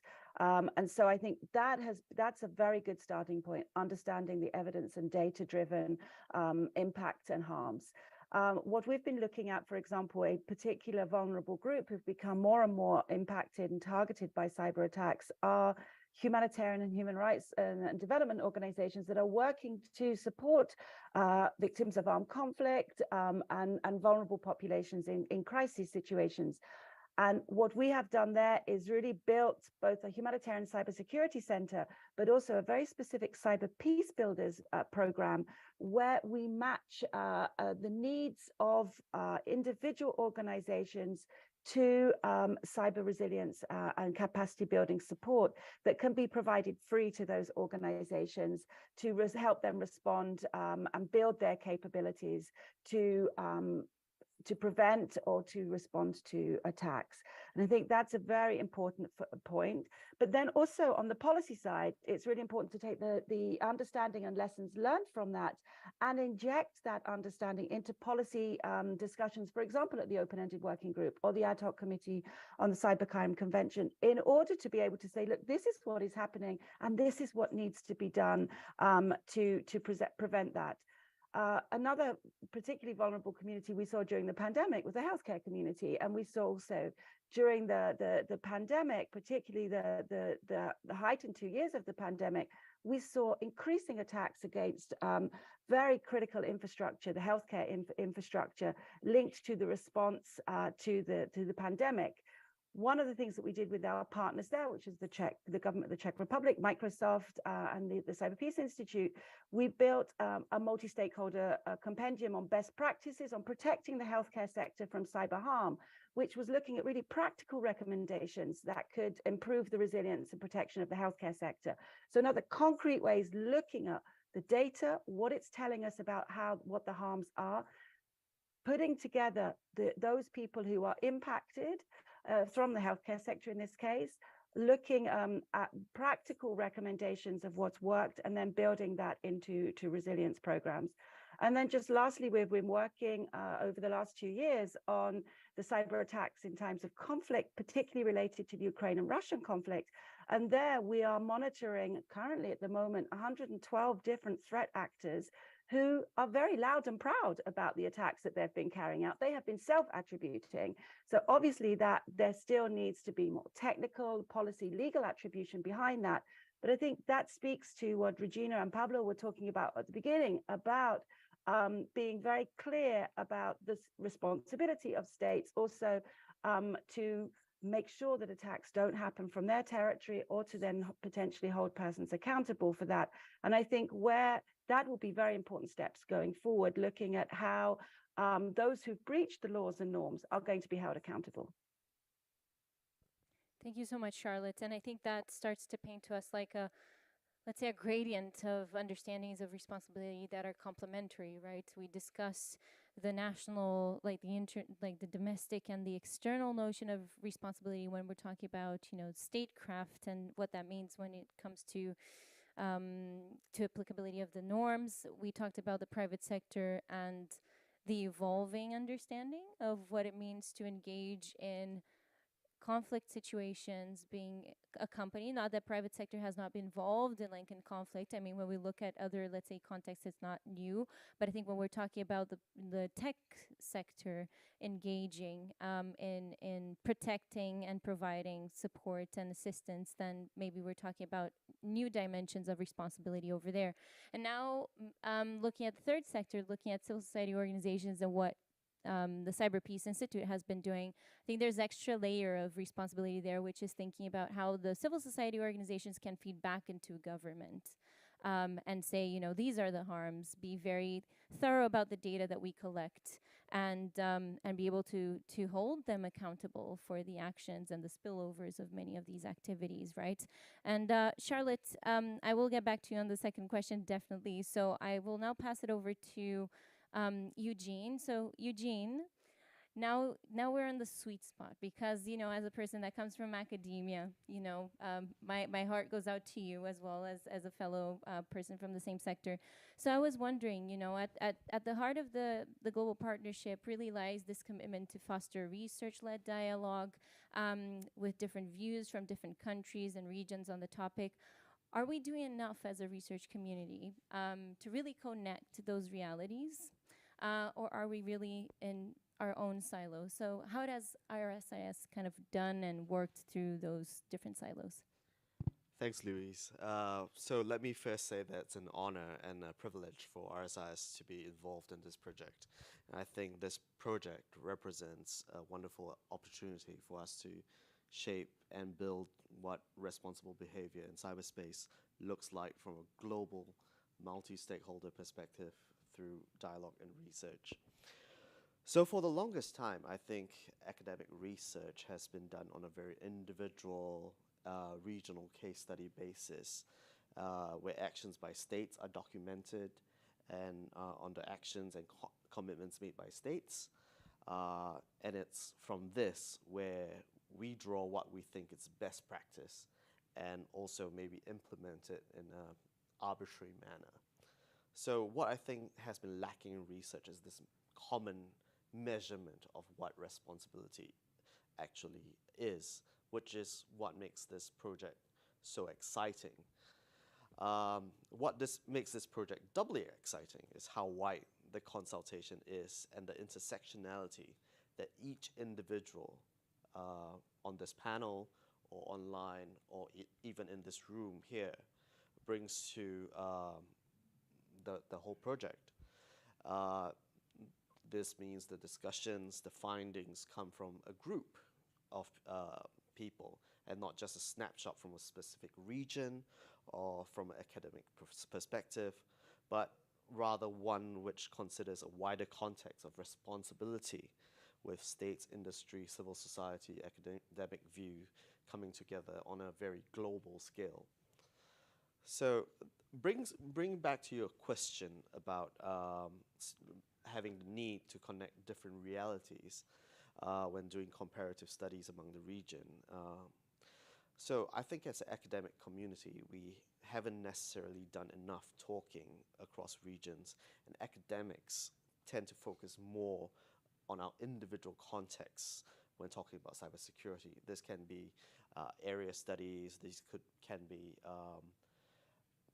specific topics that you're interested in. But I think that has been changing, especially when funding is starting to come online, where academics like myself can actually interface with different regions. I mean, I met you first in Mexico. What's an ASEAN person meeting someone who's based in Europe doing in Mexico, right? So doing so helps us build that bridge, helps us understand the different contexts that we actually reside in. And I think this broadens the richness in conversation, broadens the conversations that we have, and I think we're all richer for that. Wonderful, and I wanted to follow up on that, actually, Eugene. And yeah, it's quite interesting. The need to connect to the global, let's say, research community around this, and definitely it's at the heart of what the GPRCB, the Global Partnership for Responsible Cyber Behavior, seeks to do. But Eugene, what can we do better? I mean, you started alluding to some points over there, but what can we do better to develop a research agenda that's more attentive to the cultural, contextual kind of elements that might play into defining responsible cyber behavior? So you're asking an fellow academic, how to do research design. Yes, absolutely, because I mean, this is part of what we can do, right? Yeah, so Personally, I think because this is a global study, it's going to be really difficult to control for all the cultural and contextual elements across the regions and different states. So what would be reasonable would be to pull out the common strands of what constitute responsible behavior and note these deviations from the norm.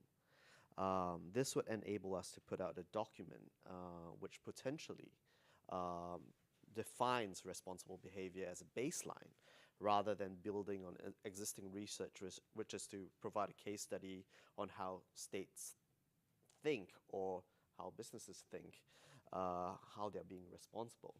Because it's such a nebulous concept of responsibility, right? There is no one measurement like I was speaking about earlier. Because there's no one measurement, everyone thinks they're responsible, right?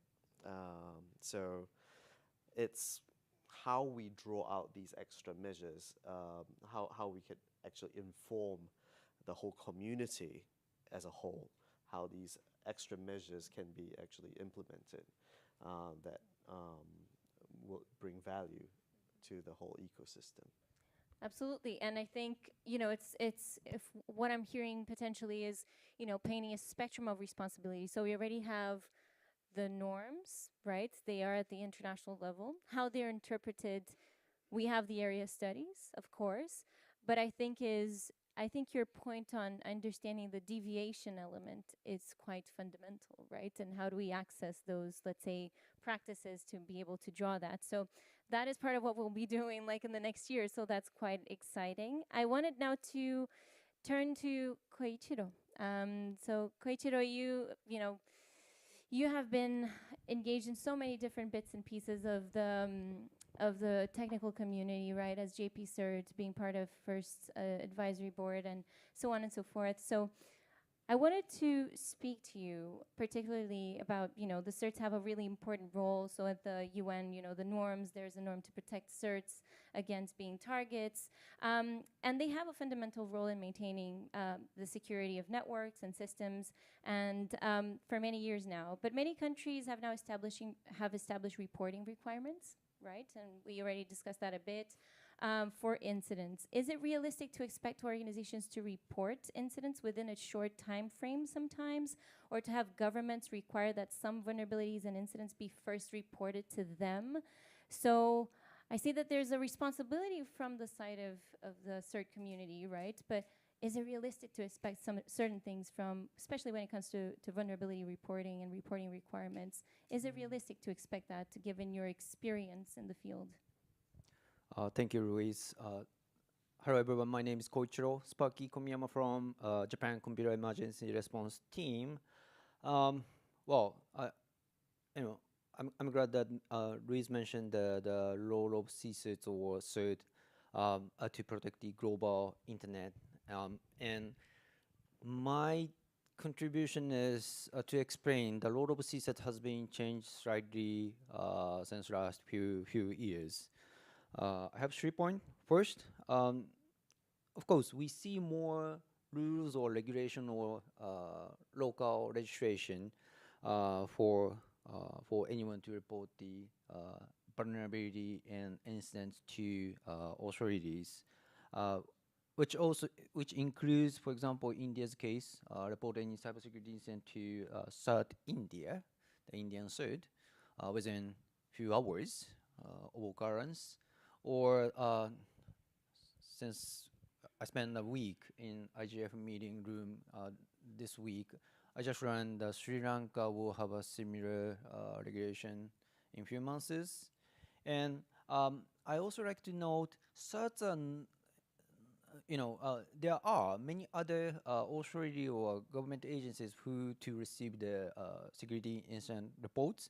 For our case, Japan, if there's a cybersecurity incident, they share information with JP-CERT or National Cybersecurity Center. But if the case is associated with personal information leak, then they have another government-led commission which they are mandated to report up.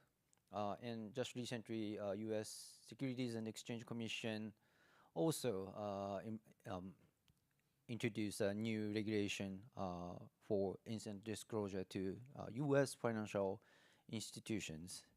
Now, my second point is you may be not familiar with what we are receiving.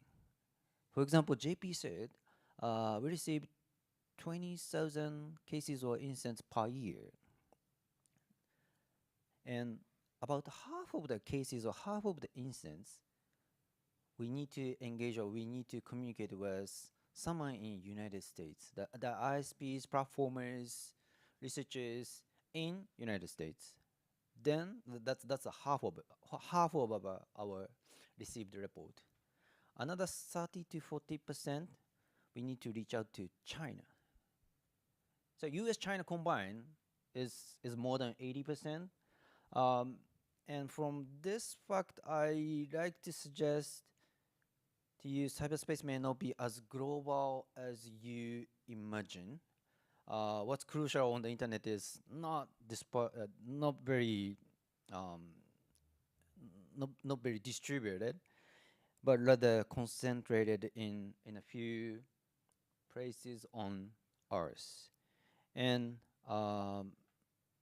the other thing is, often regulator misunderstood. If they got more information, they can make more accurate decision or assessment. To us, like among 20,000 of incident cases, what we like to see is less than 1%. Only less than 100 cases can be used or can be very beneficial for us to analyze what type of APT attack is happening, which specific Japanese critical infrastructure is compromised already, and others. The rest is not a garbage, but is not something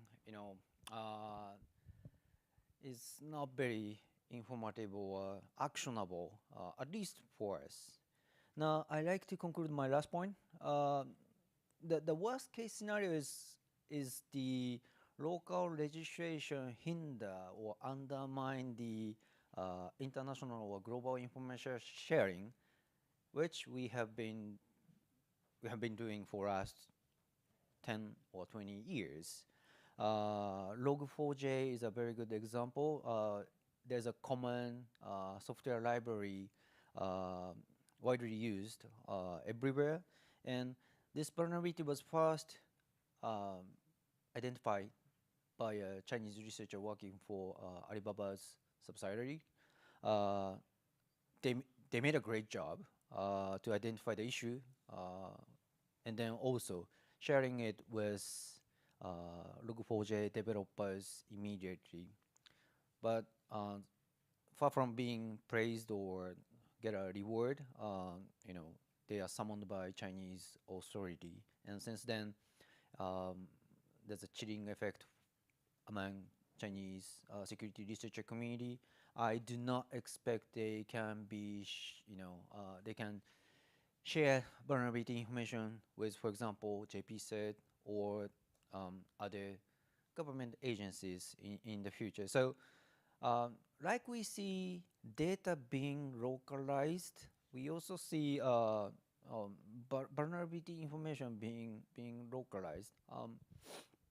And we are in the middle of the process, and I don't have, and I like to, together with you, I like to explore how we can fix this issue and, make sure vulnerability information being shared among stakeholders who should be, or who should know. Thank you.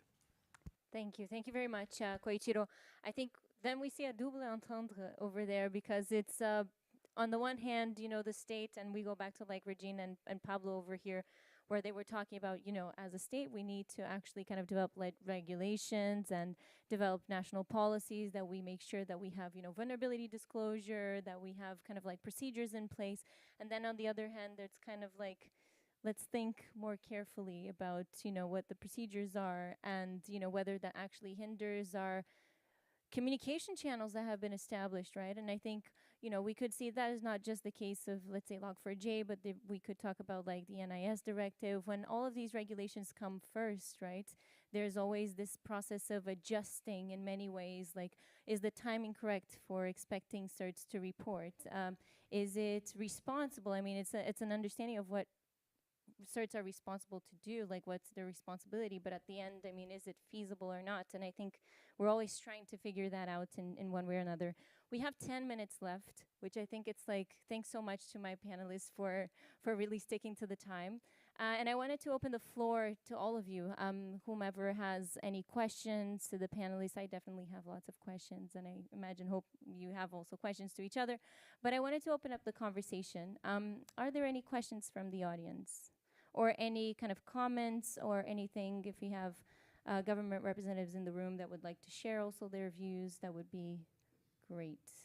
Or are we just very tired because it's the last day? Can I just absolutely, go ahead, double John. click into what Sparky was just saying. I think co-signing a lot of the same concerns and would advise a lot of policymakers to start thinking about what the impact, especially to the security research community, is going to be of any policies you're pursuing, because it's not just some of the ones you were citing, but also the current negotiations around the Cyber Resilience Act in Europe, which would mandate reporting of known exploited vulnerabilities to central government agencies, which are not in a position necessarily then to take action to fix that, and making sure that we're reporting in a way that is prioritizing getting a fix and keeping customers and users secure.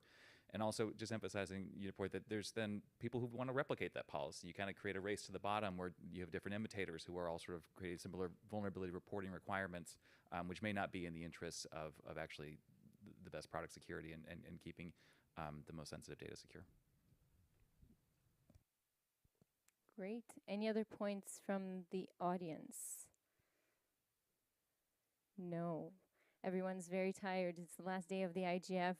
I get you. It's overwhelming. I wanted to go back to Charlotte. Charlotte, if you're still online, hopefully. Are you there? Yes, I'm here. Lovely, Charlotte. Charlotte, I wanted to follow up on let's say this this dimension of civil society organizations, right? I think it's undeniable when we're talking about state responsibility, when we're talking about private sector responsibility. There's an interesting spot, which is definitely the development of commercial hacking tools or spyware, which is often a very tricky topic, both for democracies and, let's say, those in the spectrum and even authoritarian regimes. So what kinds of accountability measures do we need to be setting in place to protect citizens from the misuse of those kinds of technologies? Thank you. It's a great question, and there's probably a very long answer, but I will try to keep it short in view of the time. Firstly, I think, so the use of commercial spyware, surveillance tools, the associated lack of transparency, the consequences of its use and abuse on human rights and respective laws. So we see this as a growing and very lucrative market. And I think the issue of accountability, first we have to look at as being a responsibility of all actors. Particularly, we also have to look at the focus on how do we get redress for victims. So if their governments are able to hold accountable those who cause the violations of human rights, what's the redress to victims? But if we look at some of the measures that need to be taken, and we've talked about this before on here, public attribution. So you have to be able to identify the actor and build on and complement and reinforce findings of any technical analysis to achieve accountability. You have to be able to hold somebody accountable. So attribution is going to be a very important aspect of this. Then looking at what legal action, we've seen some countries who have taken legal action now, and so formal investigations, and then if those investigations build enough evidence and cases to then be able to bring legal cases, which will then focus attention on who commissions, who's financing and sanctioning that such abusive use of surveillance technology, and that can support driving accountability. I think that I think it's important to look at, states have a legal obligation to protect and promote human rights and hold those who violate them to account. So, looking at state responsibility and how states are taking up this responsibility is important. And then also looking at how do you operationalize accountability at the international level. And I think this is very important. So collectively, governments have to shape the political and normative environment related to spyware, and particularly where spyware is now being carried out as a service to and abusing human rights. So that needs to have a sort of coordinated response to ensure responsible state behavior at the international level and to promote accountability between states, because obviously there's a lot of cross-border issues that are critical here. So states will have to act on their responsibilities in order to engage individually and collectively to bring perpetrators to and hold them accountable. But accountability also requires transparency. And I think that's one of the very difficult things about this use of offensive surveillance software or spyware, and that's something that there has to be a willingness to be much more transparent about what is today a very opaque market, about the supply and the demand and the use.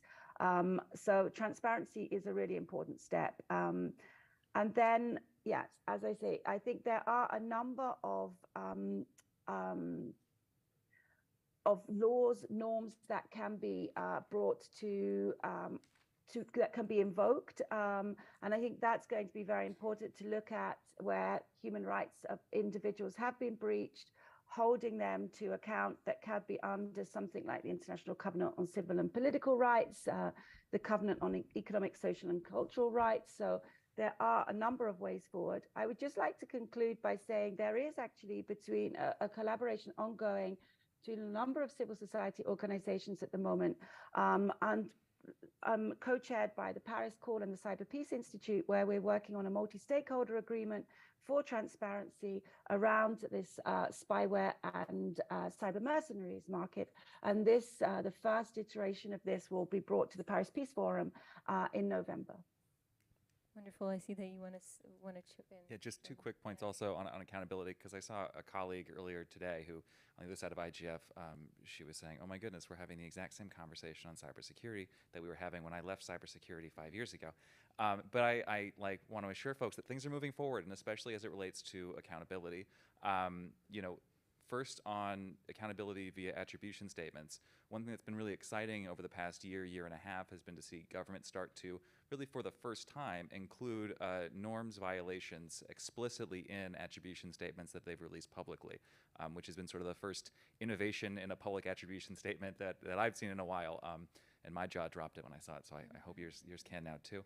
And then the second piece has to do with the sort of, again, that innovation of the use of cyber operations in the context of an armed conflict. And we did see just probably 6 weeks ago now, the ICC prosecutor come out and say publicly that his office has a mandate to and will be investigating the potential of cyber-enabled war crimes for the first time, which when you think about what it would mean to uphold expectations for responsible behavior, both in the context of peacetime, but then really importantly in the context of warfare, that's a really important innovation or you know, evolution as well. So just more things to add. Absolutely.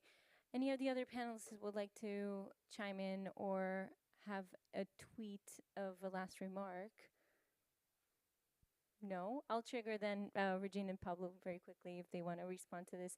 So I think in terms of the last point on thinking about transparency measures and accountability, over at the OEWG, there has been a lot of discussions as well as to whether include the actors like, you know, cyber mercenaries, or include, you know, spyware as something that's more explicitly defined or made recognizable in the emerging threats kind of discussion there.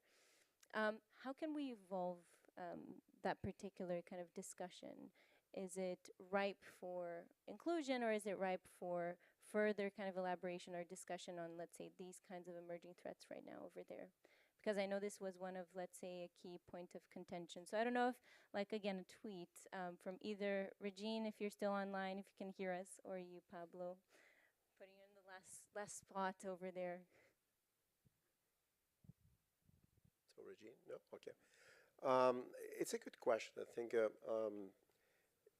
in my point of view, just maybe personal point of view, when it comes to in our conversation and how to move on at the opening of the working group, in different, sections, it's sometimes we have to be very careful about what exactly we want to put there because, we have to agree by consensus. So that's the point, how you can start a conversation, discussion, and things with definitely things that could be important to put it out there. But the other point is if it starts some conversation, things are probably going to create maybe not the consensus we want.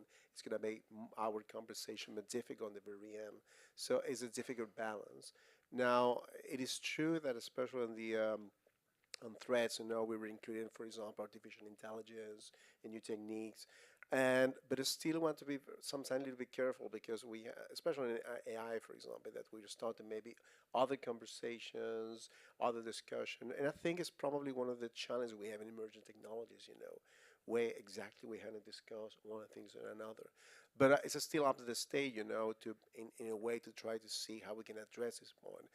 The cyber mercenary can be something really challenging. I used to be in charge of mercenary years ago. It's a concept that I've never seen before, but I think it's something that, in a way, it is reflected, the concern of some state. In that case, of course, it's legitimate to discuss this in that forum because that is the place that we have right now for have this conversation. So in a way, we cannot stop it. But again, how can you see if we cannot create this problem at the very end, especially at the end of a Friday in the United Nations when everyone wants to really, go back home and try to get this a consensus. Thank you. Thank you, and thanks for taking that last kind of like curveball over there. Well, I just wanted to thank you all for sticking over here. I think having a slightly kind of full room at the end of the IGF is not trivial at all. I hope you can stay in touch. The Global Partnership for Responsible Cyber Behavior has its website where you can access more information on our members, our institutional partners. And please do get in touch if you want to get involved in doing research. And I'd like to thank my panelists, Regine and Charlotte, that are online. Thanks a lot, and thanks to all of you, and keep in touch.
start whenever you're ready. Okay.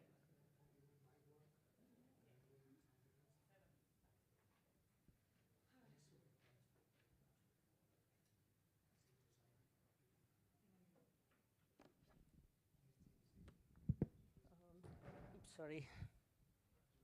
Okay. Do you see the screen? Is it coming on the thing? Okay, good. Thanks.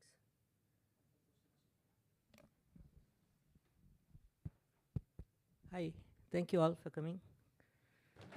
I almost know all of you by name, which is nice. Okay. This is called DIY, like do it yourself, mesh networking.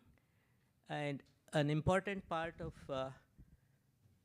do it yourself for us, because we've been doing mesh networking for a few years now, is called community owned Wi-Fi mesh. And when community owns it, who's the do it yourself for? That's the question, okay? So is it for me? Is it for somebody like you? Is it for the community? So who are the community? Most of them can't read and write. So what do we mean by do it yourself? So a little bit of history. This is our second IGF/APNIC grant. And coincidentally, or maybe not, 10 years ago was our first one. It was about rich internet applications for accessible rich internet applications online. What does it mean? We develop software, but who is it accessible for, right? And then we started that work, and then we noticed that to be able to get there, there is one very important thing missing on the web accessibility guidelines. They have guidelines for everything, but not if you have eyes but cannot read, which is about 1 billion people in India. Okay, so our work shifted from changing software to meet accessibility guidelines to questioning accessibility guidelines. But once you question, you're stuck. What can you do? This is what the whole, like IGF, this is what I've been fighting for. You have to see them, and you have to assume that something can be done. But the whole mechanism, sorry to say this, is designed so that you don't see them. You talk about connectivity. What do they do with it? Something from the web. That's delivery. We are always providing and delivering content, because they are not like us who can make content, right? So what do we do? Okay, so it's the background. So, and then I was part of the web accessibility, W3C web accessibility in a way in India. But on the W3C thing, our answer for this is web annotation. So I became part of the web annotation standards committee, and now it's a standard. Okay, but still we're waiting for like 5 years, and then we have this project, and then we have to eat our own dog food. Do you know this expression, eat your own dog food? If you're an open source developer, you develop something, you have an idea, you better eat it yourself and show the world that something is possible, and that's why this idea is good. So now we are at a stage in this second APNIC thing, but there's also an APC grant which kind of goes very well with this, and I'll walk you through this. And here we are eating our own dog food, okay?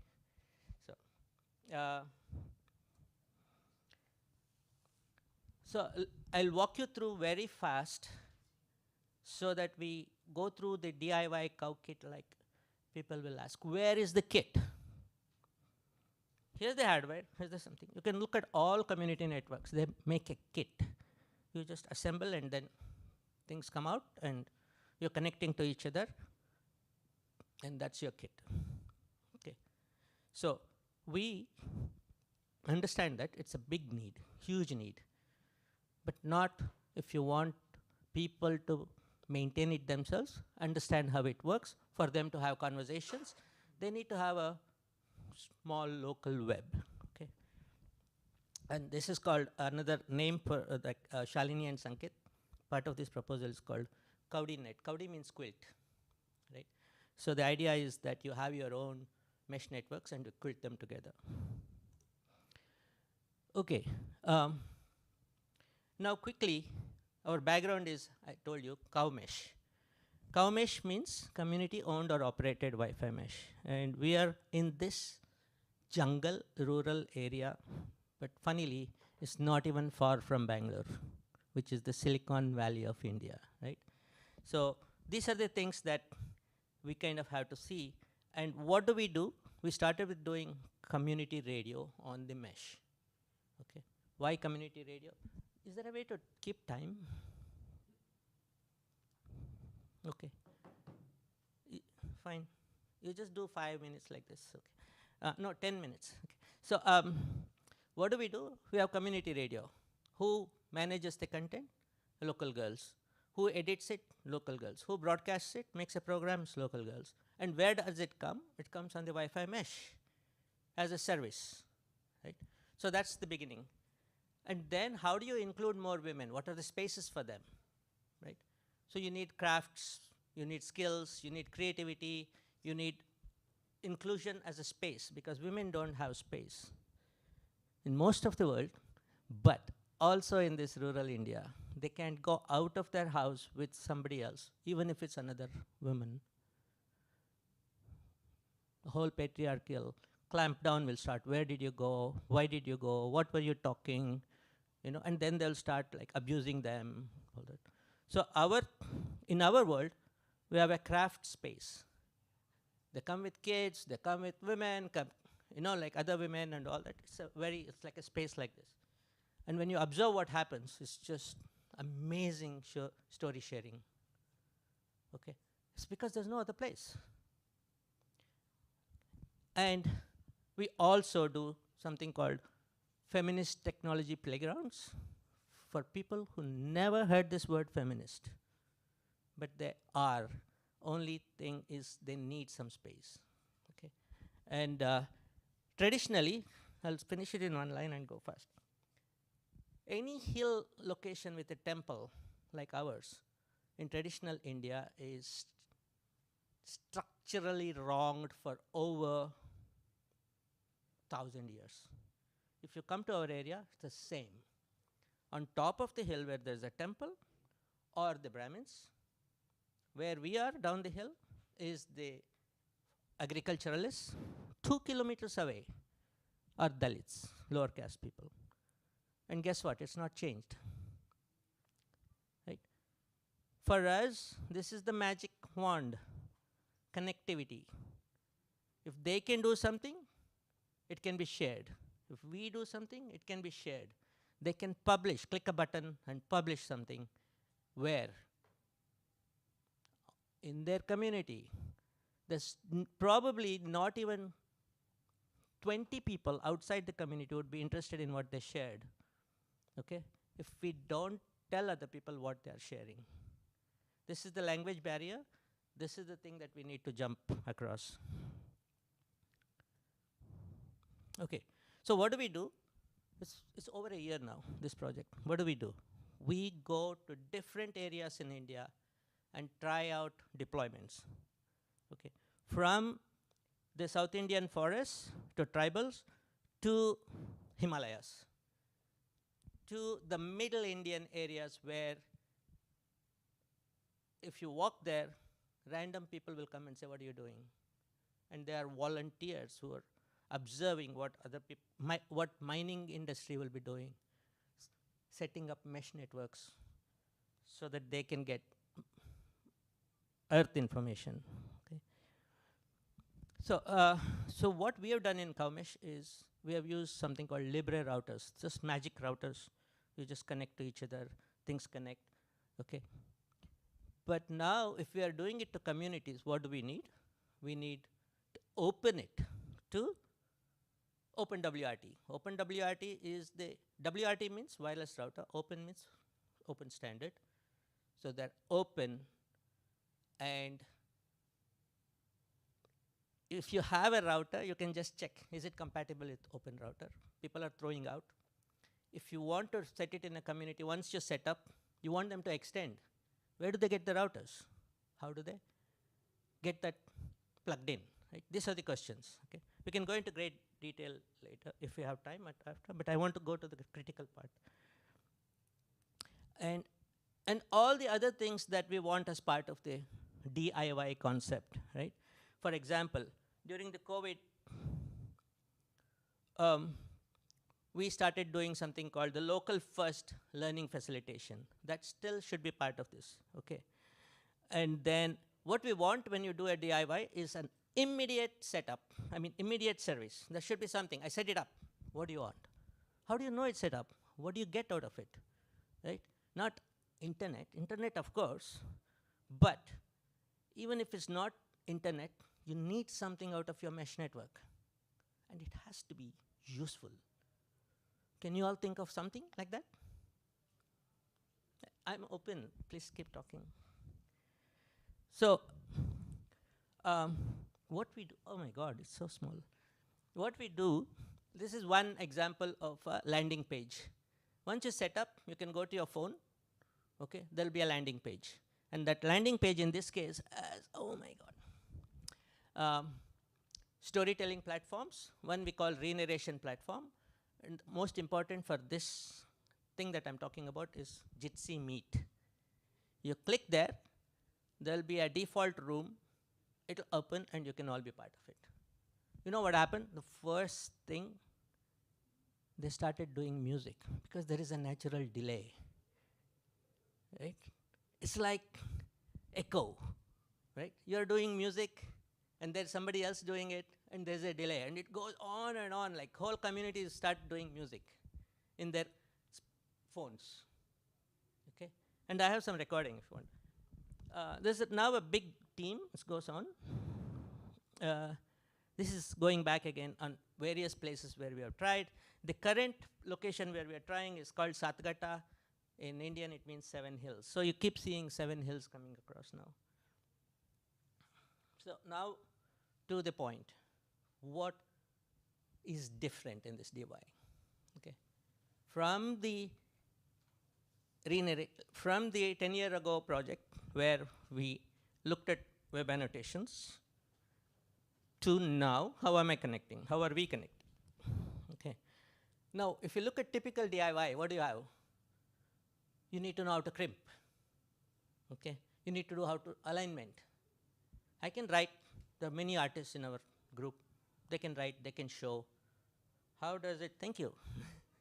Beautiful, 10 minutes now. Okay. So I'll finish in 5 minutes, but I'll have at least, like, since there is nobody after, feel free to stay and I want you to also kind of process this. So we have a stories platform, okay? It looks like a platform and it is a platform now because you can go to that landing page and click on stories and there is something that starts where you can browse through the stories. You can do one important thing. When you find something interesting, you can annotate it.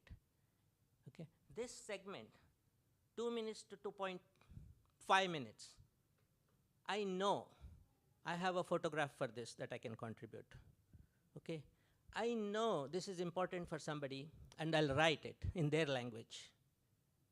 So when you are browsing through stories, the annotations are just coming by. And anybody can do it. I mean, there are some get on how to do it. One important thing is, we call it the trust peering or trust network. Okay. Many people don't even know how to upload something.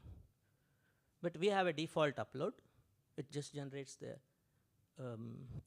time, date, something. And they can find somebody who's interested from our group or somebody else who can read and write and say, can you be my peer? Okay. And there'll be a collection. And everybody in that peer group collection can edit each other's freely. Okay. So what you see is all like multiple people in the same collection group who can edit each other's. That's how it kind of starts moving forward. Yeah. And one important thing is in a DIY, like we become the providers of the technology only, not the service. Okay. So if you want mesh networking, you need OpenWRT routers. Who's going to configure it?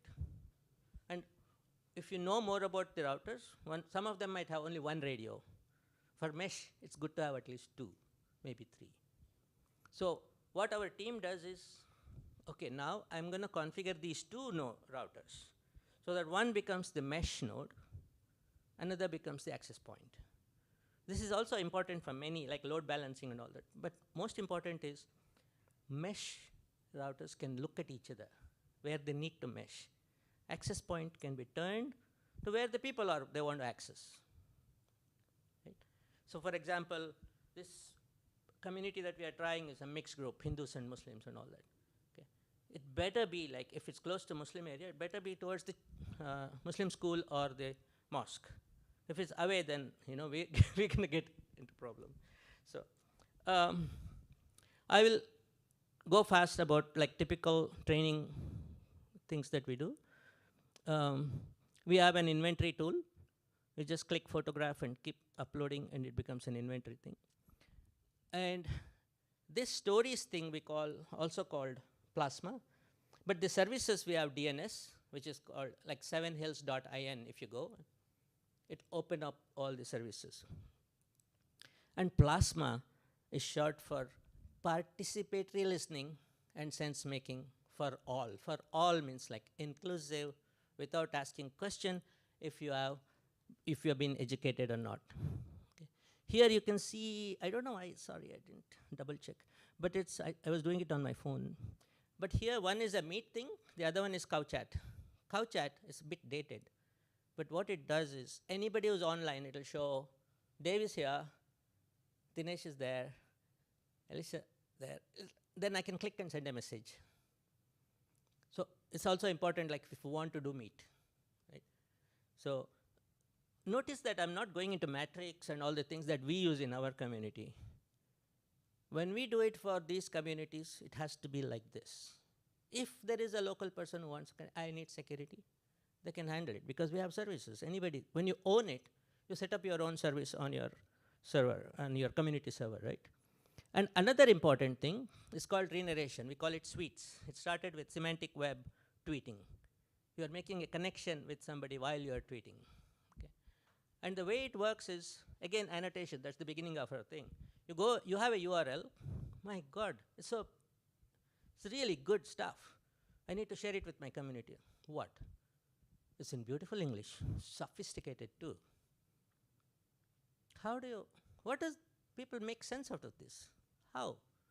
So we can click on a paragraph because we have a browser extension. And it says, do you want to talk?